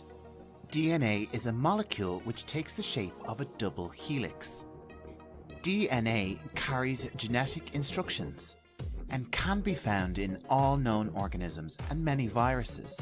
DNA is essential for development, functioning, and also growth, and for reproduction. Our next item from inside the cell is endoplasmic reticulum. Let's say it one more time. Endoplasmic reticulum. This is a membrane system, and it serves multiple functions, being important particularly in the synthesis, folding, modification, and transport of proteins within the cell. Our next particle is lysosome. Let's try it one more time. Lysosome. Lysosomes are involved in digestion and waste removal within the cell, and they contain digestive enzymes. And they digest other particles within the cell which are worn out and need to be destroyed. Our next cell particle is the Golgi apparatus, which kind of looks like folded towels. The Golgi apparatus is made up of membrane-bound sacs, and in its work it processes and bundles macromolecules like proteins and lipids as they are synthesized within the cell. The next particle we'll look at is the ribosome. Repeat after me, ribosome. And the ribosome is a protein producer. Protein is needed for many cell functions, such as repair and directing chemical processes. Did you realize there are so many different parts to a cell? It's really incredible. All these different parts which we've discussed are all organelles. Repeat after me, organelles. And this is what we call all these different parts that reside within a cell. Let's move on and look at cell division. Cell division is the process by which a parent cell divides into two or more daughter cells. And with cell division, there are 5 different distinct stages. The first is called interphase. Next up, we have prophase. The third stage is the metaphase.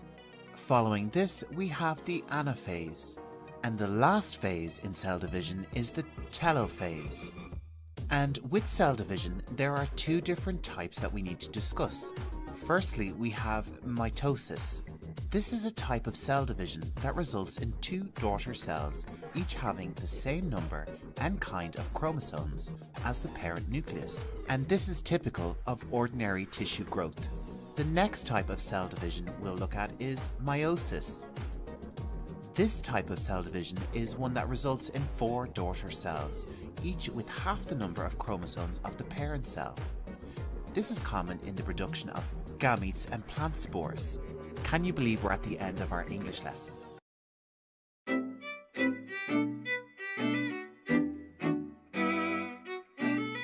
Hello dear viewers, welcome back to Learning English Pro.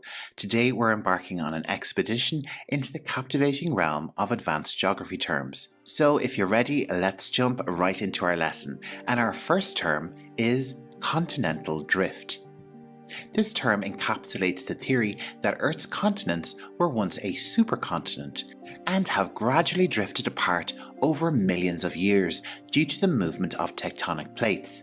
Alfred Wegener's pioneering work laid the foundation for our understanding of this transformative process. Plate tectonics take us deeper into Earth's geological mechanisms. This theory explains the movement of Earth's lithospheric plates, which float on the semi-fluid asthenosphere beneath. The collision, separation and sliding of these plates shape the planet's topography, causing earthquakes, volcanoes and mountain ranges. Next, we navigate the complex terrain of geopolitics. This term unveils the interplay between geographical space, political power, and international relations. Geopolitics examines how geographical factors influence diplomacy, conflicts, and global strategies. Term number 4 leads us to the frozen landscapes of the permafrost. This term refers to permanently frozen ground found in cold regions like Siberia. Permafrost not only shapes the terrain, but also preserves ancient organisms and influences climate change feedback loops. Transitioning to oceanic vistas, we encounter archipelago. An archipelago is a group of islands clustered closely together in a body of water. These formations often result from tectonic or volcanic activity and have significant cultural, ecological, and geological importance. The term isthmus beckons us to narrow land bridges connecting two larger land masses. These geographical features can profoundly impact trade routes, transportation, and cultural exchange. Our journey takes a scenic turn with fjord. These steep-sided narrow inlets are formed by glacial erosion and subsequent sea level rise. Fjords, often surrounded by dramatic landscapes, are found in countries like Norway and New Zealand. Venturing into ecosystems, we encounter the term biome. A biome is a distinct ecological region characterized by specific plant and animal communities, shaped by climate, geography, and evolutionary history. Rainforests, deserts, and tundras are examples of different biomes. Our exploration of ecosystems continues with delta. A delta forms at the mouth of a river where sediment carried by the river is deposited as it enters a standing body of water, creating intricate wetland systems that provide crucial habitats to animals. Let's shift our focus to urban geography, and we delve into gentrification. This term describes the transformation of urban neighborhoods as wealthier residents move in, leading to changes in demographics, housing, and local culture. Our next term is continental shelf. This underwater extension of a continent is relatively shallow and rich in marine resources. It's a prime location for activities such as fishing, oil drilling, and mineral extraction. Our journey takes us underground with karst landscape. This unique terrain is shaped by the dissolution of soluble rocks like limestone and features sinkholes, caves, and underground rivers, creating stunning geological formations. In my homeland of Ireland, we have one of Europe's finest examples of a karst landscape, the Burren, which is located in Connemara. In the arid embrace of deserts, an oasis emerges as a haven of life. Fed by springs or wells, an oasis supports vegetation and human settlement, providing a critical respite in harsh conditions. Concluding our expedition, we ponder latitude. These horizontal imaginary lines circle the Earth and measure the distance north or south of the equator. Latitude greatly influences climate patterns, determining temperature and sunlight intensity.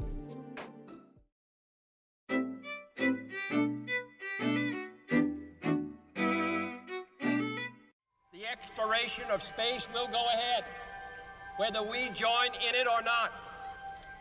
and it is one of the great adventures of all time.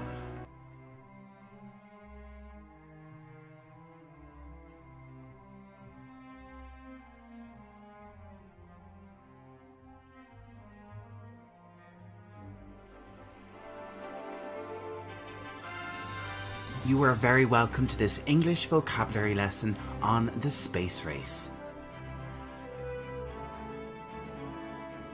This is Learning English Pro, and I'm Jer. I'll be narrating your lesson today. Our topics for discussion are the space race, to the moon, and of course you will learn lots of important essential English vocabulary. Now, if you're ready, it's time to sit back, relax, and let's learn some English together. Our first topic is the space race, where we will be looking at the beginning of space exploration. In the summer of 1955, the USA and USSR announced they would be launching small satellites into orbit around the Earth. And these announcements were made just 4 days apart. Let's take a look at some of the words we just used in closer detail. The word launch means to start or set something in motion. And you can launch lots of things, like a spaceship, or a boat, or even an event. Our next word is orbit, and this noun describes the curved path of a celestial object or spacecraft round a star, planet, or a moon. We can also use this as a verb to describe the action of orbiting something. The moon orbits the Earth. Our next word is the noun satellite, and as you can see on screen, this describes an artificial body placed in orbit around the Earth or moon or another planet in order to collect information or for communication. But satellite can also describe a celestial body orbiting the Earth or another planet, so something that's natural, like the moon, or something like an asteroid that orbits Jupiter. One very famous artificial satellite is Sputnik. In 1957, the Soviet Union successfully launched Sputnik into orbit of the Earth and shocked the world. Their success leads to a competitive scientific relationship with the USA for supremacy in space exploration. The relationship was already strained due to a continuing state of political conflict, military tension, proxy wars, and economic competition. The USA suffered a major international humiliation when Project Vanguard exploded at its launch in December 1957. However, they did eventually have success when they launched the 4-stage rocket Juno 1 in January 1958. And on this rocket was the satellite Explorer 1, which they successfully put into orbit. However, the Americans were not happy about being behind Russia in space exploration. So in July 1958, President Eisenhower formed NASA. NASA is an acronym of the National Aeronautics and Space Administration. However, they were still falling behind Russia because in September 1959, after several failed attempts, the Soviet Union launched Luna 2, a space probe which successfully impacted the moon. A space probe is an unmanned exploratory spacecraft designed to transmit information about its environment. The Soviet Union had success again when they launched Yuri Gagarin into Earth orbit in April 1962. He became a national hero and an international celebrity.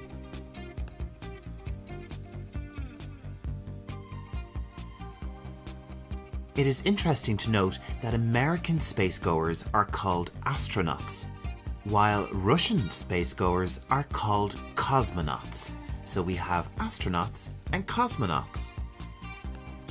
After some political upheaval and a pause in missions to develop the Soyuz spacecraft, the USSR fell behind in the race for the moon. While NASA created 3 spaceflight programs to develop their capabilities in space with the aim of going to the moon. These projects were Project Mercury, 1958 to 1963, Project Gemini, 1961 to 1966, and Project Apollo, 1969 to 1972. NASA wanted to improve their capabilities and to ensure their technology and astronauts could survive in space for extended periods of time. Let's have a look at the ways they did this. They practiced spacewalking. Spacewalk as a noun describes a period of physical activity engaged in by an astronaut in space outside a spacecraft. An example in a sentence would be, "The spacewalk will happen tomorrow." As a verb, spacewalk means to undertake a spacewalk. An example in a sentence is, "I will spacewalk tomorrow for the first time." NASA also developed the Saturn V rocket. This is the most powerful, tallest and heaviest rocket ever built by man. NASA also wanted to test their ability to dock two spacecraft together in space. The verb to dock of a spacecraft means to join with a space station or another spacecraft in space. I hope you are enjoying learning lots of new vocabulary. Don't forget to check out our YouTube channel where we have lots of vocabulary videos on a wide range of topics. Let's move on to our next topic, to the moon. This is the Apollo 11 crew. Neil Armstrong, Michael Collins, and Buzz Aldrin. This would be the crew who would go to the moon. But what does crew mean? The word crew describes a group of people who work together and operate a ship, an aircraft, or a spaceship. And on July 16, 1969, NASA launched the Saturn V rocket with the crew of 3 men and directed it to the moon. It took just over 3 days for the Apollo 11 crew to reach the moon. Around the world, people gathered to watch the landing on the television. 600 million people watched live. When the spacecraft reached the orbit of the moon, Neil Armstrong and Buzz Aldrin climbed inside the small lunar module. Michael Collins remained in the control vessel, which would stay in orbit, while the 2 crew members left in their lunar module and descended to the moon. Let's take a look at the highlighted words. A lunar module is a detachable compartment of a spacecraft used to land on the moon's surface. And descend is a verb which means to move or fall downwards. As the crew descended in the lunar module, they encountered problems with their speed and computer. However, they overcame these problems and successfully landed on the moon's surface. The world waited for Neil Armstrong to become the first man to step onto the moon and make history. That's one small step for man, one giant leap for mankind. Oh, that looks beautiful, Samuel. Armstrong and Aldrin explored the moon's surface, collecting samples and taking measurements. And after 21 hours, Armstrong and Aldrin departed the moon's surface and returned to meet Collins in the control ship. The Apollo 11 crew returned to Earth safely on July 24, 1969. They were heroes, and the success of the Apollo missions gave the USA dominance in space for decades. And that's the end of our lesson. Thank you so much for watching.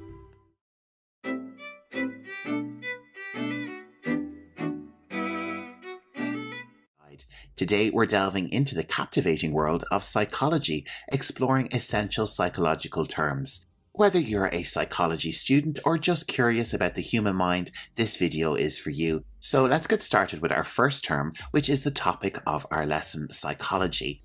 Psychology is the scientific study of the human mind and behavior. It seeks to understand and explain our thoughts, feelings, and actions. Psychology.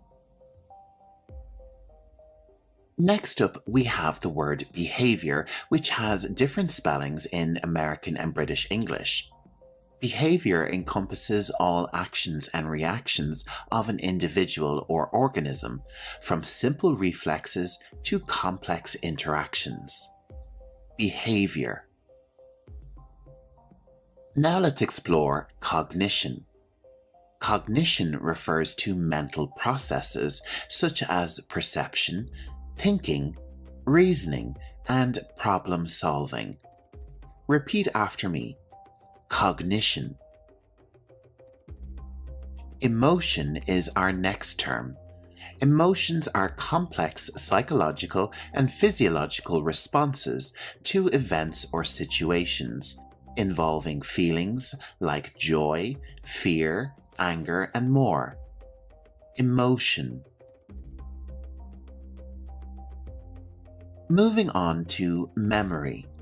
Memory is the ability to store, retain, and recall information and experiences. Memory. Consciousness is the awareness of one's thoughts, feelings, and surroundings at any given moment. Consciousness. Next, we have perception. Perception is the process of interpreting sensory information to understand and make sense of the world. Perception.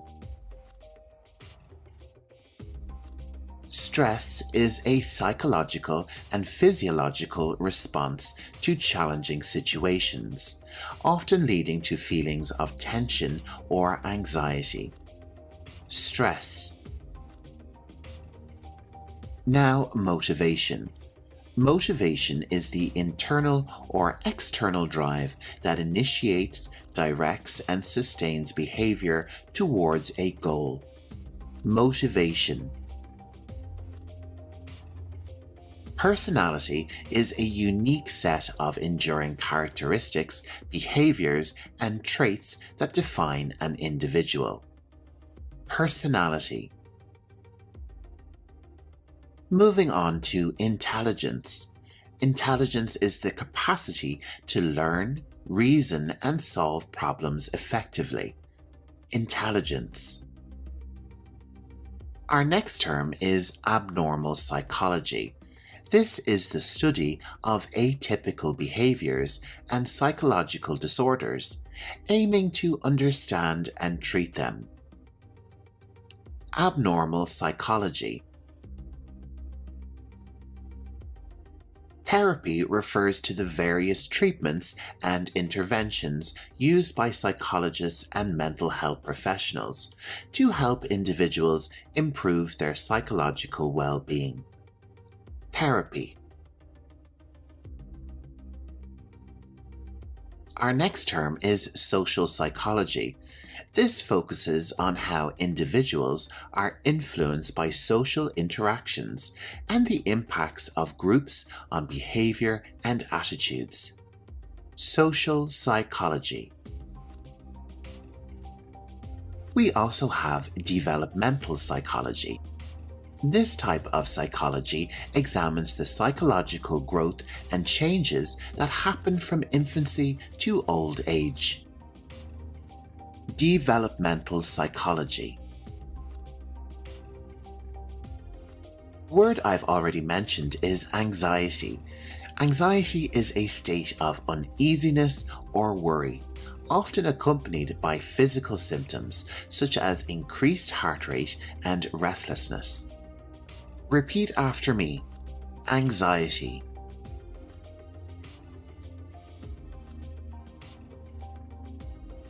Depression is a mood disorder characterized by persistent sadness and a loss of interest or pleasure in activities.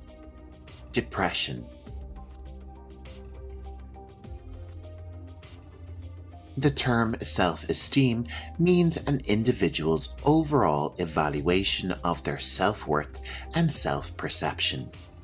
Self-esteem.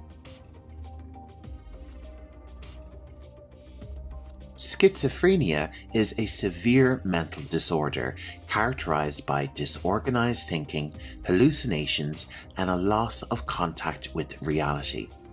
Repeat after me. Schizophrenia. Psychotherapy is a form of treatment involving psychological techniques and talking to a trained therapist to address emotional and mental health issues. Psychotherapy. Understanding these psychological terms is a window into the fascinating world of psychology.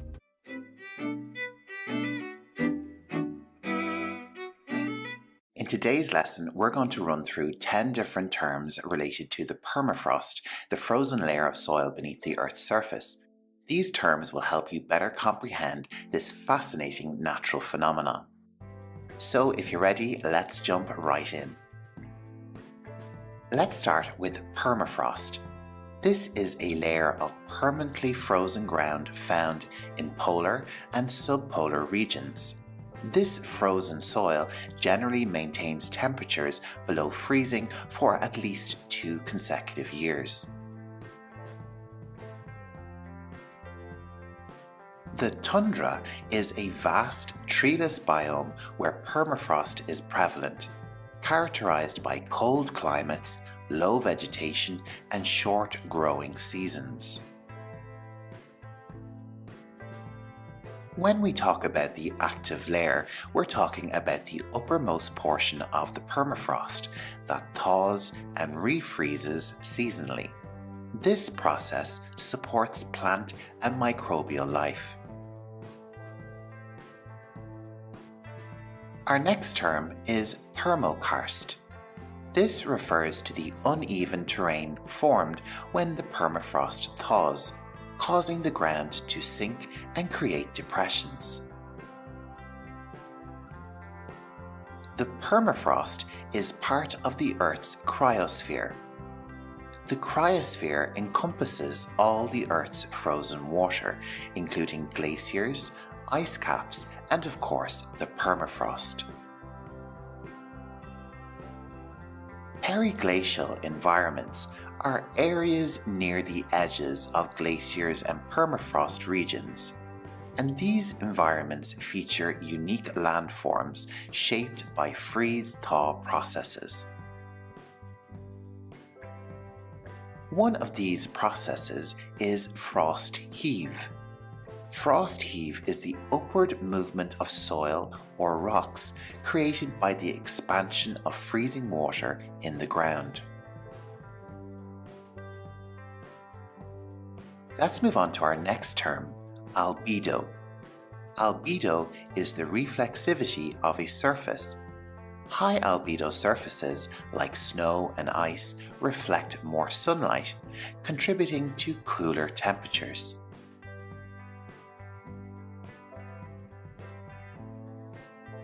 Methane hydrates are ice-like compounds containing methane molecules.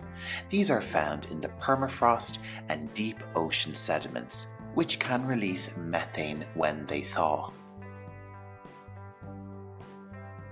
Our final term for this lesson is geothermal energy. This type of energy harnesses heat from within the Earth, including heat from permafrost, to generate electricity and provide heating. And geothermal energy wraps up our lesson on the permafrost.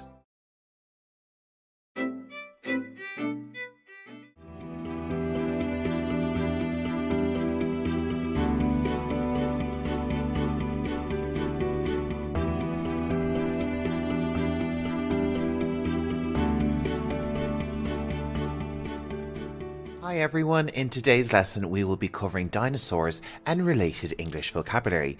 This video is a special request from a subscriber, UmuBot Storytime, and her son, so if you have a request for a video topic, make sure to leave a comment. Let's jump straight into our lesson with our first word, reptile. All dinosaurs are reptiles. And dinosaurs share common ancestors with all the reptiles that we have on the planet today. They are all part of a natural group of animals called Dinosauria. Dinosaurs first emerged in the Triassic period. This was about 243 to 233 million years ago. One of the earliest known dinosaurs is the Eoraptor. This dinosaur was quite small and a little bit bigger than a chicken. Dinosaurs soon became the dominant terrestrial vertebrates on the planet. This means that they were at the top of the food chain. These dinosaurs that walked on the Earth are best known as non-avian dinosaurs, and they survived until a time period known as the Cretaceous period. This was about 66 million years ago. At this time, an asteroid impact occurred on Earth. This was really bad news for the planet and even worse for the animals who lived during this time. This event is thought to be the main reason for the extinction of the dinosaurs.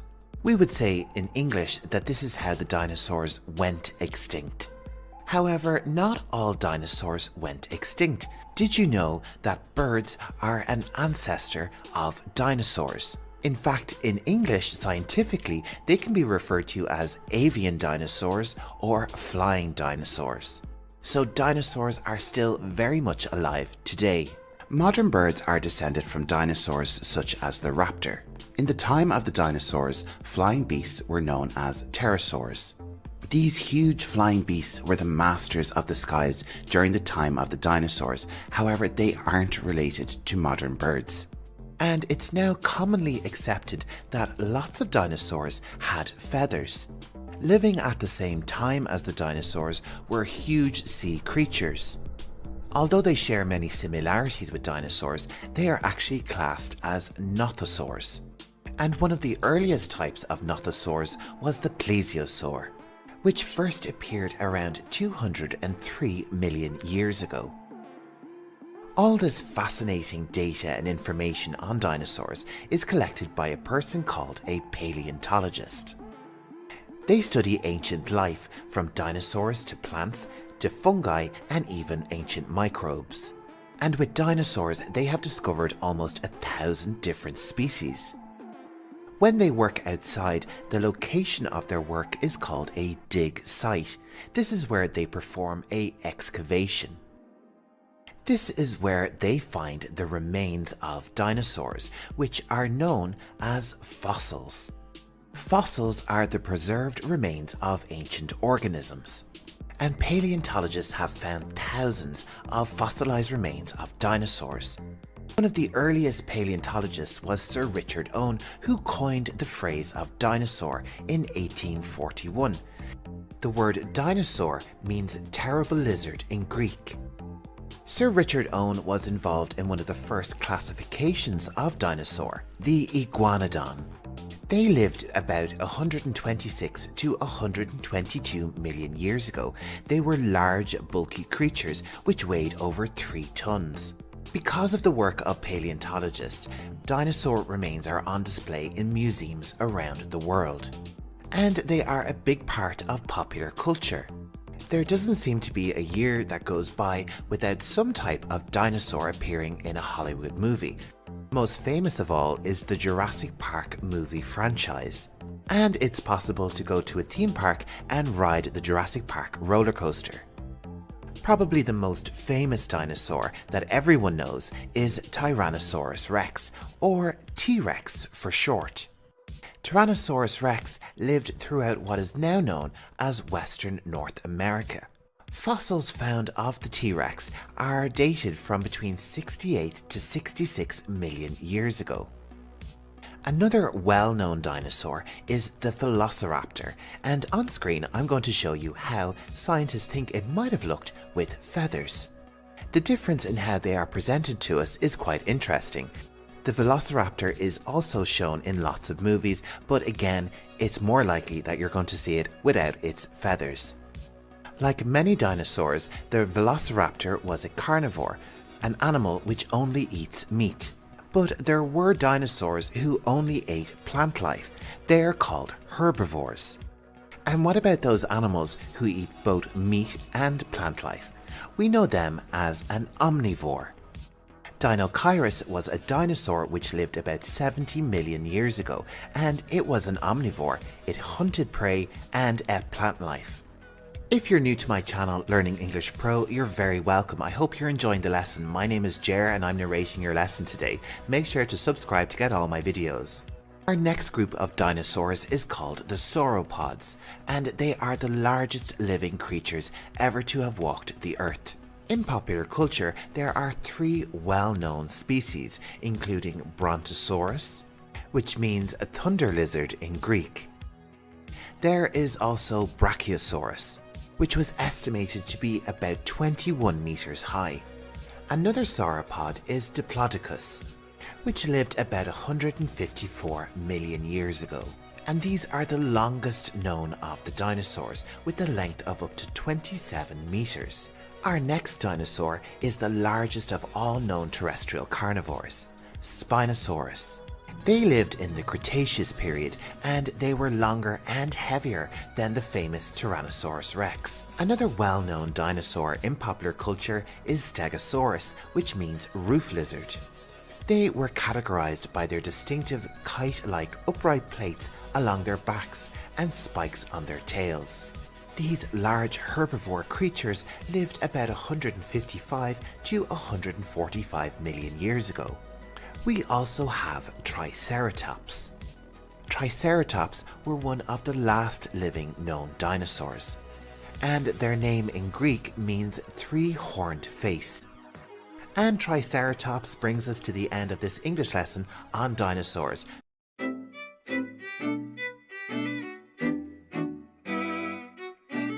Hey there, fellow learners. Welcome back to Learning English Pro. Today we're diving into the world of biochemistry.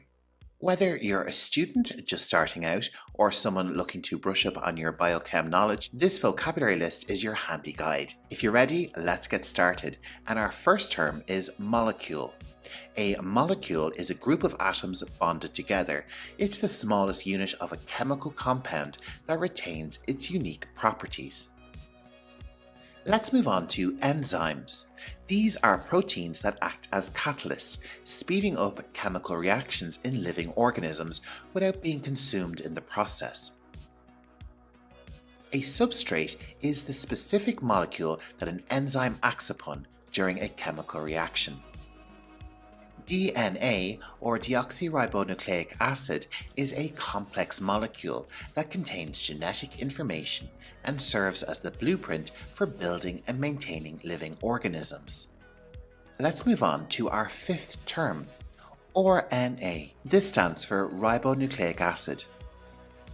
RNA plays a crucial role in protein synthesis by carrying genetic information from DNA to ribosomes. Amino acids are the building blocks of proteins. There are 20 different types of amino acids that can be combined in various sequences to create a wide range of proteins. Let's move on to our next term, which is metabolism. This refers to all the chemical processes that happen within an organism to maintain life. It includes processes like digestion, energy production, and waste elimination. A catalyst is a substance that speeds up a chemical reaction without undergoing any permanent changes itself. Let's move on to pH. This term stands for potential for hydrogen, and it is a measure of the acidity or alkalinity of a solution. It's important in biochemistry because it affects the shape and function of molecules. Number 10 in our biochemistry word list is lipid. Lipids are molecules that include fats, oils, and phospholipids. They play a key role in energy storage, insulation, and forming cell membranes. Our next term is really important, protein. Proteins are complex molecules made up of amino acids. They have diverse functions, including structural support, enzymatic reactions, and immune response. A nucleotide is the basic building blocks of nucleic acids like DNA and RNA. It consists of a nitrogenous base, a sugar, and a phosphate group. Carbohydrates are molecules made up of carbon, hydrogen, and oxygen. They serve as a primary energy source for living organisms. ATP, or adenosine triphosphate, is a molecule that stores and transfers energy within cells. It's often referred to as the energy currency of cells. Our final term is metabolic pathway. This is a series of interconnected chemical reactions that happen within a cell. These pathways are essential for various cellular processes. And there you have it, a snapshot of key biochemistry terms that'll have you speaking the language of life itself.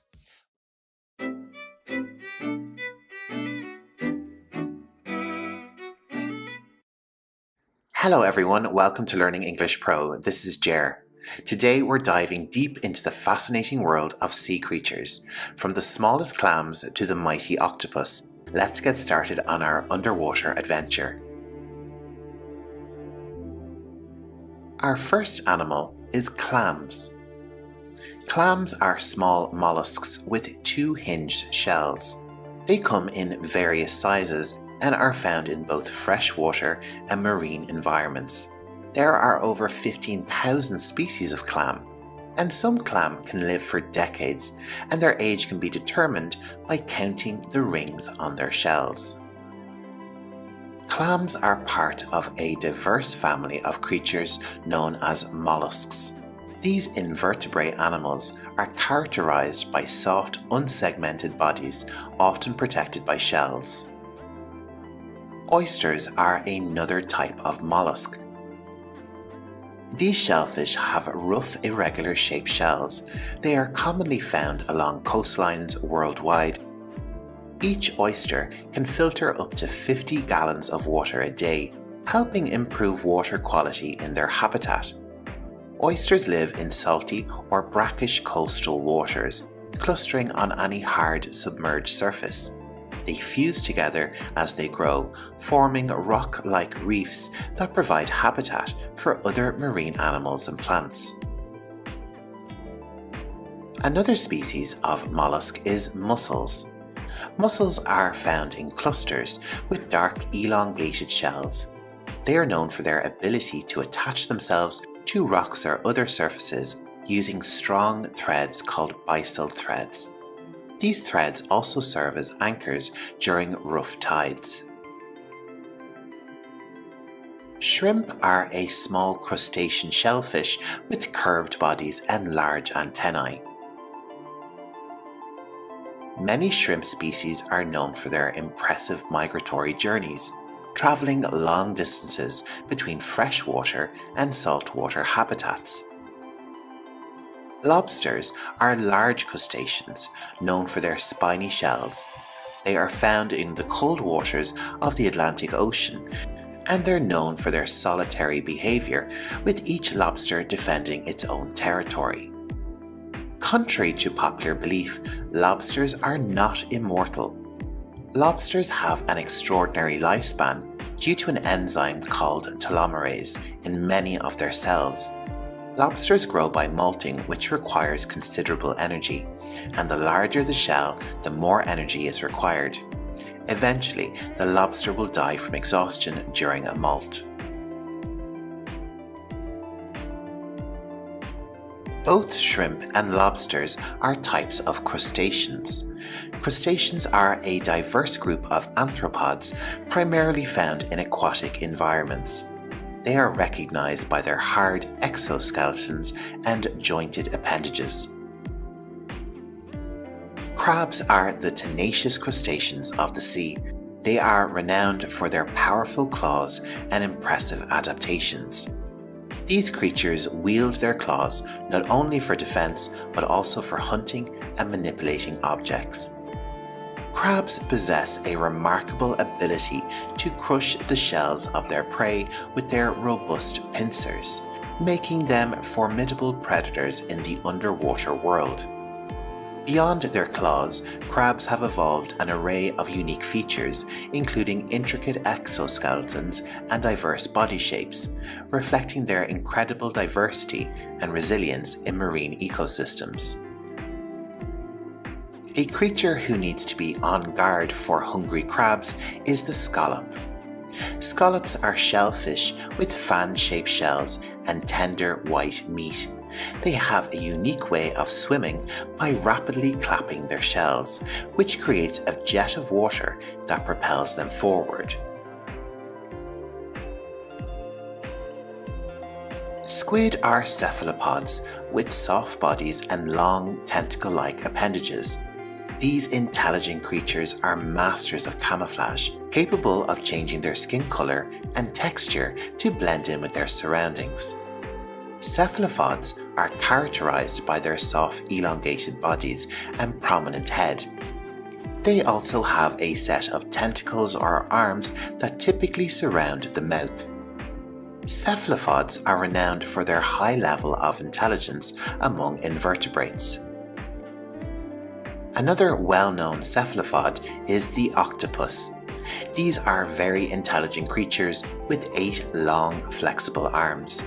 They are known for their problem-solving abilities and their exceptional skill in escaping predators by squirting ink and using jet propulsion to swim away. Octopi possess a highly developed nervous system, allowing them to exhibit complex behaviors. Despite their intelligence and agility, octopi are relatively short-lived creatures, with most species having a lifespan of just a few years. Our next sea creature is the crawfish, which can also go by the name of crayfish. These are freshwater crustaceans resembling small lobsters. They often create intricate burrows in the muddy bottoms of ponds and streams, which provide them with shelter from predators. A conch is a marine snail with a spiral-shaped shell often used in Caribbean cuisine. The conch's impressive shell is not only for protection but also acts as a buoyancy aid, allowing it to float when needed. Our next sea creature is truly fascinating, the sea urchin. Sea urchins are spiny marine animals with round, hard shells. They belong to the Echinoidea family, and they play a vital role in marine ecosystems by grazing on algae and controlling its growth. Sea urchins have a unique method of locomotion, using hundreds of tiny tube feet to move. As I mentioned, sea urchins belong to the Echinoidea family, which is a diverse group of marine animals characterized by spiny skin or exoskeleton. Echinoderms include several other fascinating species, and one of their defining features is their unique water vascular system, which helps them with locomotion, feeding, and respiration. An intriguing member of this family is the starfish, also known as a sea star. These captivating marine animals are known for their distinctive 5-arm radial symmetry. These creatures are found in oceans around the world, from shallow coastal waters to the deep sea. Despite their name, starfish can have a varying number of arms, and they use tube feet on their underside to move and feed. They are remarkable for their ability to regenerate lost limbs, and they come in a dazzling array of colors and patterns. While they may look like a mollusk, barnacles are actually small crustaceans related to crabs and lobsters. They attach themselves to rocks and other surfaces, and they have a complex life cycle, with their larval stage free swimming before settling down and attaching themselves to a substrate as adults. For our final sea creature, I think I've left the best to last.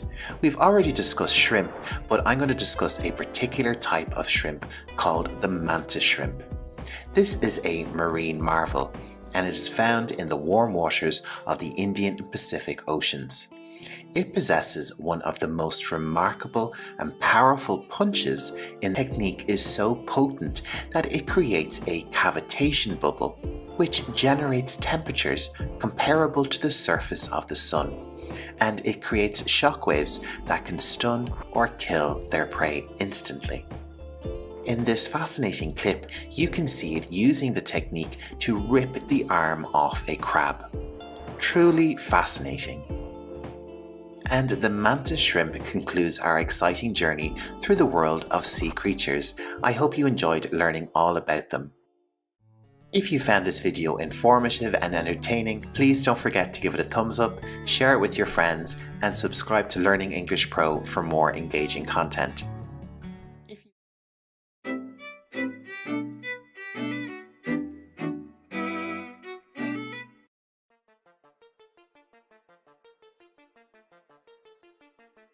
What is the latest mission to Mars? What will it do when it gets there? And what can we hope to learn from its exploration of an ancient lake? We are taking a deep dive into NASA's latest mission to Mars, and for all my English learners, all highlighted words will be included in a detailed glossary at the end of the video. Today we are discussing Mars 2020, which is the Mars rover mission by NASA that includes the Perseverance rover and Ingenuity drone. The mission began when the spacecraft launched from Earth on the 30th of July 2020. It follows many other missions to the Red Planet, but it is the first mission in decades, with its main mission being to search for life. The spacecraft took just 6.5 months to reach Martian atmosphere, and it did that on February the 18th, 2021.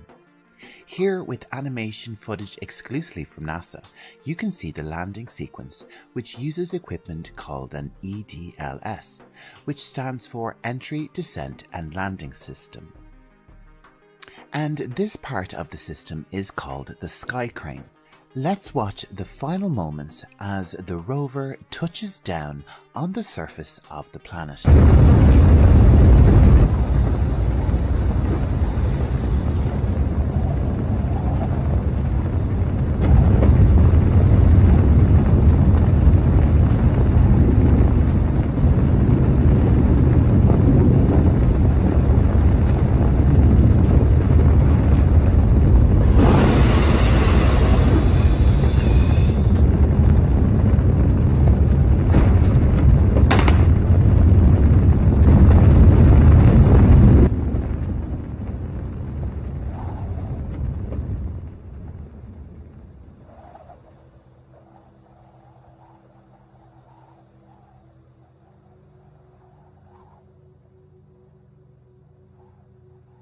Perseverance will land in the Jezero crater to explore life.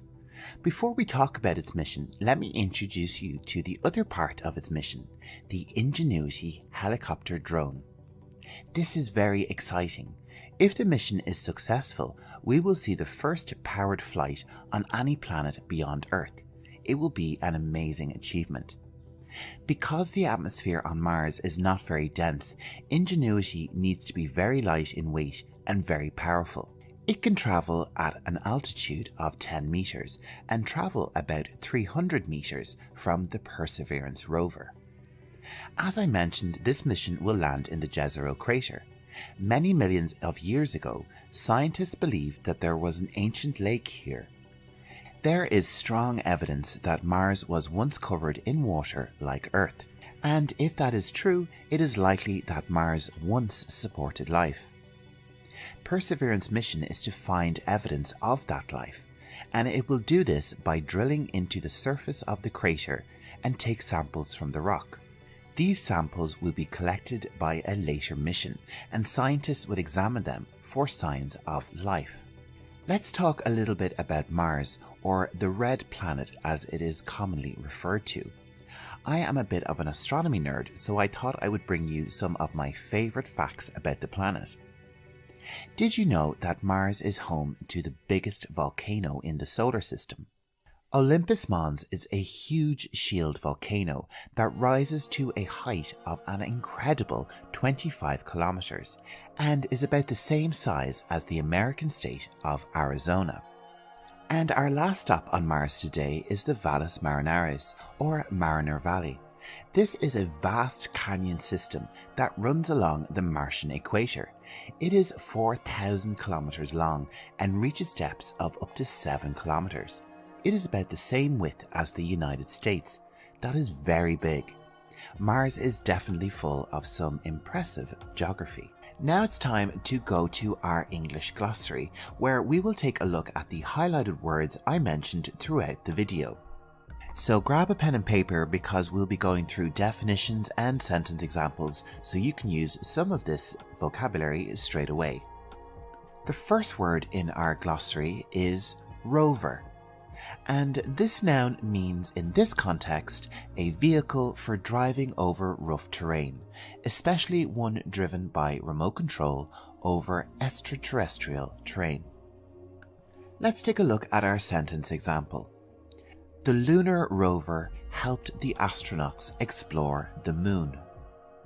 Let's move on to the next word in our glossary, and that word is Martian. This word is an adjective and it means anything relating to the planet Mars or its supposed inhabitants. Our sentence example is, the aliens in the movie were Martian. Coming up next, we have a phrasal verb, touchdown. And this means the act of an aircraft or spacecraft landing at its destination. Our example sentence is, my plane touches down at 6 p.m. Our next word in our glossary is crater. And this noun means a large bowl-shaped cavity in the ground or on a celestial object, typically one caused by an explosion or the impact of a meteorite. Our example sentence is, the meteorite left a huge crater. Next up in our glossary we have an adjective, dense, and this word means a substance which is closely compacted. The material is too dense to work with. The next word we will have a look at is altitude, and this noun means the height of an object or point in relation to sea level or ground level. And our example sentence is, high altitudes make me feel ill. Let's move on to our next word, which is a noun. It is evidence. This means the available body of facts or information indicating whether a belief or proposition is true or valid. Our example sentence is, I hope they find evidence of life on Mars. The next word we will cover in our glossary is sample. This noun means a small part or quantity intended to show what the whole is like. Let's check out our example sentence. I will try a sample of the cake. Our next word in our glossary is shield. This noun means a broad piece of metal or another suitable material, held by straps or handle attached on one side, used as a protection against blows or missiles. Our next example sentence is, the volcano is shaped like a shield. And our final word for our lesson is canyon. And this noun means a deep gorge, typically one with a river flowing through it, as found in North America. And our final example sentence is, I have been to the Grand Canyon many times. And that brings us to the end of our lesson. Thank you so much for watching. I really appreciate it. And I hope you enjoyed our little trip to Mars and all the new words in our glossary that you learned today.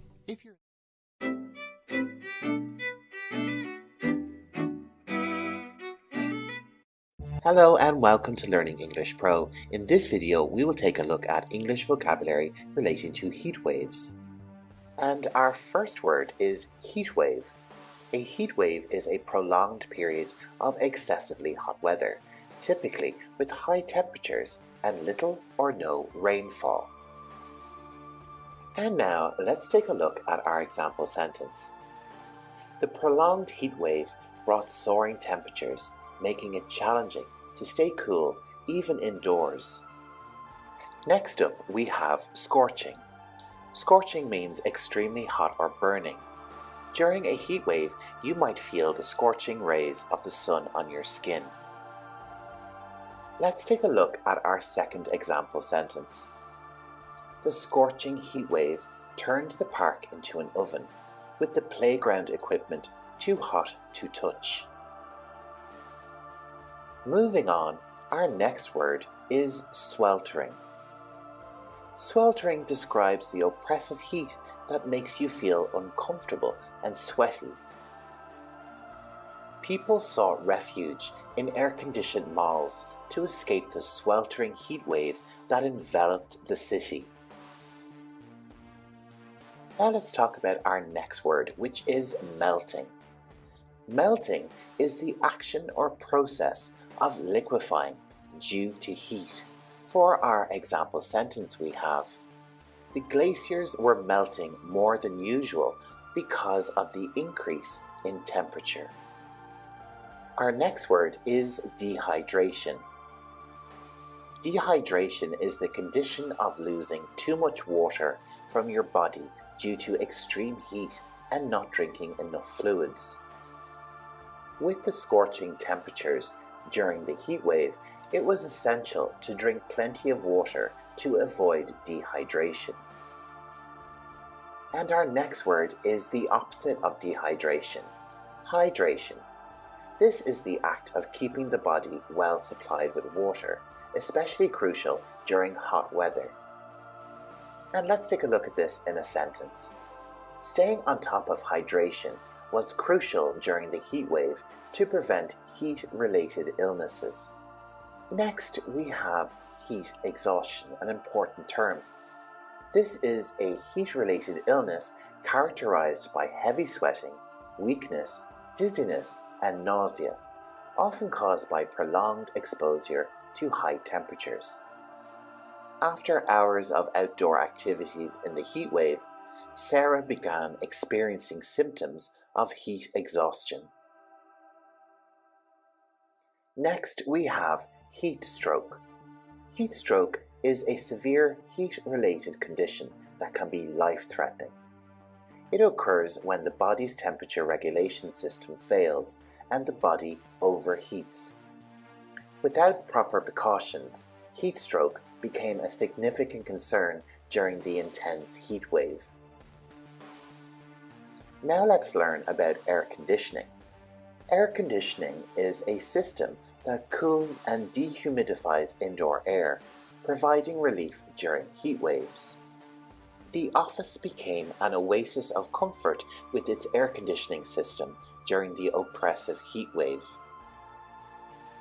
Moving on, we have sunscreen. Sunscreen is a lotion, cream, or spray applied to the skin to protect it from the harmful effects of the sun's ultraviolet rays during heat waves.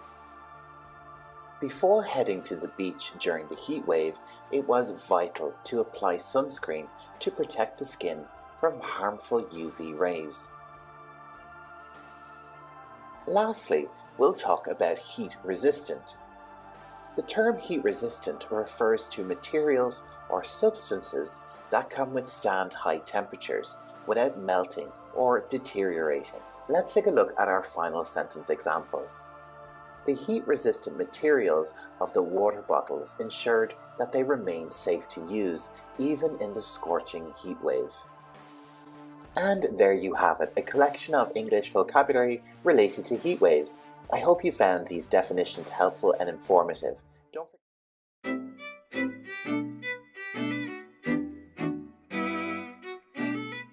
Welcome back to Learning English Pro. Today we'll be diving into the world of droughts and expanding our English vocabulary with a comprehensive word list. First up, let's take a look at the definition of the word drought.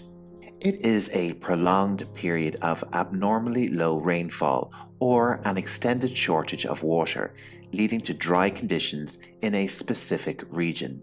Our example sentence is, the drought lasted for several months and made life difficult for the local people.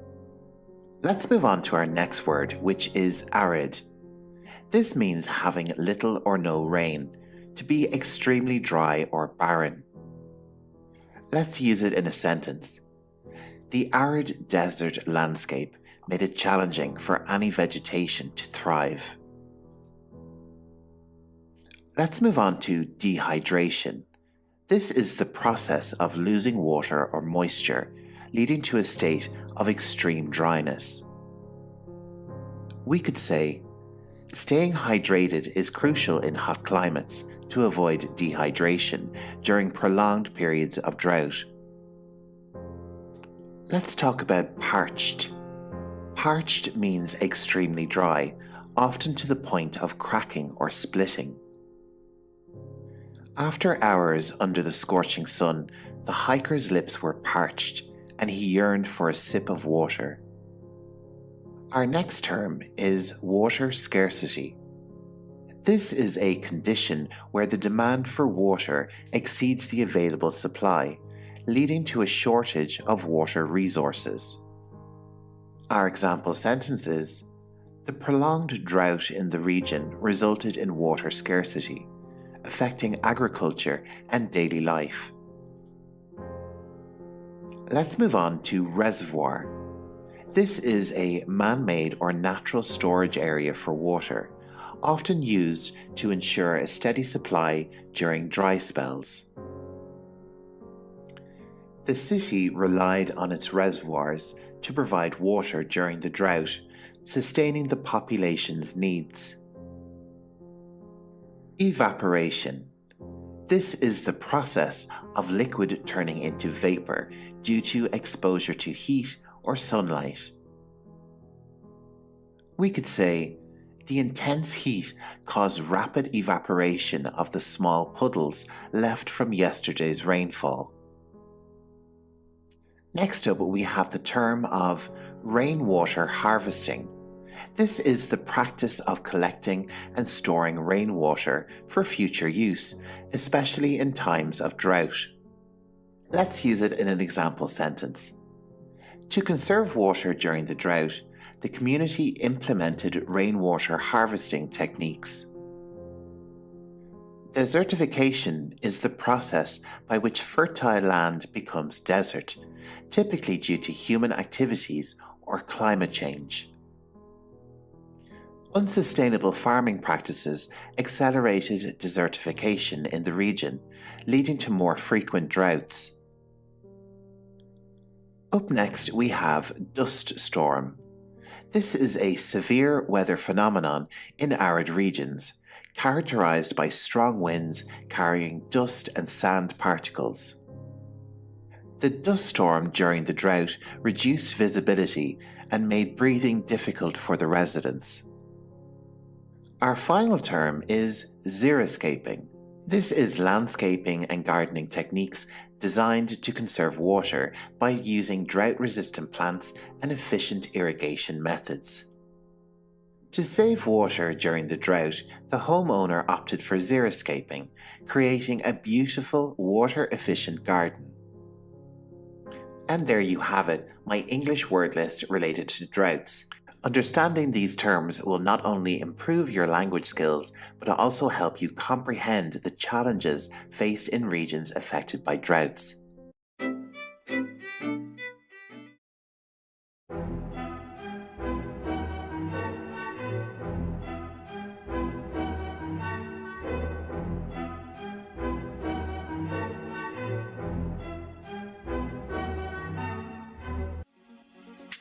In today's lesson, we're going to take a look at some medicine English vocabulary.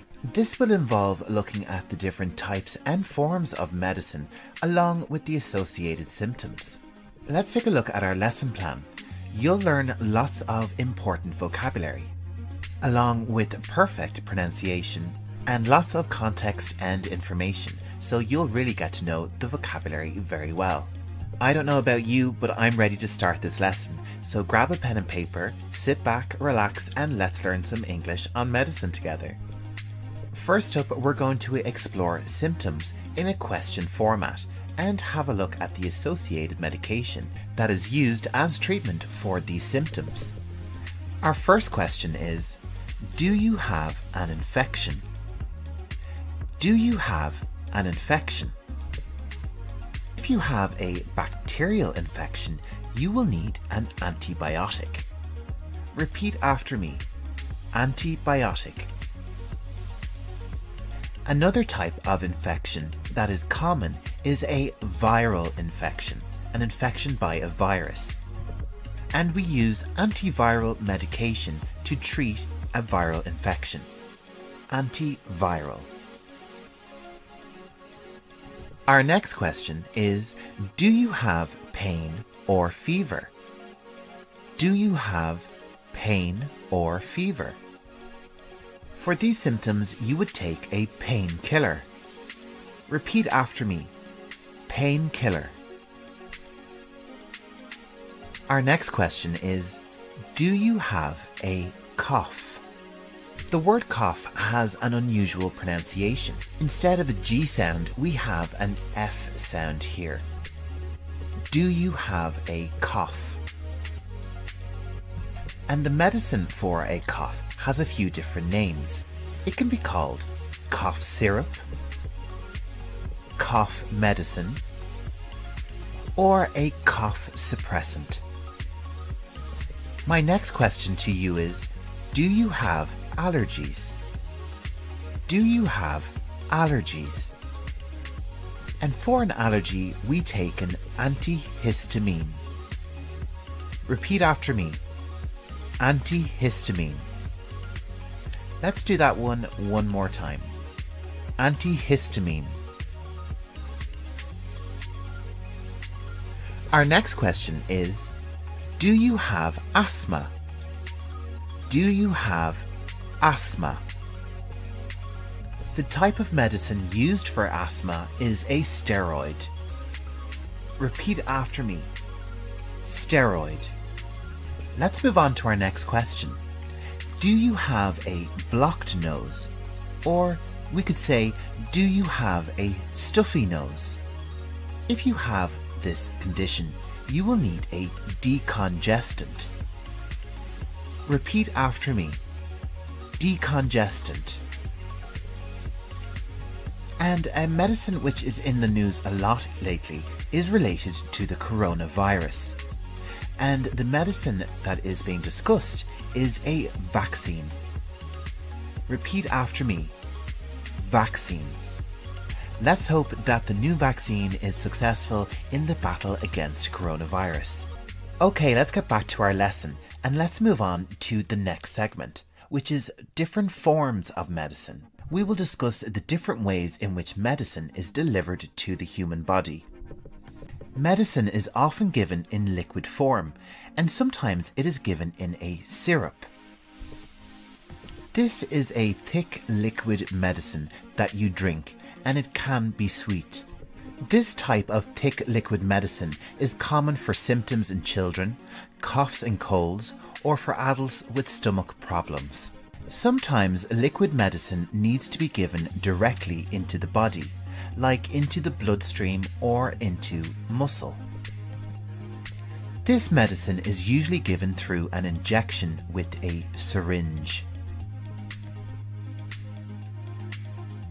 Liquids can also be given directly into the body by intravenous therapy.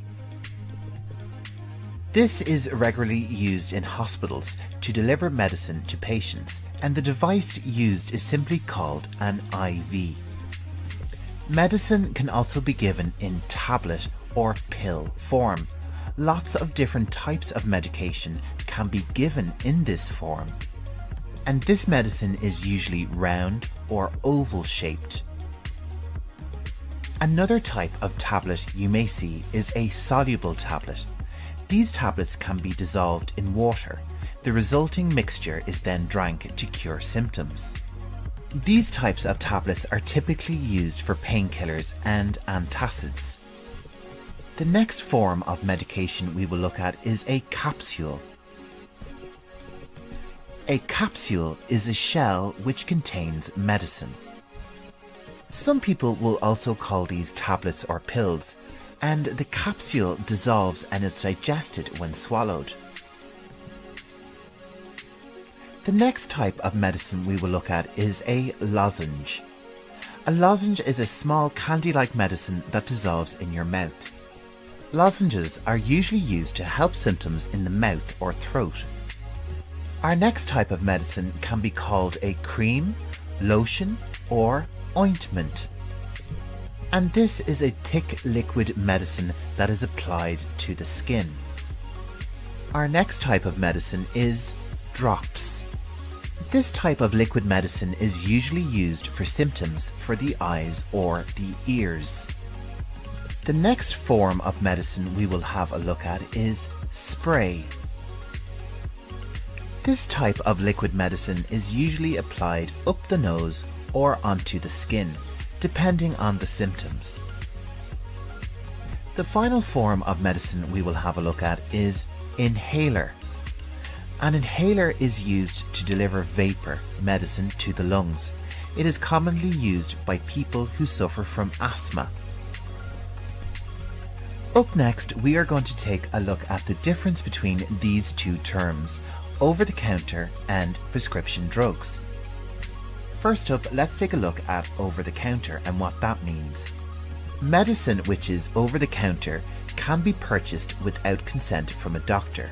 Depending on the country, this type of medicine can be purchased in drugstores, pharmacies, or even supermarkets. Whereas with prescription drugs, this type of medicine can be purchased only with consent from the doctor and purchased at a registered pharmacy or chemist. The consent is usually given as a paper document simply called a prescription. And that brings us to the end of our lesson. If you're worried about any of the symptoms that we discussed in today's lesson, make sure to talk to your local doctor.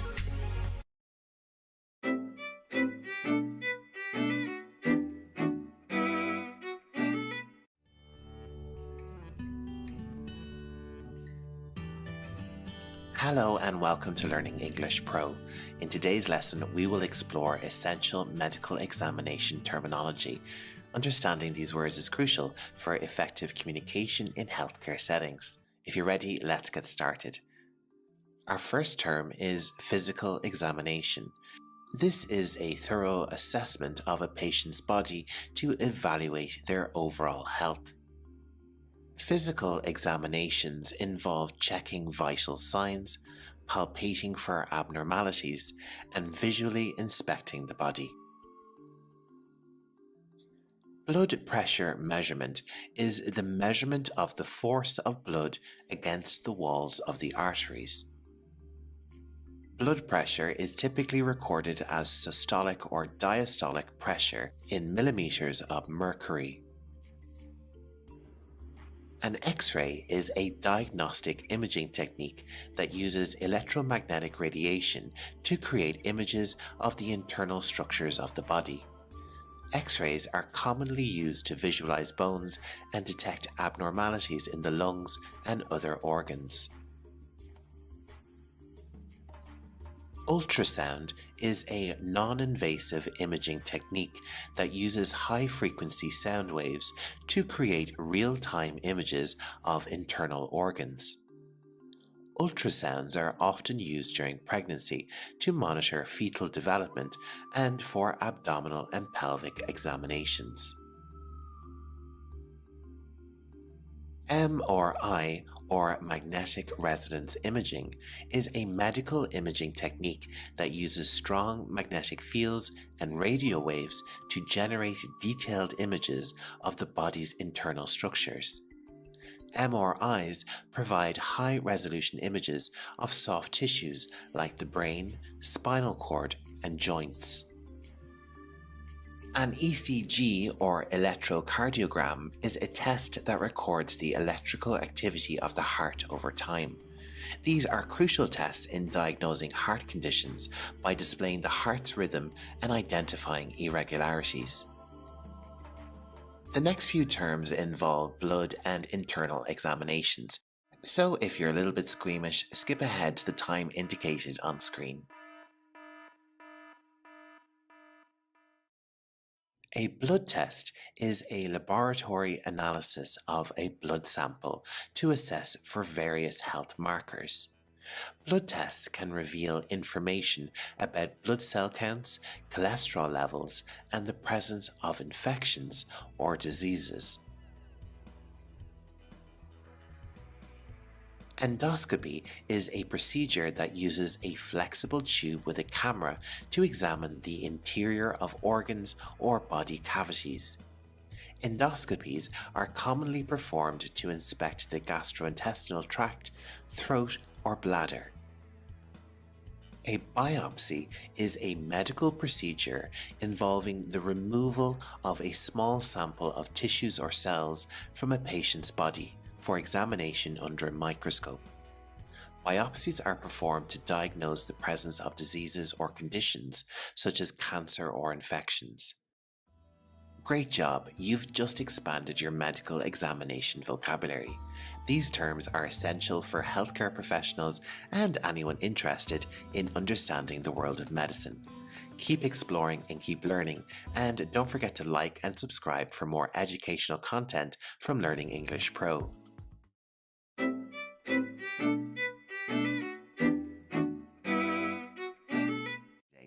And in this lesson, we'll be delving into the world of the pharmaceutical industry. If you're new to this field, you're in the right place. We'll be exploring 15 essential terms with more detailed definitions to get you started. And as usual, all these terms are in the video description, waiting for you to revise after the lesson. So if you're ready, let's jump right in. The pharmaceutical industry is a vast sector responsible for researching, developing, manufacturing, and distributing medications that improve human health and well-being.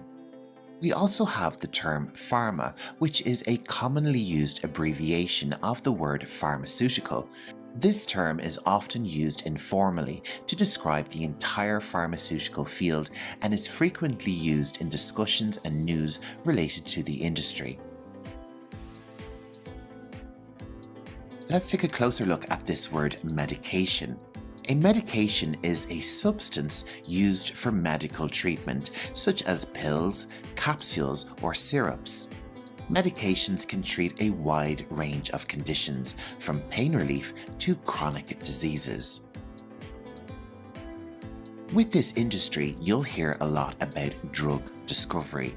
This is the intricate process of identifying and designing new medications through research and experimentation. This includes the initial identification of potential compounds to extensive laboratory testing. Clinical trials are carefully designed experiments to test the safety and efficacy of new drugs before they are approved for use. These trials involve multiple phases and help determine whether a drug is safe and effective. Let's move on to our next bit of terminology, which is prescription drug. A prescription drug is a medication that can only be obtained with a doctor's written order. They are typically used for serious medical conditions and require professional guidance. There is also over-the-counter medication, which is available without a prescription and can be purchased directly from a pharmacy or store.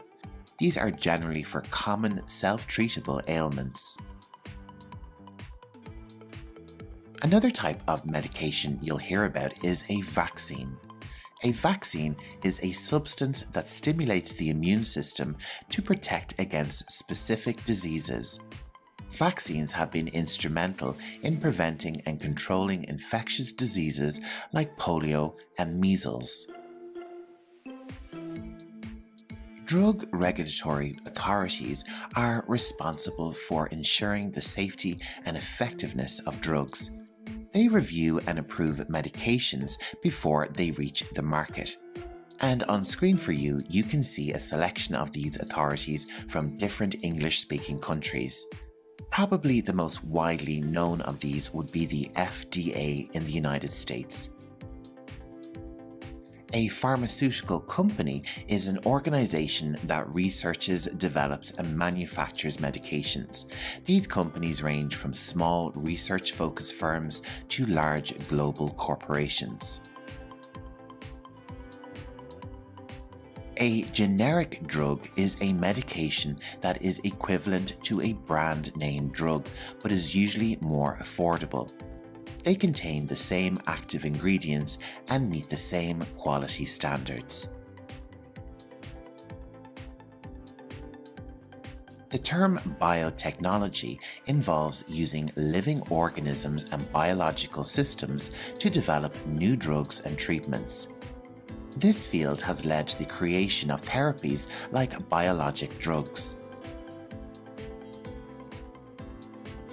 Clinical data refers to information gathered during clinical trials, helping to assess a drug's effectiveness.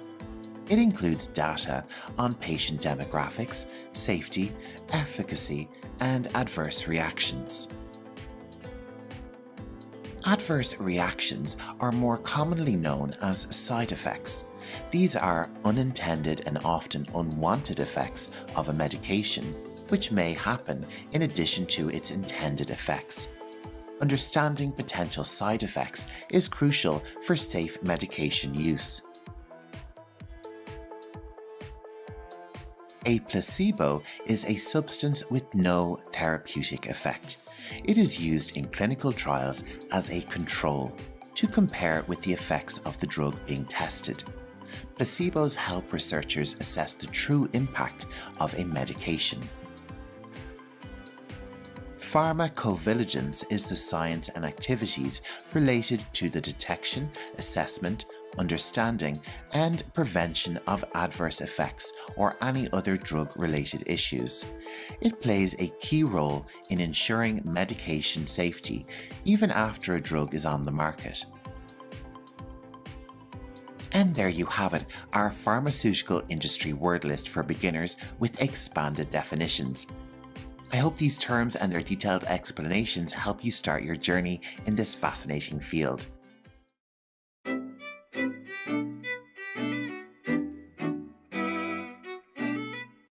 Welcome back to Learning English Pro.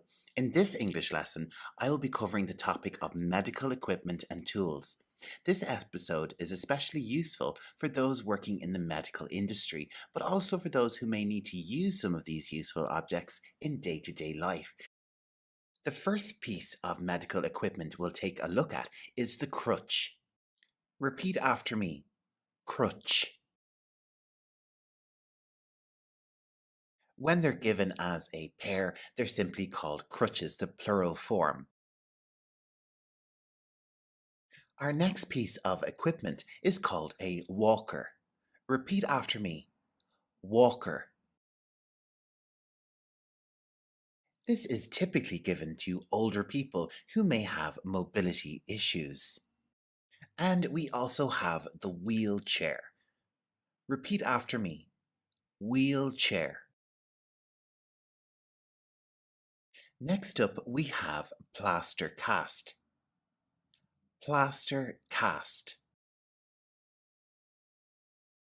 This can also be referred to as plaster of Paris.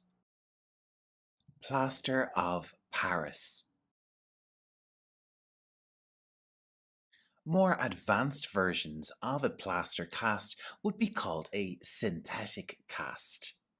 Synthetic cast. We also have the splint. Repeat after me. Splint. A splint involves a rigid material supporting and immobilizing a broken bone when it has been set. Common types of splint are the leg splint and finger splint. Similar to a splint, we have a support. Something like a wrist support can help with a fracture or a broken bone when it is healing. For a broken or injured foot, a support boot is often used. This can also be referred to as a brace boot. And next up we have a brace itself, which is like a bigger version of a splint. Brace. A common version of the brace is the leg brace, but there's also lots more, such as the neck brace as shown on screen, but you can also see sometimes a back brace or even a body brace. A similar device which is used for a broken arm is called a sling. Repeat after me. Sling. Let's move on to our next piece of equipment, which is bandage. Repeat after me. Bandage. There are lots of different types of bandage. This one is called a compression bandage, or sometimes it's called an elastic bandage. Next up we have dressing. Repeat after me. Dressing. This is a sterile bandage which is applied directly onto a wound. Another type of bandage is called medical gauze. Medical gauze. This is the thin, transparent fabric which is often used along with bandages. We also have adhesive tape and cotton wool. These can be found in lots of other settings than a medical practice. Adhesive tape and cotton wool.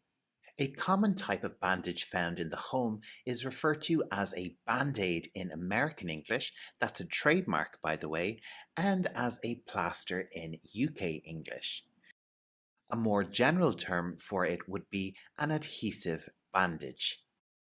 Lots of these types of bandages and gauzes can be found in a first aid kit.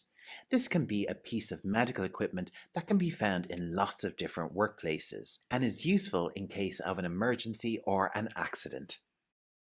This small medical tool is known as a swab. Repeat after me. Swab. And this is a stethoscope. Let's try it one more time. Stethoscope. For measuring a patient's temperature, we use a thermometer. Thermometer. Another test we can do for a patient is a blood test. Blood test. This is done with a syringe. Repeat after me. Syringe.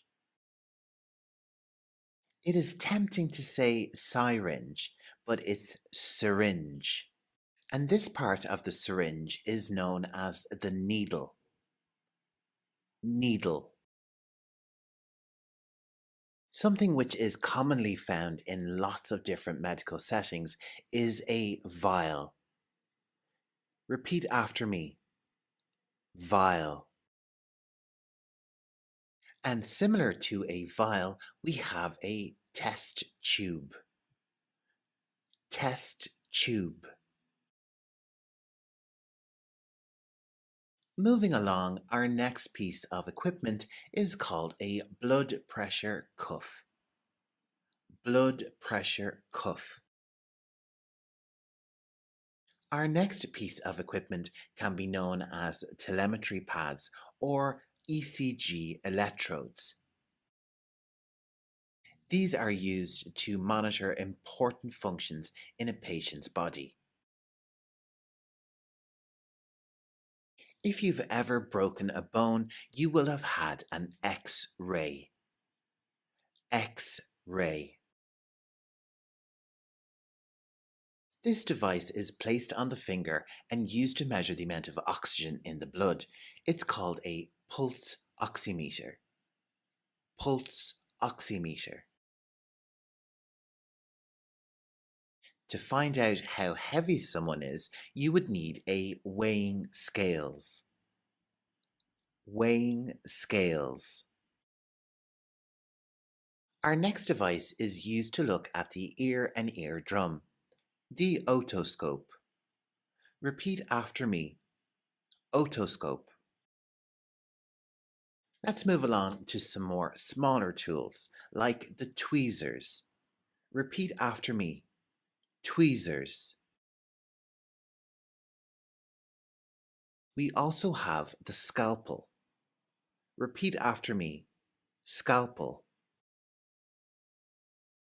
Next up, we have some scissors. Now, there's lots of different types of scissors in the medical world, but generally we can refer to them as medical scissors or surgical scissors. To provide oxygen to a patient, we use an oxygen mask. Oxygen mask. To help a patient breathe, we use a piece of equipment called a ventilator. Ventilator. And when a patient is not breathing on their own, a resuscitator can be used to help them breathe once more. Resuscitator. The type of hospital bed which moves on wheels is called a gurney. Repeat after me. Gurney. The type of bed which is used by an ambulance is sometimes referred to as a stretcher. Stretcher. Next up, we have the magnifier. Magnifier. And to help see even closer, we have a microscope. Microscope. And with some examinations, a doctor may use something like a telescope to look inside your body. Telescope. Our next device helps get medication into the lungs. Inhaler. Repeat after me. Inhaler. And the IV drip helps get medication into your bloodstream. IV, of course, stands for intravenous. Something which is commonly connected to an IV drip is a saline bag. Repeat after me. Saline bag. A blood bag is another container which is sometimes connected to an IV drip. Blood bag. The blue, green, and sometimes pink outfits worn by medical personnel are known as scrubs. Scrubs. Medical personnel can also be seen wearing a surgical mask over their face at some occasions, and also a scrub cap to cover their hair. A scrub cap can also be called a skull cap. This piece of equipment is known as the examination table. Repeat after me. Examination table. And our final piece of equipment is known as a medical chair. Repeat after me. Medical chair.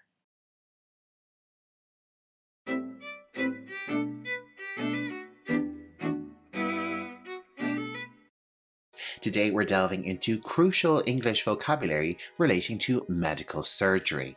This video is really useful for healthcare professionals and for those going for surgery. As this video covers medical surgery, there will be some images and videos of actual surgery, so bear that in mind as you're watching the lesson. So with all of that business out of the way, let's get to it. Our first word is surgeon. A surgeon is a highly skilled medical professional specializing in performing surgical procedures. Surgeons undergo extensive training to acquire the expertise needed to operate on patients addressing various medical conditions. They play a pivotal role in healthcare, working with precision and care to ensure the best possible outcomes for their patients. Anesthesia is a medical practice involving the administration of medications to induce a reversible loss of sensation or consciousness. It is a crucial aspect of surgery, ensuring that patients remain pain-free and unaware during the procedure. An anesthesiologist is a specialized medical doctor responsible for providing anesthesia and monitoring the patient's vital signs during surgery. They play a critical role in ensuring the patient's safety and comfort throughout the entire surgical process. It's important to note that there are two different types of anesthesia: general anesthesia, which involves inducing a state of controlled unconsciousness in a patient, or local anesthesia. This is a technique used to numb a specific part of the body, allowing the patient to remain conscious during surgery while preventing pain in the targeted area. This is the type of anesthesia you'll get at your dentist. Next up, we have the scalpel. This is a precision surgical instrument with a small, sharp blade used by surgeons to make precise incisions during medical procedures. The design of the scalpel allows for controlled and accurate cutting, minimizing tissue damage and facilitating the surgeon's ability to navigate delicate anatomical structures. And the word incision refers to the deliberate cut made with the scalpel to access a specific area of the body during a medical procedure.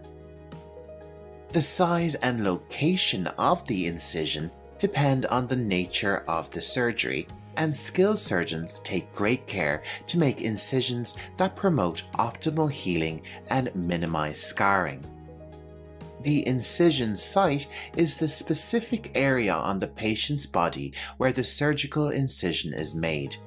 Proper preparation and care are taken to ensure the cleanliness and sterilization of the incision site before surgery, and this helps to prevent infections and promote a smooth healing process. Sutures are stitches or materials used by surgeons to sew the edges of an incision together after a surgical procedure. Suture is also a verb. You can suture a wound. The materials used for a suture vary in composition, and the choice of suture depends on factors such as type of surgery, the location of the incision, and the desired outcome of the wound healing process. Preoperative is a term that refers to the period before surgery, when medical professionals conduct assessments, prepare the patient, and provide necessary information about the upcoming procedure. This phase includes obtaining informed consent, which we'll discuss in a moment, conducting medical tests, and ensuring the patient is physically and mentally ready for surgery.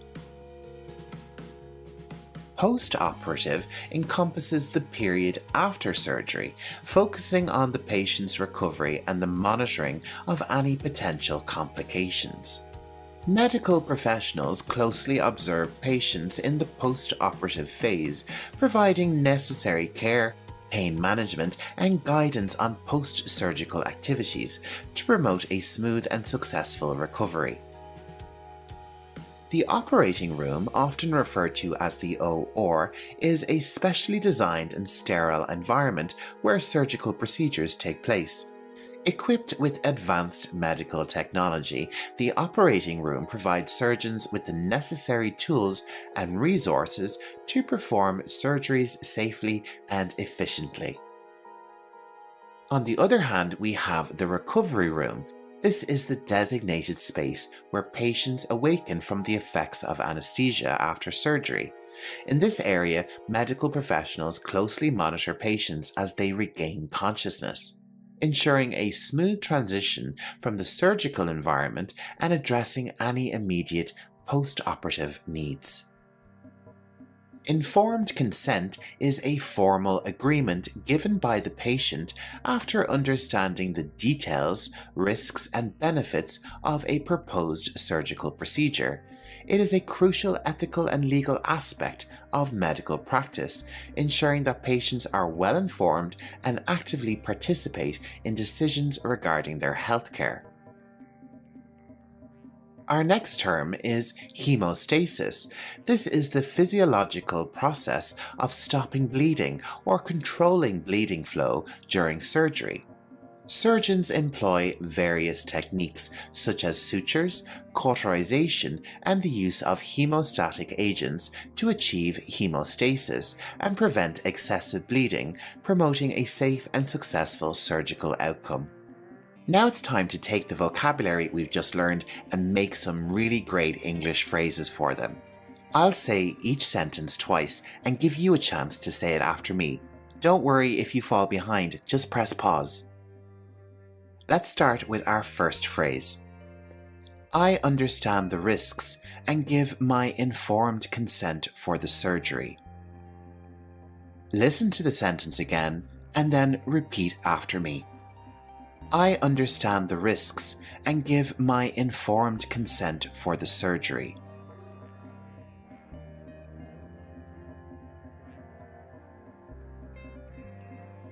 Okay, let's move on to our next sentence. The anesthesiologist will discuss the type of anesthesia you'll receive. The anesthesiologist will discuss the type of anesthesia you'll receive.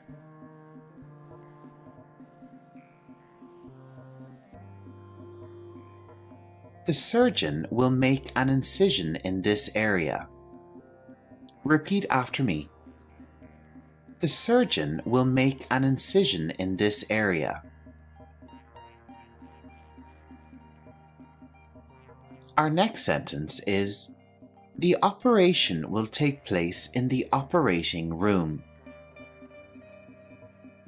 The operation will take place in the operating room.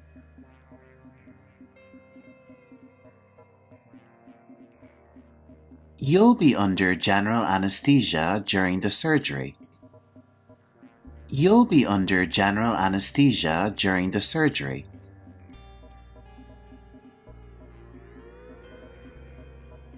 Please prepare the patient for surgery in the preoperative area. Please prepare the patient for surgery in the preoperative area.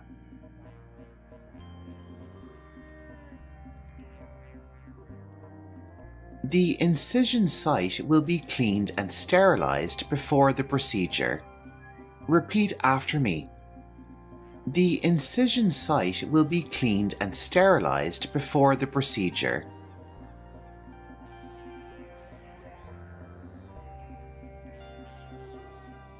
The nurse will assist in suturing the wound post-surgery.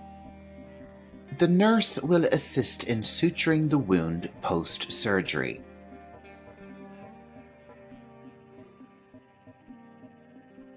The recovery room is where you'll wake up after the operation. Repeat after me. The recovery room is where you'll wake up after the operation.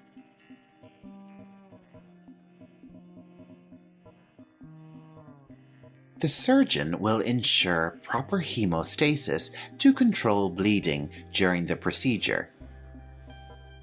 The surgeon will ensure proper hemostasis to control bleeding during the procedure. And that wraps up our English vocabulary lesson on surgery.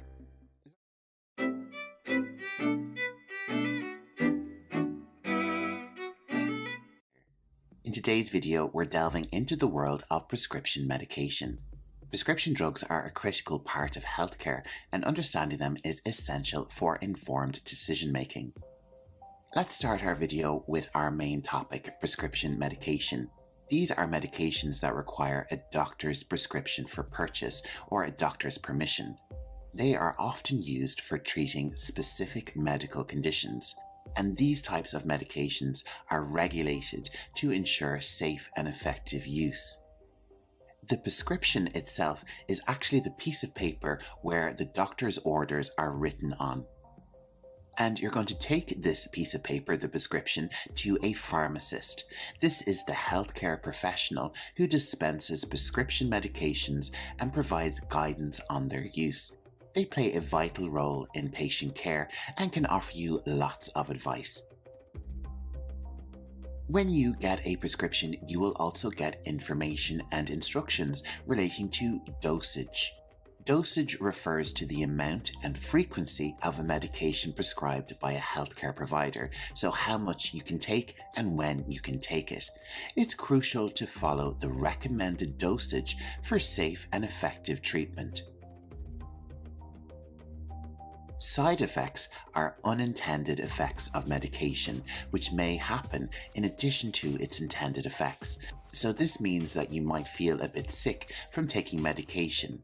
Understanding potential side effects is important for patient safety, and as a patient, if you suffer from any side effects while taking medication, it's important to contact your doctor or your pharmacist. When it comes to picking the type of medication, there are two types. The first we'll look at is generic medication. This is an affordable equivalent to a brand name drug containing the same ingredients. It provides cost-effective options for patients. Now, this term which I've just mentioned, brand name medication, means the original version of a drug developed by a pharmaceutical company. It's often more expensive than generic alternatives. If you are unable for some reason to get prescription medication, you might be able to use over-the-counter medication. This is available without a prescription and can be purchased directly from a pharmacy or a store like a supermarket sometimes. These are typically used for common self-treatable illnesses and ailments. If you're enjoying learning about some medical English, you're in luck because on my channel I have lots and lots of medical English vocabularies waiting for you on a huge range of topics. So make sure to click the link on screen now to bring you to that playlist, or check out the list of videos in the video description below. Our next term is drug interactions. These happen when one medication affects the action of another. So these can happen to people who have to take lots of different types of medications. Understanding potential interactions is really crucial to avoid adverse effects. Adverse reactions or adverse effects are unexpected and harmful effects caused by medication. They're like really extreme side effects. They can range from mild to severe and require immediate medical attention. A prescription refill allows patients to obtain additional doses of their prescribed medication. It's essential to follow refill instructions and schedules. Depending on the country, you can sometimes ring your pharmacist for a prescription refill, or you may need to contact your doctor. Next up, we're going to have a look at two different organizations, the FDA in the United States and the MHRA in the United Kingdom. These are drug regulatory authorities responsible for ensuring the safety and effectiveness of prescription drugs. The medication label provides important information about a prescription drug. This can include dosing instructions, side effects, and usage precautions. When you receive your prescription medication, it generally comes with a patient information leaflet. This document offers comprehensive information about the drug, its effects, and safety guidelines. It's a good idea to give it a read over before you take your prescription medication for the first time. Something which will be clearly marked on your medication is its prescription expiration date. This indicates when a prescription medication should no longer be used. It's important to adhere to this date for safety. An important thing to remember for anyone taking prescription medication is medication adherence.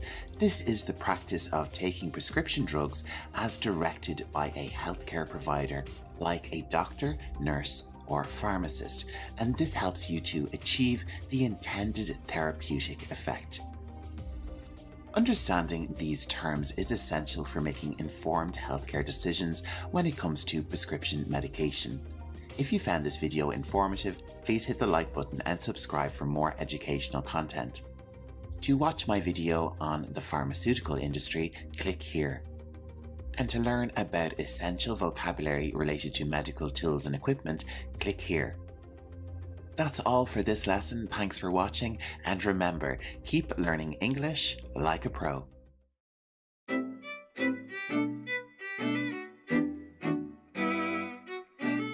Today, we're delving into the diverse world of medical procedures, exploring various types of surgeries. Now, a word of warning. In this lesson, you will see scenes of surgeries and human anatomy. Some scenes are not for the squeamish, so please bear that in mind as we embark on our lesson. So let's get started, and this promises to be quite a difficult lesson for English pronunciation, so we're going to take some of the words quite slowly. Laparoscopy is our first type of surgery. This is a minimally invasive surgical procedure that involves making small incisions in the abdomen to insert a camera and specialized tools. This technique allows surgeons to view and operate on internal organs with less trauma and a faster recovery time compared to traditional open surgery. So let's try this word one more time. Laparoscopy.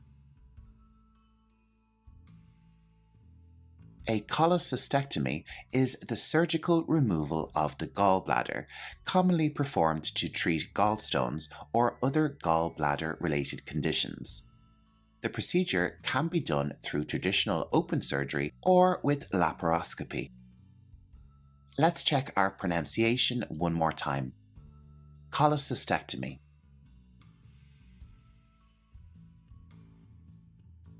Our next surgery type is a bit easier to pronounce. Vascular surgery.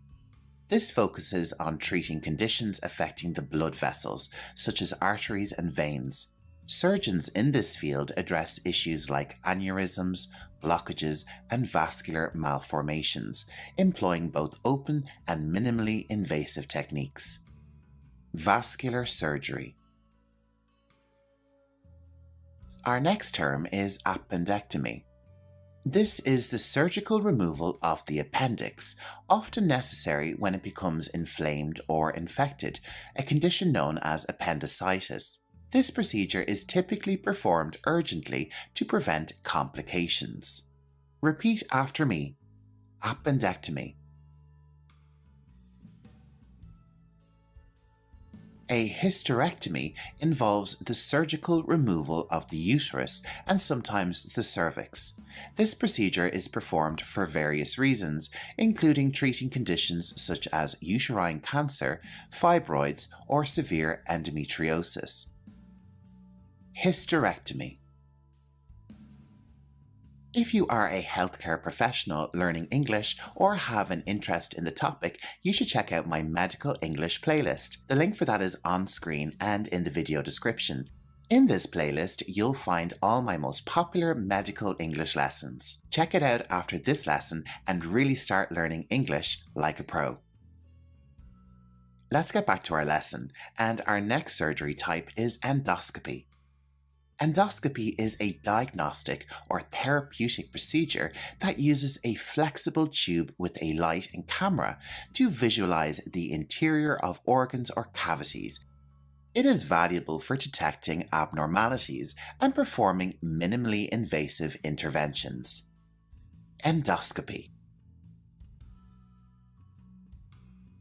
A hysteroscopy is a procedure that involves the insertion of a thin, lighted tube into the uterus to examine and treat conditions affecting the uterine lining, such as abnormal bleeding or polyps. Repeat after me. Hysteroscopy. Our next surgery type is gastric bypass surgery. This is a weight loss procedure that involves rerouting the digestive system to create a smaller stomach pouch. This restricts the amount of food intake and promotes weight loss, often recommended for individuals with severe obesity. Gastric bypass surgery. Cataract surgery is a common procedure to remove a cloudy lens from the eye and replace it with an artificial lens. This surgery improves vision and is often performed as an outpatient procedure. Cataract surgery. Let's move on to coronary artery bypass surgery. This is a cardiac procedure that addresses blocked or narrowed coronary arteries. Surgeons use grafts to create new pathways for blood flow, restoring blood supply to the heart muscle. Coronary artery bypass surgery. A hip replacement involves replacing a damaged or diseased hip joint with an artificial implant. This surgical intervention is common for individuals experiencing hip arthritis or severe joint damage. Hip replacement.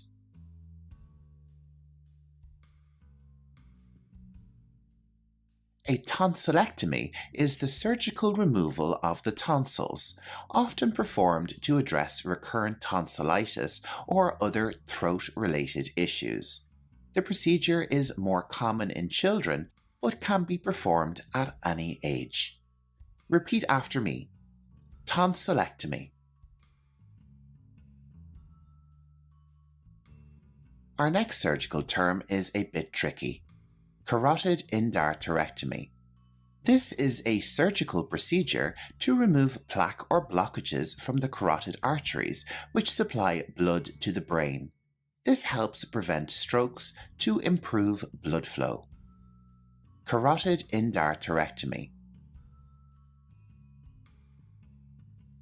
A caesarean section or C-section is a surgical delivery method in which a baby is delivered through an incision made in the mother's abdominal and uterine walls. It is performed when a vaginal delivery poses a risk to the mother or baby. Caesarean section or C-section. A breast biopsy is a diagnostic procedure involving the removal of a sample of breast tissue for examination. It helps in determining the presence of cancer or other breast abnormalities. Breast biopsy. Cystoscopy is a procedure that involves using a thin tube with a camera to examine the interior of the bladder and urethra.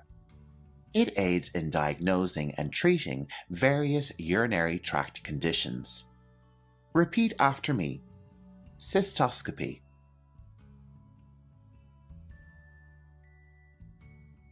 Bronchoscopy is a diagnostic procedure that allows the visualization of the airways and lungs using a thin, flexible tube with a light and camera.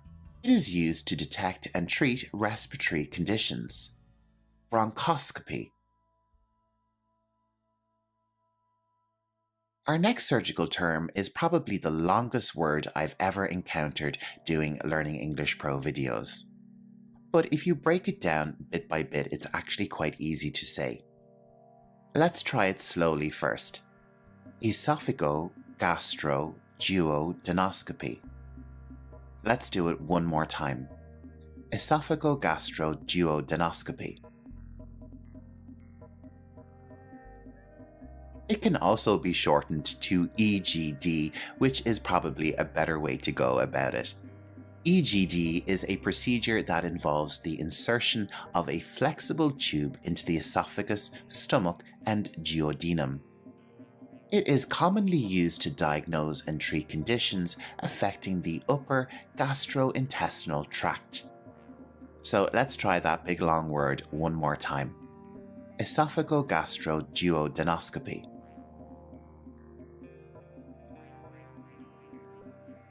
A radical mastectomy is an extensive surgical procedure for breast cancer involving the removal of the entire breast, underlying chest muscles, and lymph nodes. Modern approaches often favor less invasive techniques when appropriate. Radical mastectomy. A vasectomy is a surgical procedure for male sterilization, involving the cutting or sealing of the tubes that carry sperm from the testicles. This results in the prevention of sperm from reaching semen, making a man unable to father children. Vasectomies are a safe and effective method of permanent contraception and are done as an outpatient procedure. Vasectomy. And that wraps up our lesson on different surgery types in English. Understanding these terms and concepts are invaluable for healthcare professionals learning English and for those who have an interest in the topic.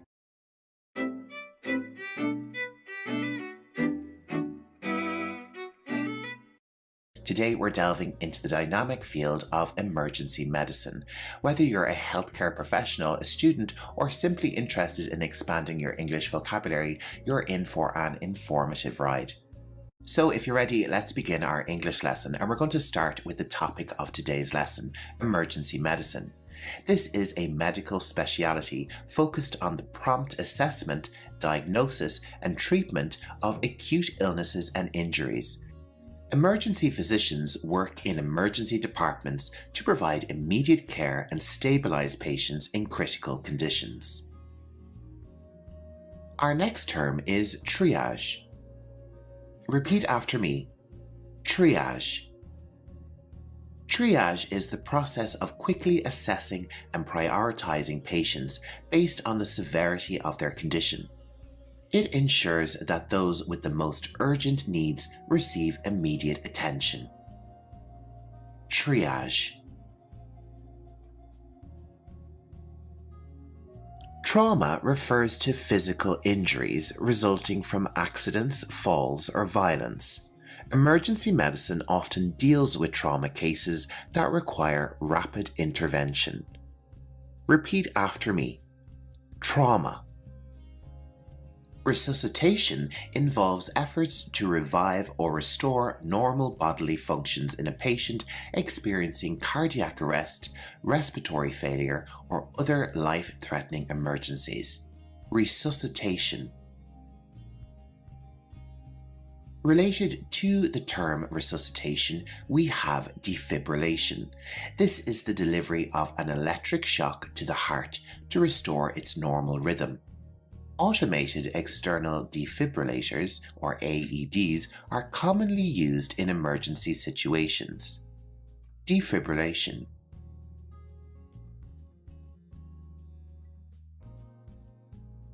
We also have cardiopulmonary resuscitation, often called CPR.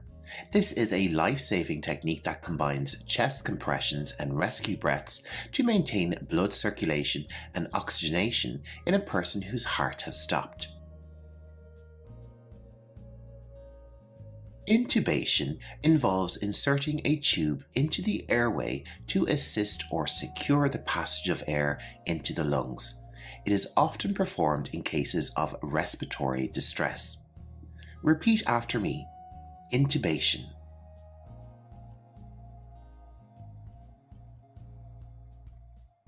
Our next term is epinephrine. Repeat after me. Epinephrine. This can also be known as adrenaline. It is a hormone and medication used in emergency situations to treat severe allergic reactions, also known as anaphylaxis, and cardiac arrest. Let's try it one more time. Epinephrine. Intravenous therapy, or IV therapy for short, involves giving fluids, medications, or blood products directly into a patient's veins, ensuring rapid absorption in emergency situations. So we have intravenous therapy, or the abbreviation is IV therapy.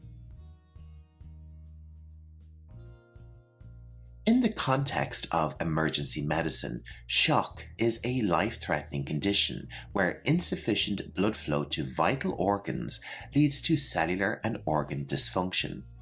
Prompt intervention is crucial to prevent further complications. Shock. Our next term is hemorrhage. A hemorrhage is excessive bleeding, and controlling it is a critical aspect of emergency medical care. Techniques like direct pressure and tourniquets may be used. Repeat after me. Hemorrhage. A fracture is a break or crack in a bone. Emergency medicine addresses fractures with assessments, immobilization, and referral to specialized care. Fracture.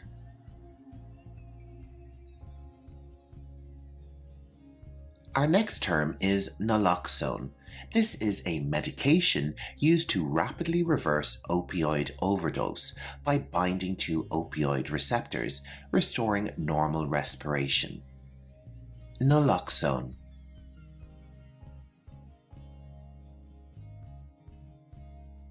Let's move on to seizure. A seizure is a sudden uncontrolled electrical disturbance in the brain. A seizure can sometimes be referred to as a fit. This condition is supported with emergency medicine with medications and supportive care. Seizure. Decontamination involves the removal or neutralization of harmful substances from a person. This is often necessary in cases of chemical exposure or contamination. Decontamination. Thank you.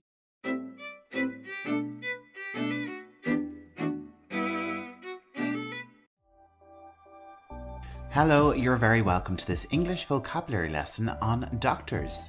Let's dive right in and have a look at the lesson plan for today's video. So first up, what you need to know is that you'll be learning all about the different types of doctors and their names in English. And of course, this is Learning English Pro, so you'll be learning lots of essential vocabulary relating to each type of doctor. And with this key vocabulary comes essential context. Learn lots of history and important information about the different types of doctors you will learn in this lesson. So it promises to be a really exciting and interesting lesson for you today. So if you're ready, sit back, relax, and let's learn some English on doctors together. Our first type of doctor is a general practitioner. Now this is the British English, general practitioner.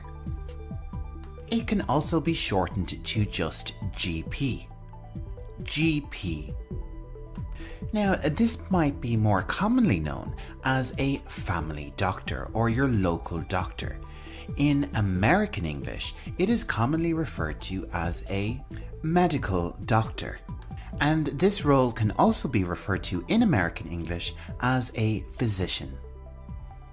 So let's move on and have a look at some additional information and context for a physician or a GP. The area of medicine they work in is known as general medicine. And did you know the earliest documentation for a formal hospital with physicians that treated patients comes from the 5th century BC in Sri Lanka?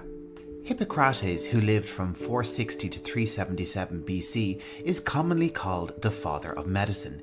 He is thought to be one of the first physicians to treat disease as being a result of natural rather than supernatural causes. And because of him, we have the Hippocratic Oath, which is an oath of ethics historically taken by physicians. In its original form, it requires a new physician to swear to uphold specific ethical standards. Okay, it's time to move on to our next type of doctor, which is a pediatrician. Repeat after me. Pediatrician. So what does a pediatrician do? A pediatrician is a medical doctor who manages overall health for children from birth until age 18. And the area of medicine is called pediatric medicine. and the very first paediatric hospital was opened in Paris, France in 1802. Let's move on to our next type of doctor, a neurologist. Repeat after me, neurologist. Neurologists are specialists who treat diseases of the brain and spinal cord, peripheral nerves and muscles. And the field that a neurologist works in is called neurology. Neurologists treat serious conditions like stroke, Alzheimer's disease, and multiple sclerosis. Our next doctor type is a dermatologist.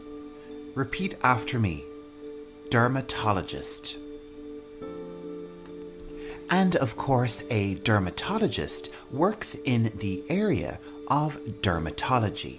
A dermatologist is a doctor who specializes in conditions involving the skin, hair, and nails. A dermatologist can identify and treat more than 3,000 conditions. These conditions include eczema, psoriasis, and skin cancer, among many others. Next up, we have anesthesiologist. This one's quite tricky. Anesthesiologist. Let's try it one more time. Anesthesiologist. An anesthesiologist works in the area of anesthetics. This provides treatments such as anesthesia, intensive care medicine, critical emergency medicine, and pain medicine. Anesthesia is a state of controlled temporary loss of sensation or awareness that is induced for medical purposes. Our next medical doctor is a dentist. Repeat after me. Dentist. A dentist works in the area of dentistry.